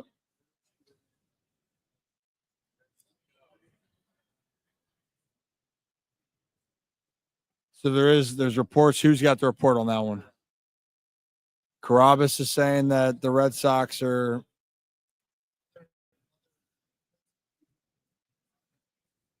that they think that, so there's an offer in to try to poach him. So I would be very interested to see what happens there, because I just think that the Giants are going to want to play ball there. And for people that are saying, and I see, I love sleeping. Hey, I love sleeping too. But to this comment here about unwilling to overpay is what will keep the O's from taking another step. It takes 2 to tango. It's not always going to be the money value here. And we keep reiterating this. And I've made this example beforehand. Blake Snell is a guy that I know the Orioles, they put an offer in, they were aggressive towards it. But here's the thing. You have LA, Boston, New York, all give similar amounts. Blake Snell has no ties to Baltimore. What do you do? Right. Blake Snell likes the West Coast. He wanted to go out west. But even if he didn't, he was saying, maybe I want to be in New York more. It's hard to convince a player, and we love Baltimore. We know what it brings, and that's not me knocking. I'm just trying to give the outsider perspective here. And for Corbin Burns coming here, it was it's become a more known thing. He didn't feel like it was becoming the place that he had to be. Right. He was here for a year. He was ready to be in spring training, and out west was something he would prefer to go. But that tie to Baltimore, I don't know if unless they threw him some ludicrous deal that is so far above everyone else. I think if it's comparable, I still don't think it's enough to bring him back. Yeah, listen, he was a hired gun, and that's exactly what he did. He was exactly what this team wanted, and the expectation was that he was probably gone. Right? Mike Elias gave up a comp pick in that trade, if you remember. Yep. He would not have. I don't think Mike Elias gives up comp picks easily. No. He gave up that pick because he was probably expecting to get it back when Corbin Burns signed elsewhere in free agency. And that doesn't mean that they're not in, or that there's not a number that they would want to give Corbin Burns. The commenter that you read is not wrong. Yeah. But they're not wrong in the long run. You can't go into every offseason, now that the Orioles have a true owner that's willing to spend money. You can't go into every offseason saying, we need the biggest fish, we need the best free agent, and we're willing to overpay for that no matter what. There's only a couple teams that are in the position to do that, the Dodgers being one of them. And so is Corbin Burns the guy that you're willing to overpay? Because he's right. You will have to overpay for somebody one of these days. Gunnar Henderson might be a guy that you're going to have to overpay. Juan Soto just got $765 million. You don't think Scott Boras and Gunnar Henderson are looking at that and saying, we have a generational shortstop that if he hits the open market is going to get bonkers money? Oh, yeah. And so if the Orioles want to keep that guy in town, they're going to have to overpay for him. And if you overpay for Corbin Burns now, somebody who, if I want to give the maybe the unfair case against Corbin Burns of why you shouldn't sign him, which I don't actually believe this because I think Corbin Burns is outstanding. Yeah. And whoever gets him is going to get a great pitcher for a long time. But if you're going to make that case, the case is his strikeout rate has declined for 3 straight seasons, and he's in his early 30s. And so you're going to look at the back end of that contract. Right when Gunnar Henderson's going to be hitting free agency is perhaps when you're paying Corbin Burns $30 million to be a guy that has maybe a low 4 ERA at that point. And that's something that I don't think you want to hitch your wagon to. So ruling out that in the future that this organization's never going to overpay somebody, I don't buy that, because we have to wait and see for that. We do. We absolutely do. And also, if you're a guy like Gunnar Henderson, who is represented by Scott Boras, who Corbin Burns is also represented by, you know what that means, top dollar. So, yeah, they're going to meet for Corbin Burns with the Yankees, the Red Sox, Toronto. Why? Those teams are going to try to put out offers that are so good. Yeah, why wouldn't they want to meet with them? And it just kind of further validates. I think if the Orioles always had interest, but it's going to get out of hand. The deal is going to get out of hand. But I think at the end of the day, I don't think that Corbin wants to be in Baltimore. That's just my personal opinion. If he does, great. But everything is showing me that it takes 2 to tango. That fit is not there for him to be in Baltimore. That's just what it seems like. Now, the other part of it is Gunnar Henderson. You look at what Juan Soto just signed for, to your exact point. The starting point is probably going to be $700-some million, $65 million to be exact. Why? Gunnar's 22. And that's just what the highest contract in the history of the league just went for. So I don't know when the Orioles are going to be able to extend Gunnar.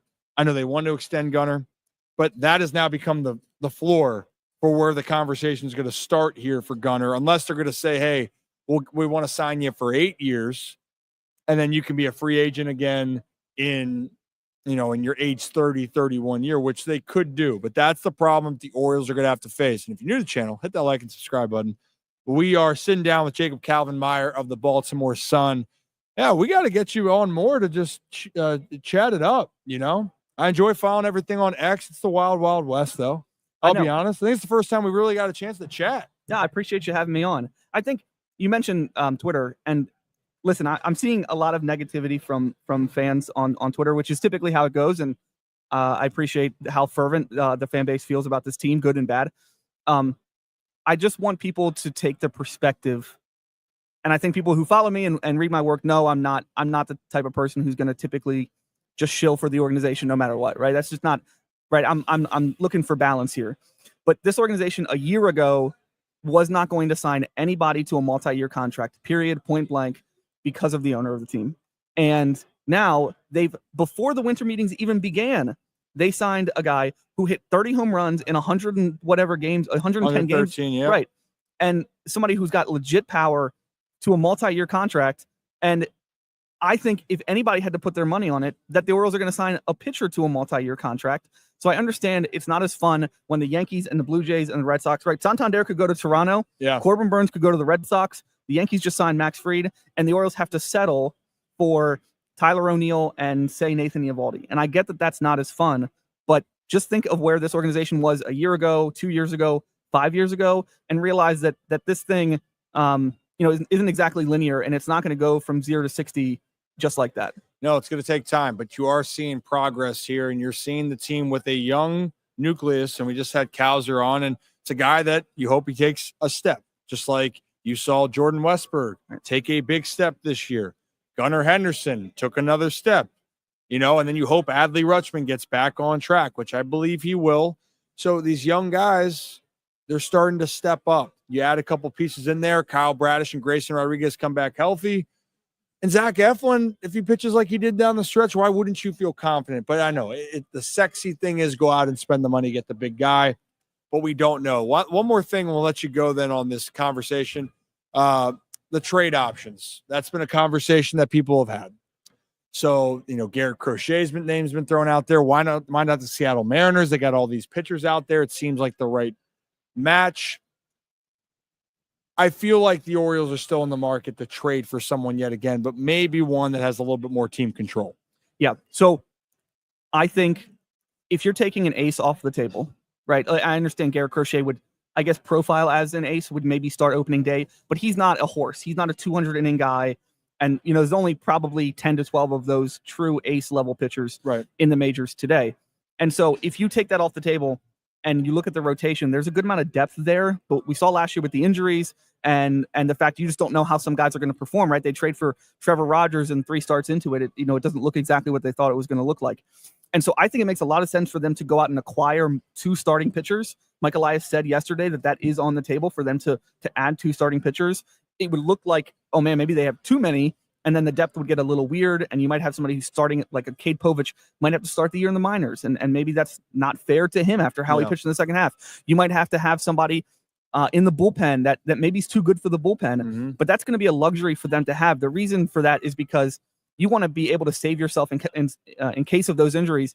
For example, Kyle Bradish is somebody that might not be back until August or September of next year. He's a setback away from being, he'll start in the postseason, maybe, or he's 2 setbacks away from not pitching at all next year. Right. So I think you have to look at this offseason and just, if you're planning, just say, I'm not going to have Kyle Bradish at all next season. Yeah. And so when it comes to trade targets, I think it makes sense for them to sign a guy and to trade for somebody. And there are probably a good amount of options for them to trade, whether they want to get a top guy like Crochet. The Seattle Mariners have a ton of pitchers. They've long been connected in trades because of the fact that the Orioles have bats like Heston Kjerstad. Ryan Mountcastle would fit well in Seattle. I'm not saying that the Orioles are going to or should trade any of these guys. Yeah. It's just Seattle needs hitting. They have a glut of pitching. The Orioles probably need a starting pitcher, and they have too many bats to fill, right? The biggest question with O'Neill that I'm seeing from a lot of fans is, what's the deal with Kjerstad? Yeah. Are we going to ever be able to find this guy every day at bats? And the way to do that is to either trade him and he gets them elsewhere, or you make room in another place. And so I think it makes sense, whether it's with the White Sox. I think the Pittsburgh Pirates have a good amount of starting pitching, and Seattle does as well. And so adding multiple starting pitchers, if you can't get that true ace, I think makes a lot of sense. I do too. And I do think that the trade, I don't think it's going to be an if. I think it's a when. I think that the Orioles are going to do one this offseason. In my gut, I think that's what's going to happen. And you never know what can happen as far as we've seen how many injuries. So if they sign maybe quote unquote depth pieces that they think, if they get an Evaldi and they got I'm trying to think if they got a Heaney, but if they got Evaldi and Manaea, maybe they don't get a pitcher like a Heaney. Who knows? But I do think that they're going to trade for someone because you got to figure out where people are going. Except Heston Kjerstad, if they didn't make a move for O'Neill, they're going to have 3 lefties projected to be in the outfield as a starting outfielder. That's not a problem, right? But they're missing something. Now Tyler O'Neill is going to play a lot. Now you're going to say, is Heston going to get those at bats as a DH? I don't know. When you have Ryan O'Hearn and you have Adley Rutschman that are going to be taking up at bats from that position. So we will see. But I think that we're going to figure things out. Any closing remarks before we let you go? No, I don't think so. I appreciate you guys having me on. Enjoy what you guys do over here, and hopefully I can come on again soon. And so where can everyone find you specifically on social media? Find me on Twitter at jcalvinmeyer. You can follow my stuff at baltimoresun.com. Boom, baby. Hey, I appreciate you. Thank you for taking your time. Man. Appreciate it. And so also, do you like going by Jacob Calvin Meyer, or do people just call you Jacob, or it just rolls off the tongue? No, just Jacob.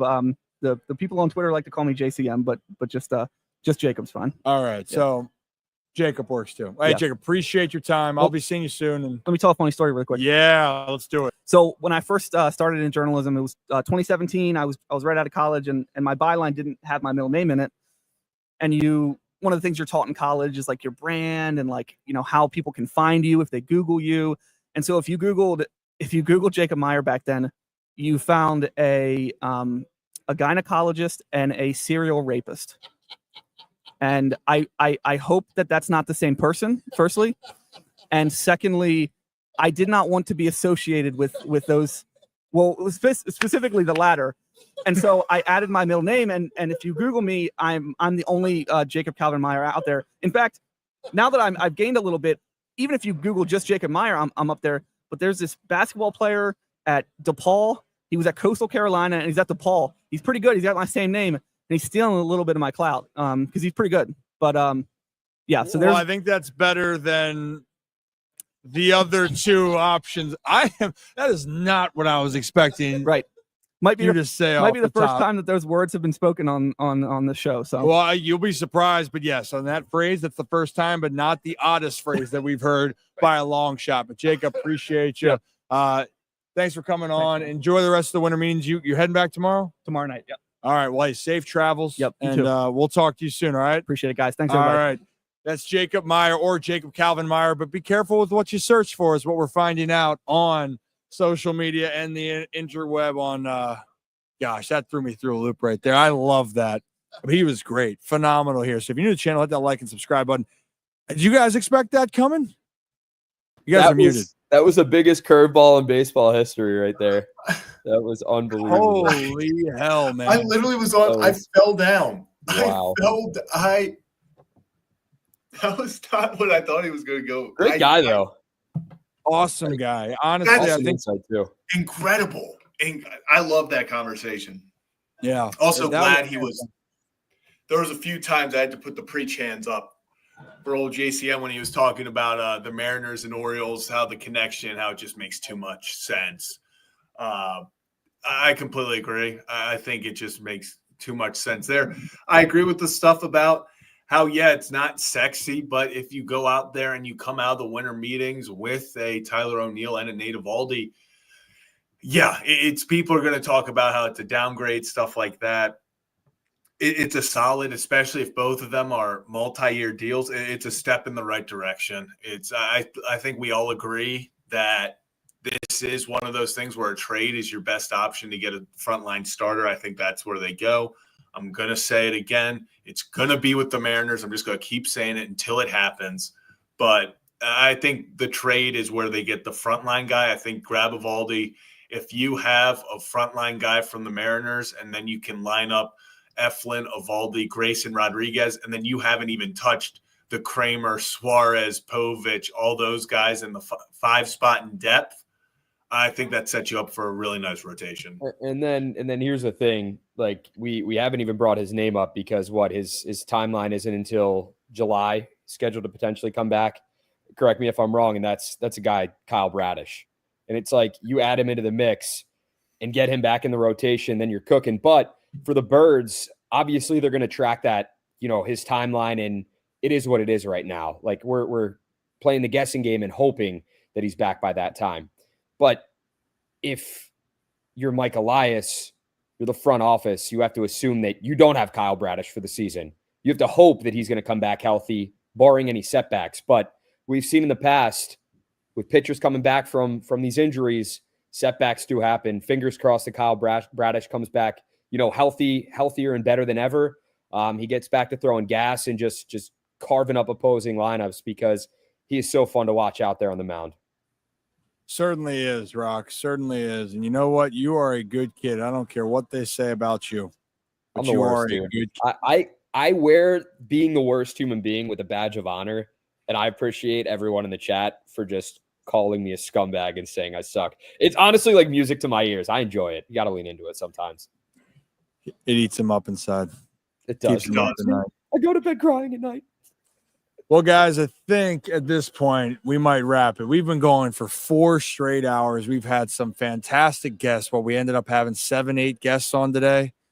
And we're going to continue to network here and make more connections. That's where we're going to go next. So what we have right now, Max Fried to the Yankees, 8 years, $218 million.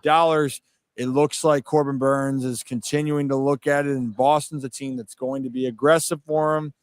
I don't think the Yankees, obviously, with the free deal, that they will go after Corbin. So you're looking at Boston, you're looking at Toronto, and I still think San Francisco is where he ends up. But if Boston throws an absurd amount of money there, he could end up there. And we're still hearing Nathan Eovaldi is the guy that Baltimore is very interested on. So if you guys are new to the channel, hit that like and subscribe button. We appreciate each and every one of you. It has been a great time. It has been a long time. Any other thoughts? Did you just ban Joe from the comments, Rock? He called me his bestie. It's over the line. Just ridiculous. Good shit, Rocco. That's good. Well, hey, guys. It's been a while. Well, as always, go back, hit that like and subscribe button. Our Holy Shirts and Pants, we'll post some other videos just to say what's up and what we got going on later on.